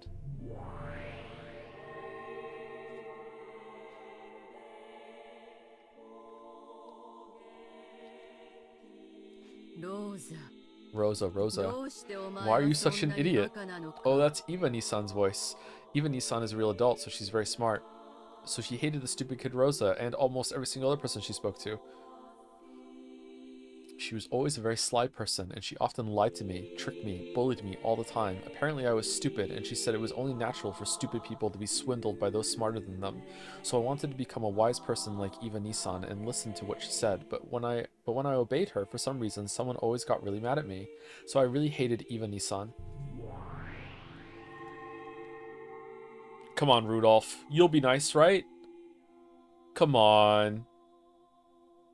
Rosa. Why are you such an idiot? Oh, that's Rudolph-ni-san's voice. Rudolph-ni-san really knows how to get things done, so he hated the stupid kid Rosa. When Kraus-ni-san was around, he would be friendly with Kraus-ni-san. When Iva-ni-san was around, he would be friendly with Iva-ni-san. And when I don't even know what they are anymore. Nissan wasn't around, he would be violent like Kraus-ni-san. And when Iva-ni-san was around, he would play dirty like Iva-ni-san. And even though he was also bullied most of the time, when Kraus-ni-san and Iva-ni-san weren't around, he gave me 2 people's worth of bullying. So I really hated Rudolph-ni-san. Wow. Oh, but these were my memories from when I was a kid. It's common for unfair things to happen between kids. So you mustn't hold on to grudges for such things forever. With time, those memories get buried away, and forgetting them bit by bit is supposed to be a part of growing up and becoming an adult. So becoming an adult is the same as separating yourself from all those memories, and because of that, no matter how much time passed, Rosa couldn't become an adult. Even though she had been blessed with a daughter called Maria and was called a mother, she didn't at all feel like she'd become an adult. The witch pitied her for that, and she smiled, saying that she could heal that pain herself. How can I heal you? It's possible, but not easy. I might rewind time and... No time travel, no time magic, no, and giving you a world where you have no older siblings. But that way, your memories of being hurt... There's already been time travel! She reset the fucking island! But that way, your memories of being hurt by your older siblings wouldn't remain. And in that sense, while you might call it a gift, you wouldn't be able to accept it. A person is only satisfied when their starvation is healed. But if you make it so they never starved in the first place, none of them will thank you. Just like how there are no young people who give thanks for their daily gluttony. Understand? I think she's telling me something really complicated. In short, even if she makes it so I never had older siblings, that wouldn't remove my pain. So maybe that's what she's saying. Strictly speaking, that's not quite right. Healing isn't the same thing as removing pain. It's the pleasure we earn as compensation for withstanding pain. Therefore, removing the pain isn't healing. To know the joy of healing, you have to know the pain.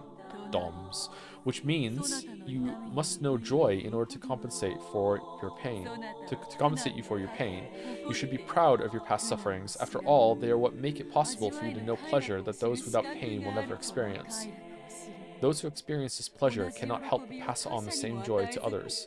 Cackle, cackle. The rare, helpful, serious cackle. When the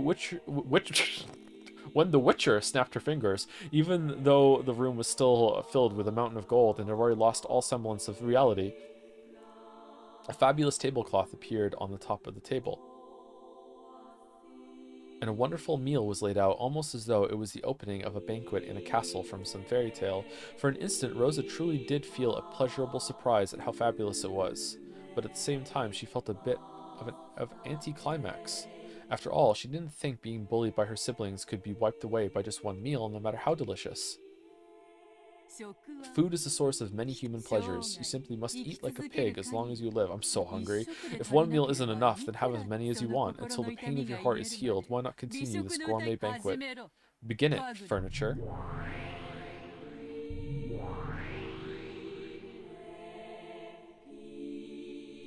As the witch clapped twice, there were suddenly 2 goat-head servants there, and they began to prepare the meal. Goda. From the beautiful dishes adorning the table, they efficiently took some food and began to pile it up on Rosa's plate. It really did look delicious, but Rosa's body still felt heavy as lead, and there was no way she'd be able to eat. Maybe they also understood that. The goat-head servants tied a napkin around Rosa's collar and gallantly brought a glass of before-dinner alcohol to her mouth, tilting it for her. She remembered an old servant who had once carried rice porridge to her mouth when she was laid up with a high fever. She couldn't drink it well, and it dripped down from her mouth, but she felt the fragrant sweetness spread throughout her mouth. It's a sweet aperitif? Aperitif? Aperitif? Did I look this up last time? Aperitif? I think I did. Of noble wrought German made wine. A wine cocktail of white wine mixed with a crimson golden drop. If I had to give it a name, I'd call it a bloody Kraus. Soaked with just a golden drop of your brother's blood that was squeezed out of a compressor. Rosa coughed violently, and the bright red that stained her face made it look though she had coughed up blood. You know a lot about black tea, so you should know what it means, right? Golden drop refers to the last drop in drink. It is called the most precious drop in black tea. So a golden drop of blood is the same, the last and most precious drop of blood squeezed out of a human. We squeeze it using that. As the witch snapped her fingers, a bright red veil that had been set up before something large was removed. The solemn and massive machine there was just like a coffin for a large-sized person with many large bulb things stuck to it. And it looked like a sinister torture device. By its unnerving shape, she could tell that with a human strength it could be used to tighten and compress something, and it seemed that there were still some squeezed dregs remaining because of the bright red remains that stained it. But you can't take more than one golden drop at once. No matter what kind of human you take it from, you can't get more than one drop. But I'm a witch. Reviving a person is easy for me. When the witch snapped her fingers, the human compressor suddenly began to shake. No, she could also hear a groan. It looked almost as though someone sleeping in that man-sized coffin had woken up and was now struggling to get out, but that was wrong. What was inside definitely had been squeezed dregs. Using her magic, the witch had once again revived the squeezed dregs to how they had been before they were squeezed. 3 goat-head servants with muscular physiques approached the compressor and forcefully started tightening the large bulb. As they did, an unearthly moan came from inside the coffin. Rosa thought she knew the owner of that voice.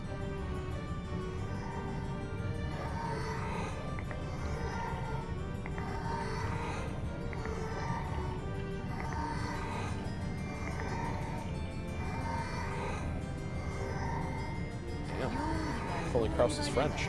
It is fitting for cooking to be done in the kitchen. Enough, stand back.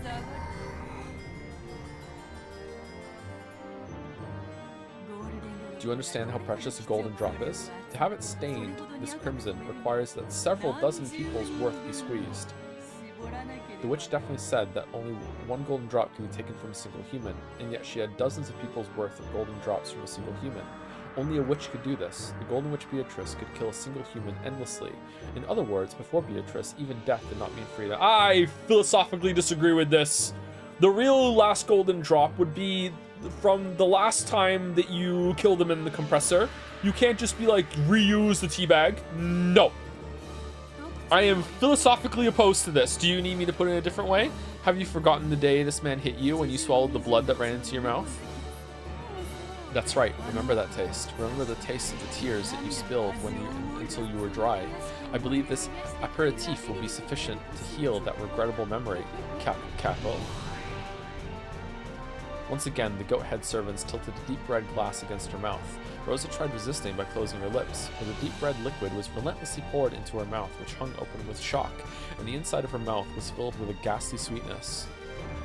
It definitely was a fragrant sweetness, the living blood of her brother, who had given her such hateful thoughts and made her soak her pillow so many times. Had been collected from his death, repeated dozens of times. How could the crimson-stained wine not be sweet? But Rosa tried to spit it out. Because of that, the deep red wine that spilled out of Rosa's mouth looked just like a blood stain.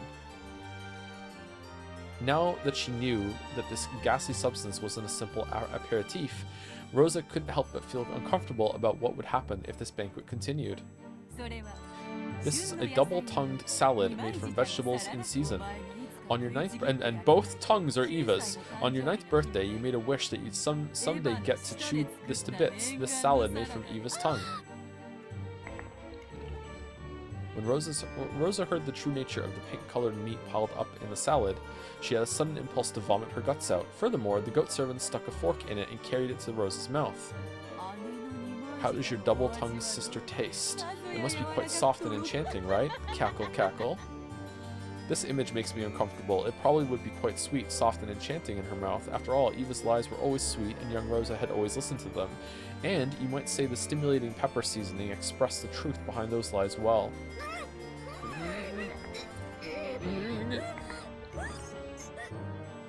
As the tongue salad that kept being pushed into Rosa's mouth was covered with saliva, she spat it out, but the goat head servants carefully returned it to the plate and carried it to Rosa's mouth over and over again. Man, Battler really is in a Clockwork Orange machine somewhere. It goes without saying, but I made this salad deliberately using 5 of Eva's tongues. Oh, I was off! You can't get more than 1 tongue out of a person, but I can get them over and over. Cackle, cackle. As Rosa's tears dripped down, she resisted frantically. However, the only way she could resist by was refusing to swallow. Even if she didn't swallow it, the taste of the French dressing increasingly permeated Rosa's mouth. Does it not please you? There's lots more. Sea bass pie wrapped in the skin of Rudolph's face. Soup with boiled brains, liver pate, and look forward to dessert, cackle cackle. It's not just your siblings, see? I have lavishly assembled all of those whom you have trusted and yet by whom you were betrayed. Why don't we continue this banquet for all eternity until your heart is satisfied? For all eternity. You're happy, right, Ushiomiya Rosa? Don't pretend you hate it. I know that you're acting happy, okay? If you want to laugh, then do so. And if you won't feel better until you've had a raw performance of your annoying older sibling's screams, I'll let you hear them as much as you like. If you're not, your reluctance doesn't trouble me. That's just your personality, right? On the inside, you're actually so happy that your skin is crawling all over. And yet, on the outside, you're merely pretending that all this causes you pain, yes? It's alright. Here, there is no need to worry about honor or your public image or anything. So laugh as much as you want and chew it to bits. Isn't this the best banquet, Ushiomiya Rosa? Rosa!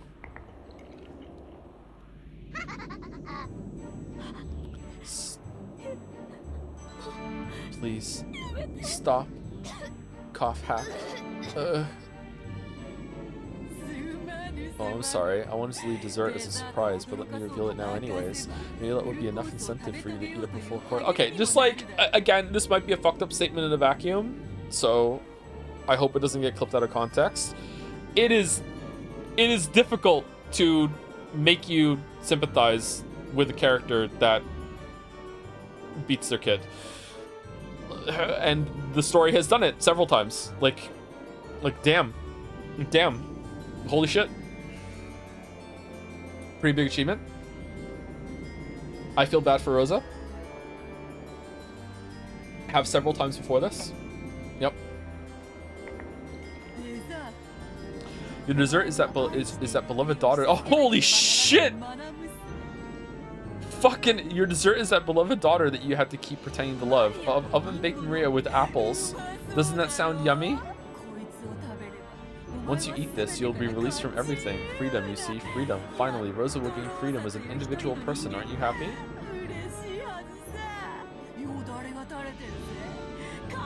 You should be happy. Drool is hanging from your mouth. Just try looking in a mirror. Hi. I think that people shouldn't be fed their siblings even if they're bad parents. Okay, it's really easy to say right now considering she's in like a literal circle of hell. Fuck Purgatorio. She's in hell right now. But like even before this, like, and seeing what happened to her when she was a kid leading up to like this banquet, like I felt bad for her, you know. It's not just this insanity that's going on right now. Yeah. You should be happy. Drool is hanging from your mouth. Just try looking in a mirror. Yeah.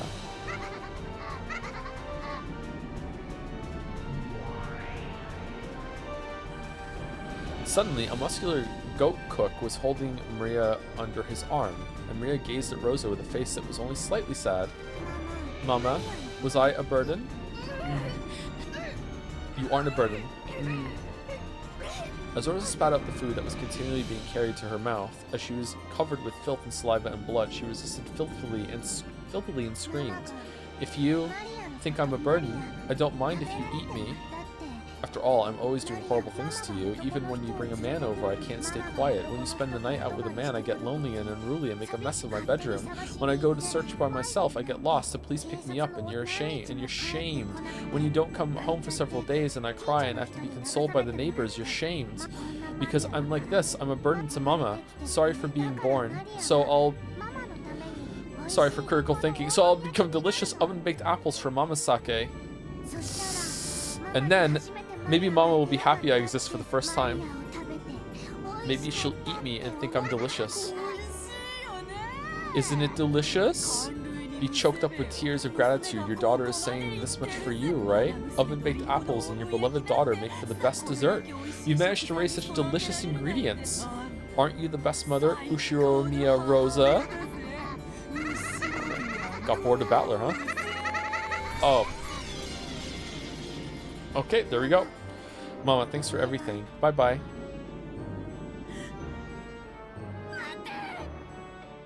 Wait, Maria, that's wrong. Stop it already. Stop it already.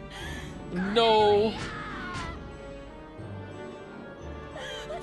I didn't want something like this. Please stop. Please forgive me. No. Stop it already. Don't put it in my mouth.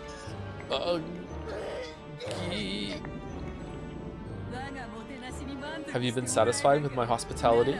Then I'll have you accept it, that I am a witch. Proclaim it. Ushiro Mia Rosa accepts that Beatrice is a witch. I accept it. Ushiro Mia Rosa accepts that Beatrice is a witch. So give Maria back. Release me. Cackle, cackle. I finally made you acknowledge it. That crafty battler has already surrendered, and I made Rosa, the fool who denied me even after being invited to the Golden Land, accept it. Perfect. It's perfect. I've accomplished my perfect victory. Why didn't she do something like this to Battler?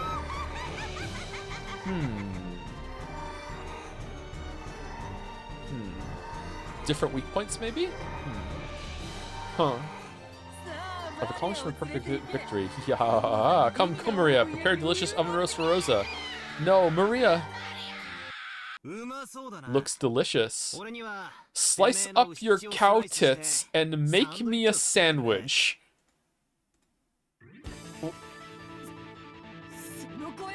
What? What? The voice? Oof? I was just pretending to believe in you. An arm grabbed the back of the witch's head and smashed her face into the table. As it did, the witch broke to pieces, turned into a cloud of gold butterflies, and reformed into her body a short distance away. Battler? You bastard. I thought you'd surrendered so far that even your soul was furniture. Me too. But while I was listening to that gross recipe, I started to get a little hungry. What the fuck? Now I feel like eating a whole roast witch. And Maria, it's 10 years too early for you to talk about having someone eat you. For fuck's... But in 10 years, you better say that... Oh, promise. Battler Kun, sorry to keep you waiting, Aunt Rosa. I'd forgotten. This is a one-on-one fight between me and this woman. It's totally wrong for me to give in. Thanks to you hanging in there. I've gotten my will to fight back. I'm trying to be strong, chat. I'm trying to be strong. I'm trying to be strong. This person, he gave up down to the depths of his soul and surrendered to me, didn't he? I see. He doesn't know when to give up. Just what I expect from Ushiromiya Kinzo's grandchild, or Kinzo himself. So the chick is a phoenix. The chick of a phoenix is a phoenix after all. How dashing, how amusing. I wouldn't have it any other way. I wouldn't have you any other way, Battler. Try to deny me, I'll completely and thoroughly smash you to bits. Let me make you surrender over and over again. I'll teach you, one who has licked my shoes, the taste of defeat over and over again. No problem. I'll teach you that I, Ushiromio Battler, am a man who can stand back up even after crawling through the mud. I've never been invincible in a fight. I've lost loads of times, but I'll definitely crawl through the mud and stand up again, and then I'll finish this. In a man's fight, you don't lose until you accept defeat, no matter how much you get beat up. It's weird that, part of this section glitched and we couldn't read a line. It's weird, isn't it? It's weird. I hope it wasn't an important line. Battler's so good. I like him so much. Yeah, it's weird that, yeah. It's so strange. Don't think I'm out just because you took a shot at me. I'll give you a good show, Beatrice. I'll accept your challenge, Ushiromiya Battler. Furniture, begin preparations for the next game. While we're waiting, why don't you tell me all about it? There were lots of closed rooms in this game. Using red, I smashed to bits most of the methods by which you tried to talk yourself out of them. What other evasive quibbles will you show me now? The lock to the chapel, the lock to Jessica's room, the lock to the servant room, the lock to Netsui's room, the lock to the parlor. Use your bizarre specialty. Those delusions, rantings, daydreams, and bluffs. All slanted with ridiculous, incredible turns of events, and show how you can thoroughly deny me. It's useless. It's all useless.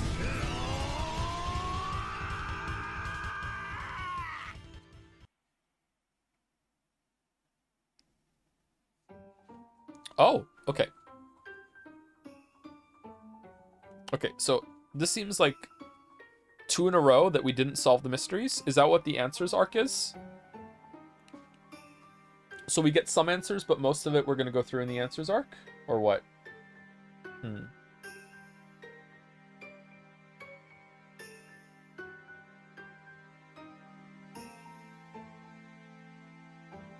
Can I skip this or no?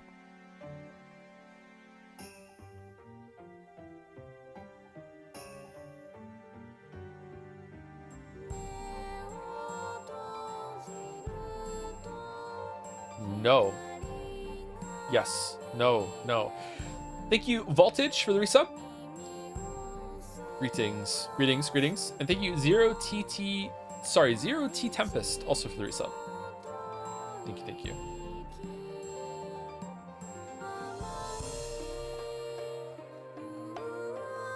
No, you get the answers in Persona 3, the answer DLC. I thought we weren't playing that.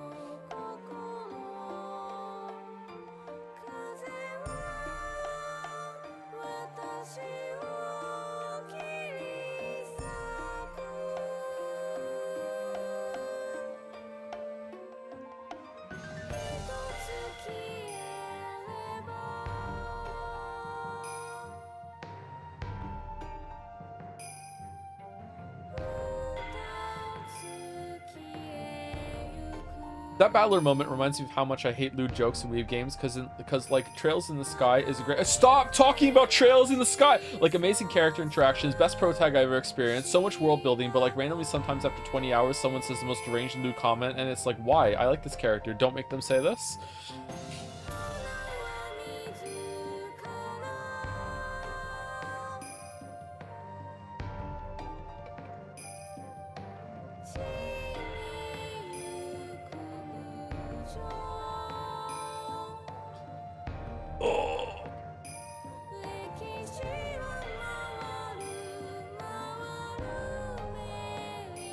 Episode 1 or episode 2? Not sure yet. About the same. About the same. Okay, but give me your bus size landed. Yeah, that's like funny.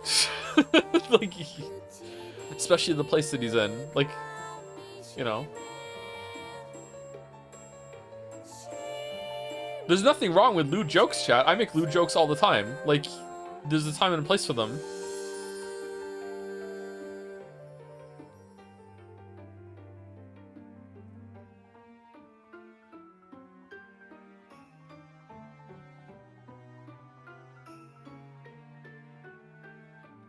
I don't know, I think lewd jokes are overdone and too easy, says Dalmek. Yeah, it's true.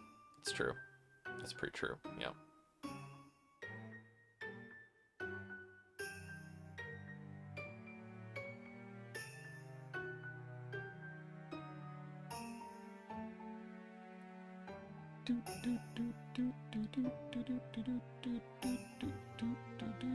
Favorite character so far? Oh, well, until 10 minutes ago, Battler.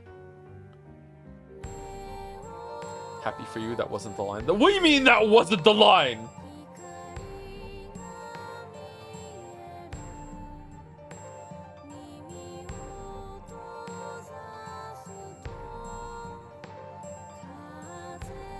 Mouse, are we even gonna find the line?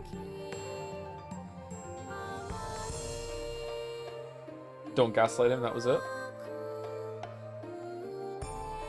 Jet's confused as fuck. Don't think so smile. It's like me with the moment in Indigo Prophecy. That wasn't the moment. I regret so much not fucking up the last QuickTime event on purpose after he jumped off the truck. Oh, I regret it so much. That would have been such a funny end to that scene. Oh, man.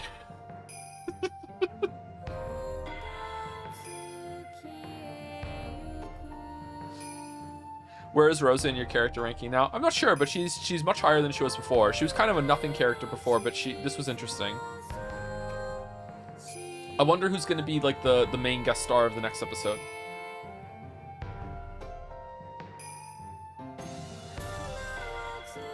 Probably Ava? I think Rudolph's going to be the last one to survive if my reading of expectations is correct. Rosa, Natsui? No, I like Natsui more than Rosa, but Rosa was interesting this time around. Well, what are we judging concepts, or are we judging like the character themselves? I like Natsui better than Rosa, but conceptually, one of the siblings being like suddenly finding themselves the oldest one and emulating their older siblings and going crazy and paranoid and treating everyone badly, that was more interesting than what Natsui did. Natsui just became like a very hold on, I'm suddenly in charge, I need to look after everyone, I just want to minimize the amount of damage that's done, I'm very reluctant, I just want to make sure we get all this. She was just doing triage the whole entire time, right? That's less interesting to me than what Rosa did, but as a character, I like Natsui better than Rosa. But like, Rosa's probably more interesting, I guess.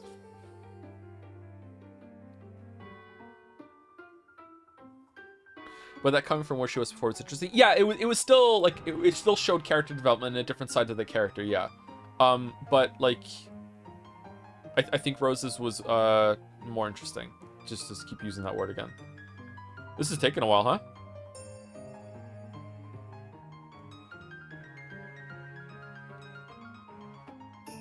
Best moment of episode 2? Best moment for me was when I clocked what Beatrice was doing on the beach. That was a really powerful moment for me, and it really like informed the whole entirety of the episode for me. I really like that. That was the best moment for me. The best moment that the story did, like, and it was like good on its own merit without me having to like get involved in the mystery, was either the train scene with Maria or the very end when she fired the gun and it just cycled through 4 different screens right into the credits at the end. I thought that was really cool. I really liked that moment.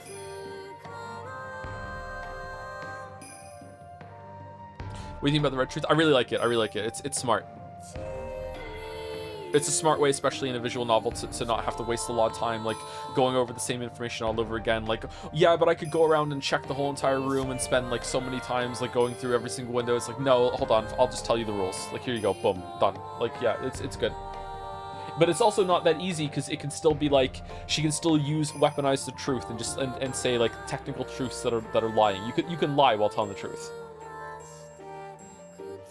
That's why we had that fight with chat one time where I said a lie is intent.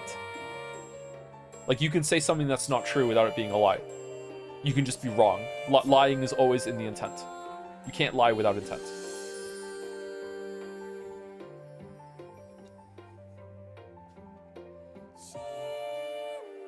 Where do you think we're going for episode 3? Probably the zoo. We've been to the aquarium. We're going to the zoo.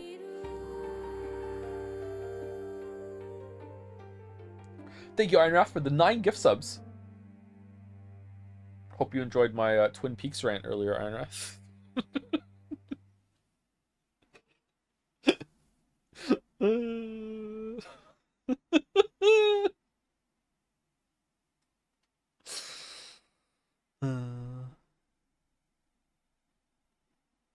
Umineko.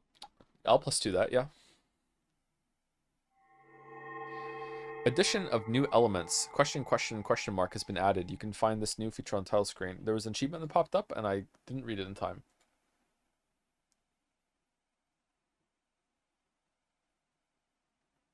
Thoughts on Goda this episode? I think he was great. Yeah, Goda was surprisingly a good part of the plot. Yeah. Not what I expected from Goda. Yeah. So far it's there's 4 question marks. It was 3 before. I think that the story has done a really good job showing how people can change when they're put under an immense amount of pressure and they're in a very dangerous and unstable situation, while still having these fleeting moments where they snap back to normalcy and they're like going back into routine, and it's like you might from an on like even I've probably said a couple times like, really, we're still doing this, but it's kind of important, you know what I mean? Like if I don't know, if you were ever in a crisis and maybe someone close to you is in a really bad accident, like maybe they're really hurt, maybe they even die or something like that, you might be surprised, like in the moment you might still find yourself just absentmindedly just checking your phone if you're in the habit of checking your phone a lot, you know what I mean? It's like it's this little bit of normalcy that's just so ingrained into your behavior that you don't even know how to stop it, you don't even know how you're doing it, you know what I mean? Like, yeah, but it's interesting that it's showing that in the story with almost all the characters, I think. Yeah.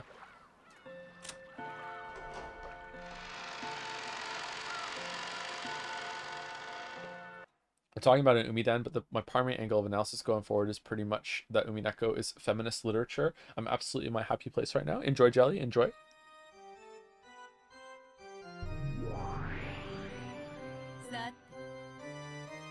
Well then, did you find that game enjoyable? A game that one-sided goes beyond being riveting. It's boring. The analysis. My, but you're as harsh as always, considering how proud I was to have created a development so impactful that it might satisfy even the boredom-hating Lady Burncastle. This response is quite harsh. Well, I'll admit it was impactful, however, it was horrible as a fair game, unless you make the conditions a bit more even. Are you saying there's no way to win? Not even for Lady Burncastle? Cackle, cackle. I wonder what you mean by that, Beato. There's no need to try and fool me. I already know that you're no bystander. Were you planning on hiding it? You're an outrageous person to come into someone else's territory from such a great distance to work against them. You came to watch from the sidelines and probably to push strongly for my defeat. I've guessed right, haven't I? And if so? Cackle, cackle. Truly amusing that I should be granted a chance to fight against Lady Burncastle, the strongest of witches who defeated Lady Lambda Delta. It's truly a pleasure. What are you, fucking dungeon keeper now? Yes, I'm also pleased. I came all this way because I really wanted to see you, bring me with confidence, fall apart and lose. What an honest person. Cackle, cackle. Even so, it would be a shame if the contest between me and the great Lady Burncastle was resolved without at least one observer. You called her here, didn't you? That kid. Maria?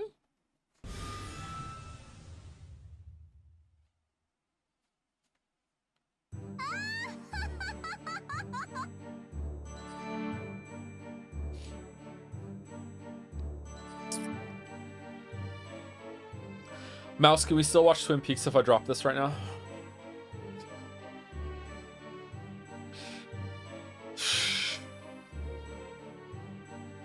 No?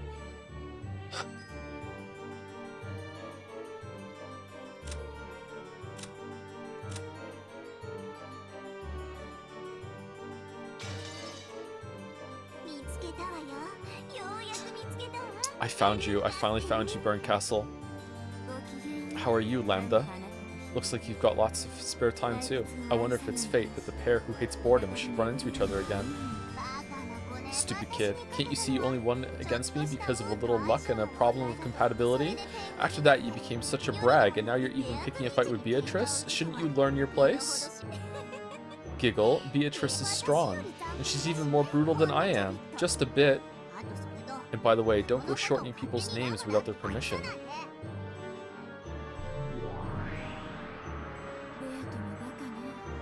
You're dumb too, Beato. If this kid's in your game, she'll make a mess of everything.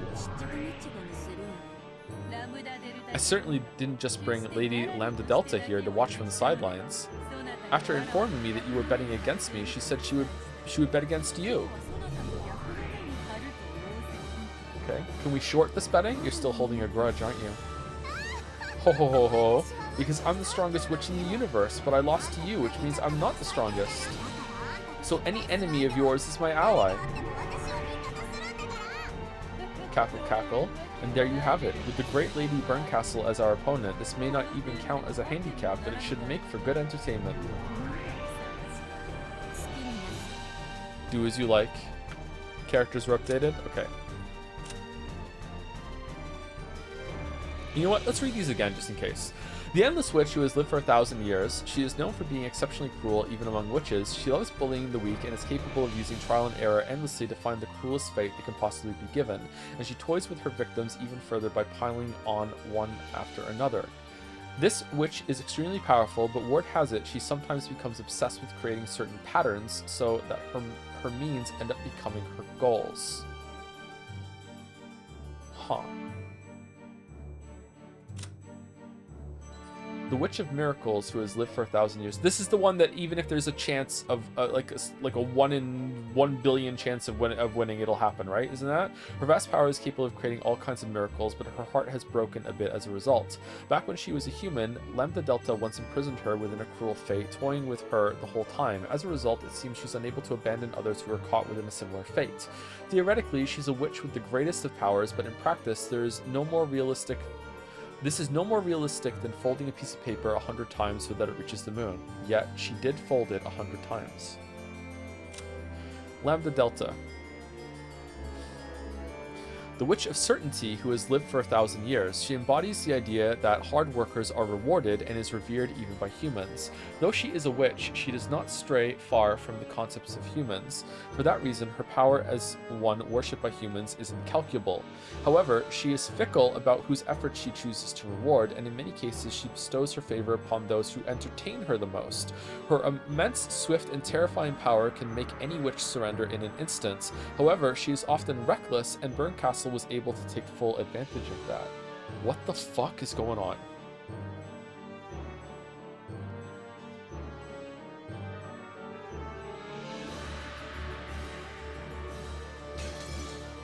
Do as you like. Now that I've been exposed, allow me to get serious.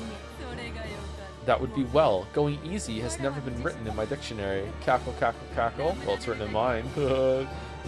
Lady Lemfelta, let's enjoy our precious time together. Yeah, I'll be counting on you, Lady Beatrice. I've been betrayed pretty badly by her too. Until the two of us smash her up and pay her back double, I won't be able to rest. I'll be counting on you, Lambda, and you, Beato. No matter what we fight over, this will be a very significant battle for us all. That's right. Of course, I don't plan on losing, but we've got a goal beyond who wins and who loses. After all, we hate boredom. Three witches giggled, cackled, and guffawed. Alright, so cackle, giggle, guffaw? That's right. I should thank you, Beato. It looks like I'll finally be able to escape my boredom. Do your best to entertain me, along with Lambda Delta. Leave it to me. Cackle, cackle. If we're decided, Beato, then let's start a strategy meeting right now. I know all of this girl's weak points, and I'll teach you all of them. And yet, Lady Lambda Delta, you were defeated by her. Cackle, cackle. I won't tell you, I won't tell you. Soon. Cackle, cackle. She's never boring, that Lady Lambda Delta. Isn't she? Take care of her. She gets lonely easily. I see. So she's one of those that are popular these days. Cackle, as expected from Lady Lambda Delta. Quite cutting edge. Cackle, cackle. Go already. That kid's waiting for you to chase after her. Then if you'll excuse me, see you next game. Cackle, cackle.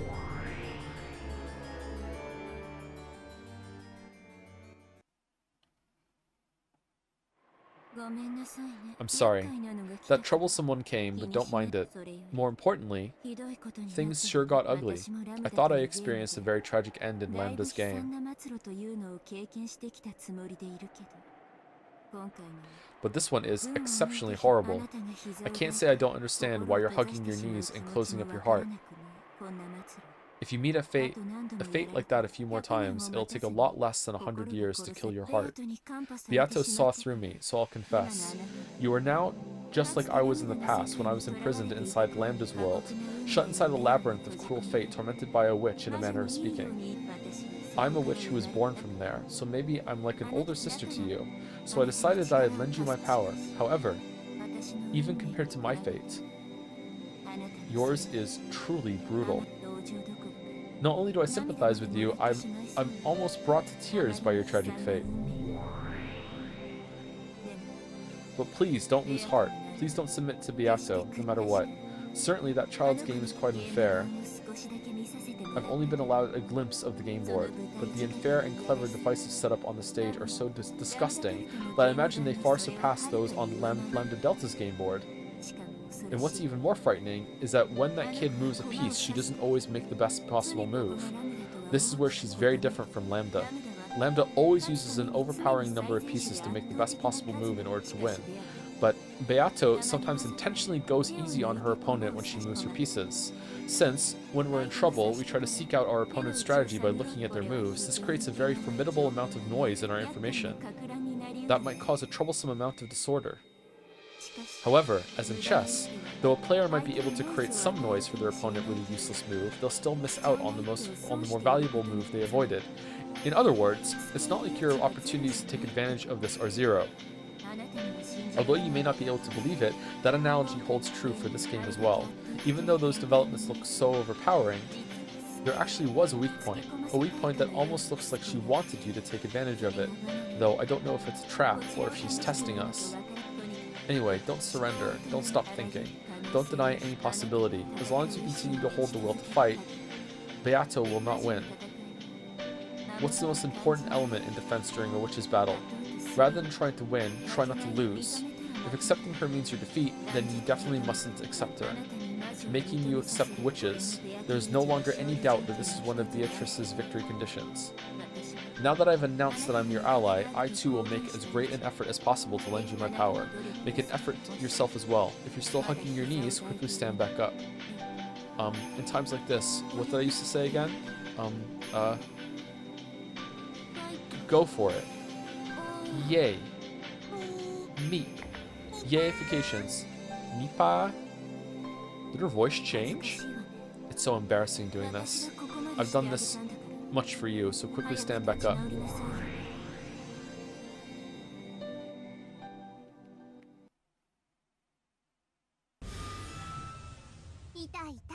Ah, there you are. I wonder where Burn shrank off to. Giggle. Could she be any more lame? Even so, just like the usual, the pieces Burn chooses are pretty shabby. It's the same with chess, right? If all of your pieces were pawns, you'd have zero chance to win, right? If all of your pieces were rooks and bishops, you definitely wouldn't lose. Well, last time, right when I felt just a little pity and said she could start with her pieces anywhere she wanted, that idiot Burn, without taking notice of my compassion, started with all her pawns on my side of the board. What's up with that? That wasn't a loss or anything. Just remembering it makes me queasy. Because of that, I won't be able to rest until I see Burn's speechless face. And since you, Burn's piece, fucked up so bad, I'm feeling just great. Plus, she may not look it, but that girl really hates to lose, so I'll bet she's off somewhere grinding her teeth and crying her eyes out right now. How totally lame, Giggle. Oh. Come on, laugh with me. Oh. Wait a sec, are you still hugging your knees? You're already like this just because Beato got a little serious? Could you be any more pathetic? She made a sword come out of the cannon's arm, dog! You're so pathetic, I'll just help you out a little bit. I, the great lady Lambda Delta, with the Witch of Certainty and the strongest in the universe, will associate myself just a tiny bit with you and your hopeless chances of winning. You should thank me. You know, Beatrice may really be a cruel and powerful witch, but she's no match for me. Why? Because she's soft. Though she'll set up the board in a way that'll let her win with just a few more moves, she'll intentionally avoid cornering you. She'll do things like take worthless pieces and place excess pieces on the board to make things more one-sided. Simply put, she's got the bad habit of playing around as soon as she thinks she's won. it's kind of based. Almost all the various attacks that hurt you and burn look like utter waste and overkill to me. In other words, she's got a weakness and you've got a chance. See?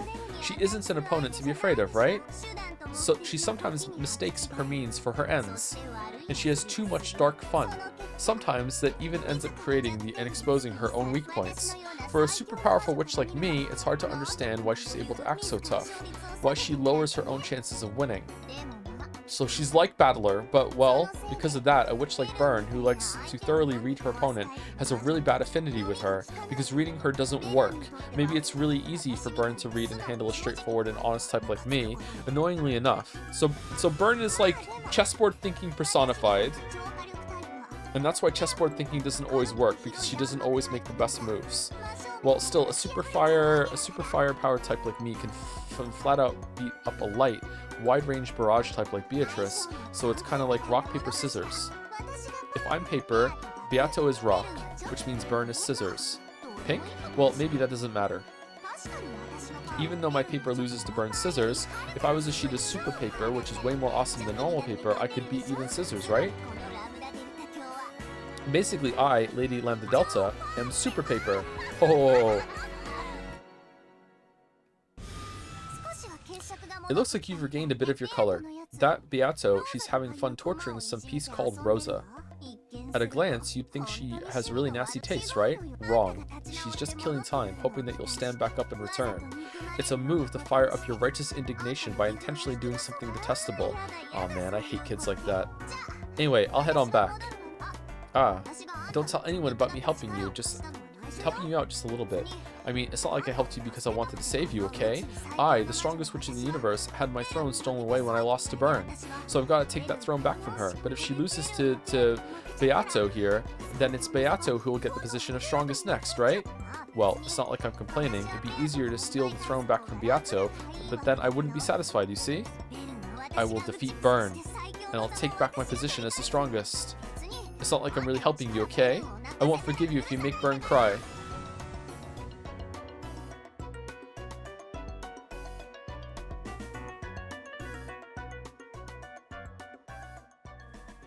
I don't like the question mark scenes.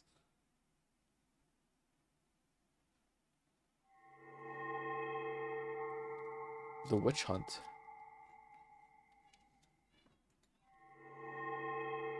I am Super Paper. Complete the second hidden tea party.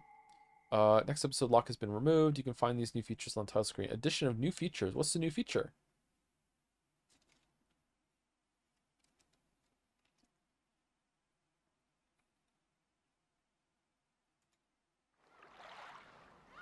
Oh, that's cool. Tips. Oh. Interesting. Wait, what? What's that? Seven Sisters of Purgatory. Advanced level furniture created by Beatrice. They can sometimes act by their own will, but they cannot disobey the orders of their master. They are quite powerful while in their human forms, but when they return to their true forms as the Seven Sticks of Purgatory and fly at the enemy at high speeds, they display their true terrifying potential. Lucifer is the oldest sister. She's haughty and arrogant. However, she actually feels pleasure from submission. Thanks for including that. Yep, that's nice. Okay, cool. Preemptive chanting for sure.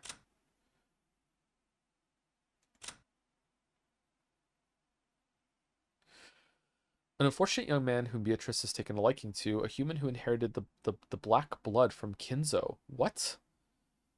The massive resistance to magical power Kinzo was born with was passed on to Battler. Ironically, it was this trait that made it so hard for Kinzo to succeed as a magician. A massive defensive power against magic can be, even by itself, decisive in a battle against a witch. Kinzo has begun to lose this power with age, but young Battler's power is still on the rise. Perhaps it's understanding that Beatrice tried to crush it as soon as possible. Self-taught human sorcerer's natural talent. Okay, this looks normal. or what I saw before. A little magician who has inherited the black blood from Kinzo. Unlike Kinzo, she was gifted with talent and began to tread the path of the magician from a young age. However, her power is still weak and she hasn't yet graduated from an apprentice's level. However, she is skilled with enchantments, which bestow magical power upon objects, and the magical items she creates are all masterclass. Okay, I'll read it. A self-taught human sorcerer, his natural talent and level of knowledge are nothing special, but when his nearly insane powers of concentration and dedication were transformed into magical power, he awakened as a great sorcerer. His power is at least great enough that he was able to summon Beatrice and form a contract with her. Though his power is great, it is also extremely limited. He specializes in summoning and barriers, so perhaps it's fitting to call him a summoner. Kinzo's earliest furniture, which he created to serve him and him alone with complete loyalty. Though he was Kinzo's first creation, he was made with the help of a high-class demon, so while there were several defects in his initial specifications, he conceals a great potential within himself. In the many years following that, he continued to mature and compensate for his many deficiencies, turning himself into the nearly flawless butler furniture that he is now. He is approaching the limit of his service life, but the magical power he can unleash for an instant rivals Kinzo's. Shannon is, in the truest sense, Kinzo's handmade furniture, which he created without borrowing the power of demons. Uh-huh. Though there were a few problems with her initial specifications, she was given a very rare and precious thing, a heart. It seems that, as a result of his long personal experience, Kinzo came to believe that the power created by the heart contains within it a strong magic. In the lengthy span of time following that, she began to mature, becoming exceptionally skilled with powers of a protective or repulsive nature, such as magical barriers. Because of this, in the realm of barriers alone, she possesses immense magician class power. This whole page is bullshit. So far, he is the last furniture created by Kinzo. Making use of all his previous experience, Kinzo managed to implement a set of flawless specs. Cannon was also given a heart, but it was much weaker than Shannon's. Perhaps because Kinzo felt a sense of approaching personal danger related to his fortune as he neared the end of his life, he bestowed Cannon with the rare power to fight and protect. However, he hasn't yet matured very far and is unable to properly control his own power and speed. Hmm.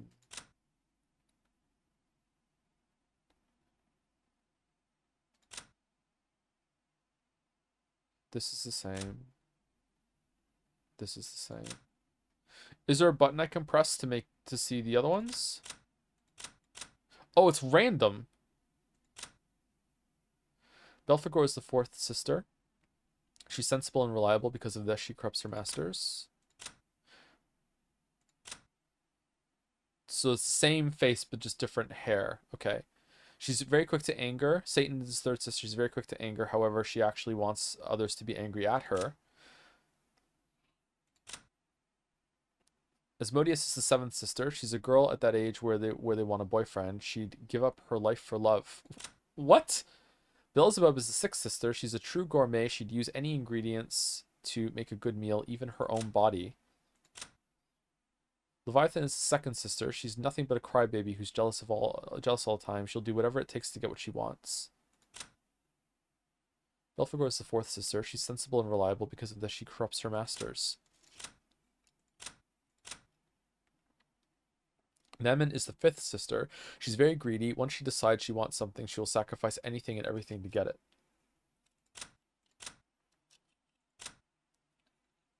Hmm.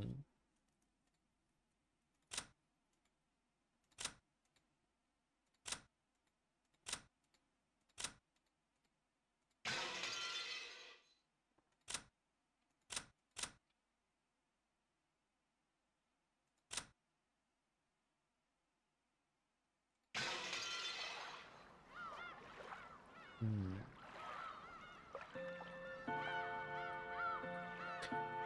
Episode 3, Banquet of the Golden Witch. Good morning. I'm quite surprised to see you still haven't surrendered. The Golden Witch has extremely high hopes for you. Have you figured out the structure of this world by now? You have no chance at victory unless you know the rules. Please enjoy your game with the witch to your heart's content. The difficulty level is equal for both you and the witch.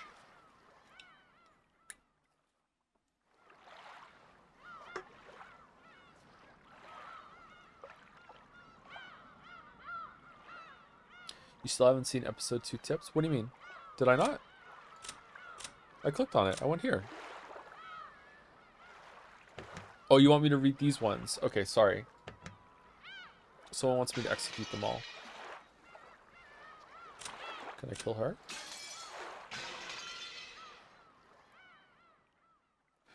Would a useless dream to try and kill me despite being a mere human? Fire your bullets and they will merely reflect back towards you like a light in a mirror. However, there does exist just one way to kill me. You hold that method in the palm of your hand, though I doubt one as mediocre as you could ever pull it off. Hee hee hee hee hee.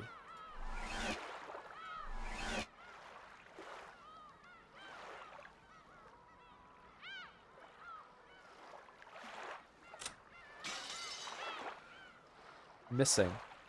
In the Golden Land, she finally found a treasure more precious than gold. However, it only lasted a brief time. Because of a fool, she was forced once again to lose what she had already found. Afterwards, she was chewed into a pulp by demons and went to hell.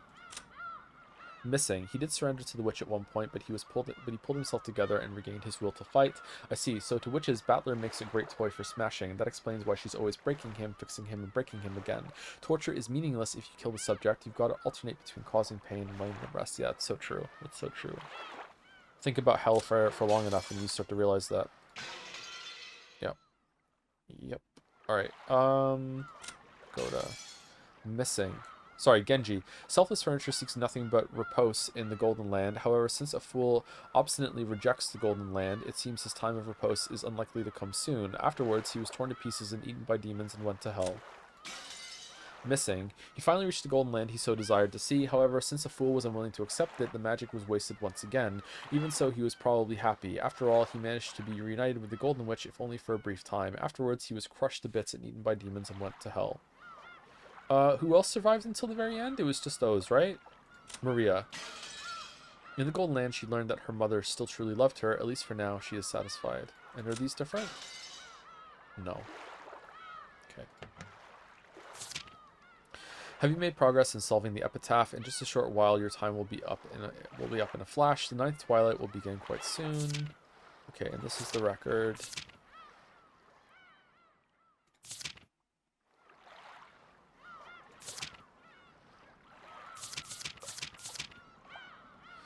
Golden Butterfly Brooch. This object arranges all fate variables in a favorable manner to form relationships between the sexes.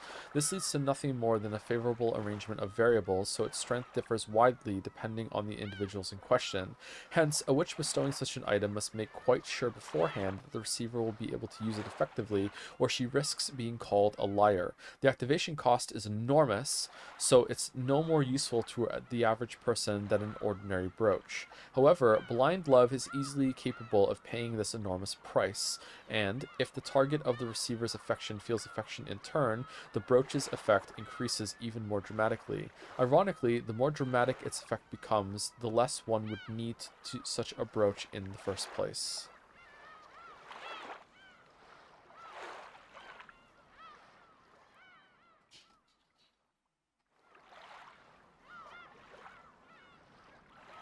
Next page killing? I tried doing that, it didn't work.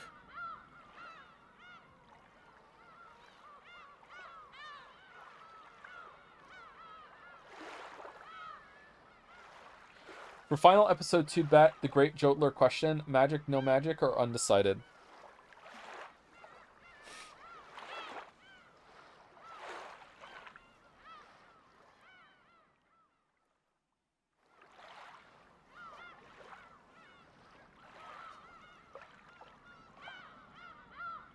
I think there's magic right now. I think there's magic right now. I do. I think there's magic right now.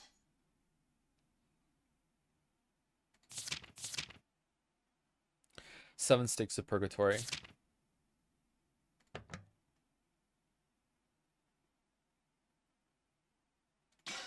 Yeah, I could kill them all like this if I don't select one. Can't do it here though. Okay. Okay, I couldn't kill them here. Like I tried already. Someone is saying to kill them here. I can't. What if I resurrect?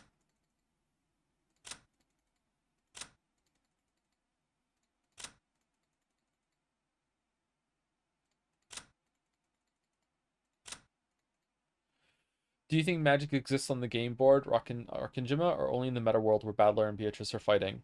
I do not think there is magic on the game board, no. I think it's outside of that, there's magic, yes.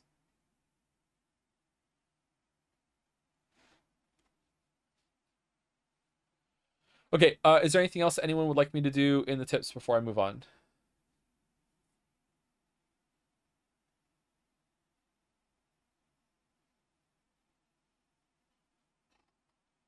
After losing so badly twice in a row, are you considering looking up a guide or maybe reducing the difficulty?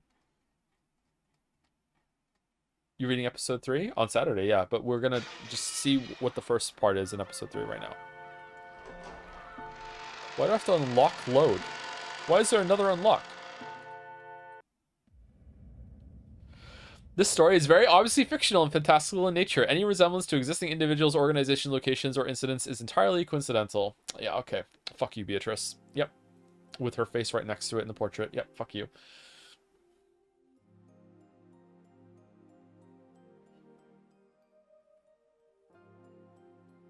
So, no zoo?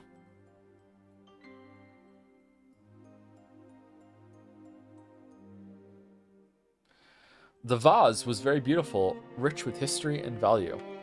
Alright, so that's how it's gonna be, huh? Alright. That's how it's gonna be. Wait, this is still here? Ooh. What?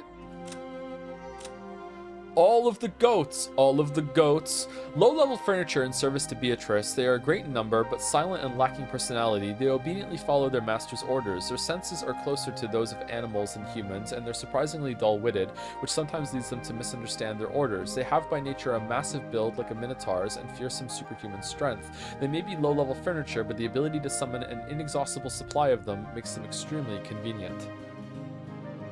Same kind of... Doesn't someone else have this kind of hand motion? Is it Goda? Yeah, they absolutely knew what they were doing calling him Goda, huh? That's on purpose.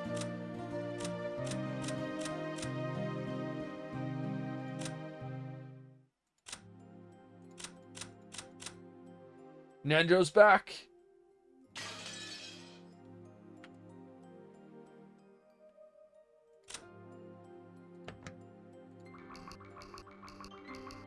Oh man, all the tips updates are going on right now. Okay, I think that's it.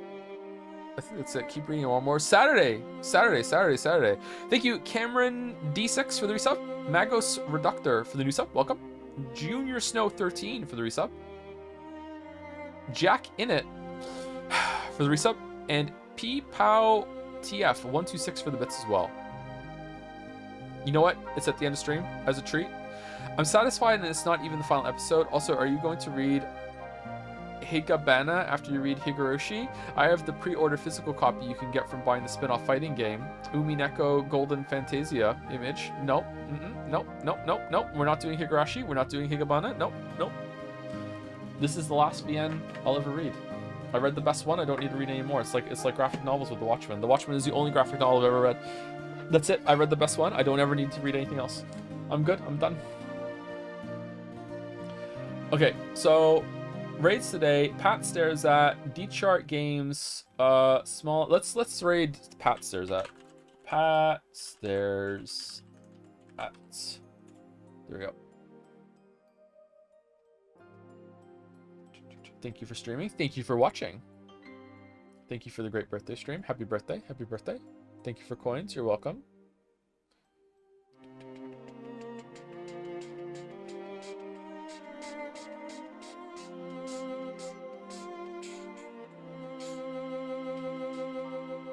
I'm going to the dentist tomorrow. Anything particular you want me to ask her? Yeah, ask her if she's going to like give up the goat on the lie that dentists tell about flossing being better and more important than brushing. Griller. All right. Anyway, see you tomorrow, chat, for Persona 3. Yay!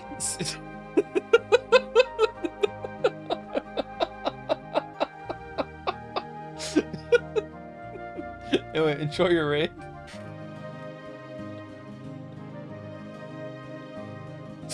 And anyone that's still here, see you later. Thanks for sticking around. Hope you enjoyed the stream.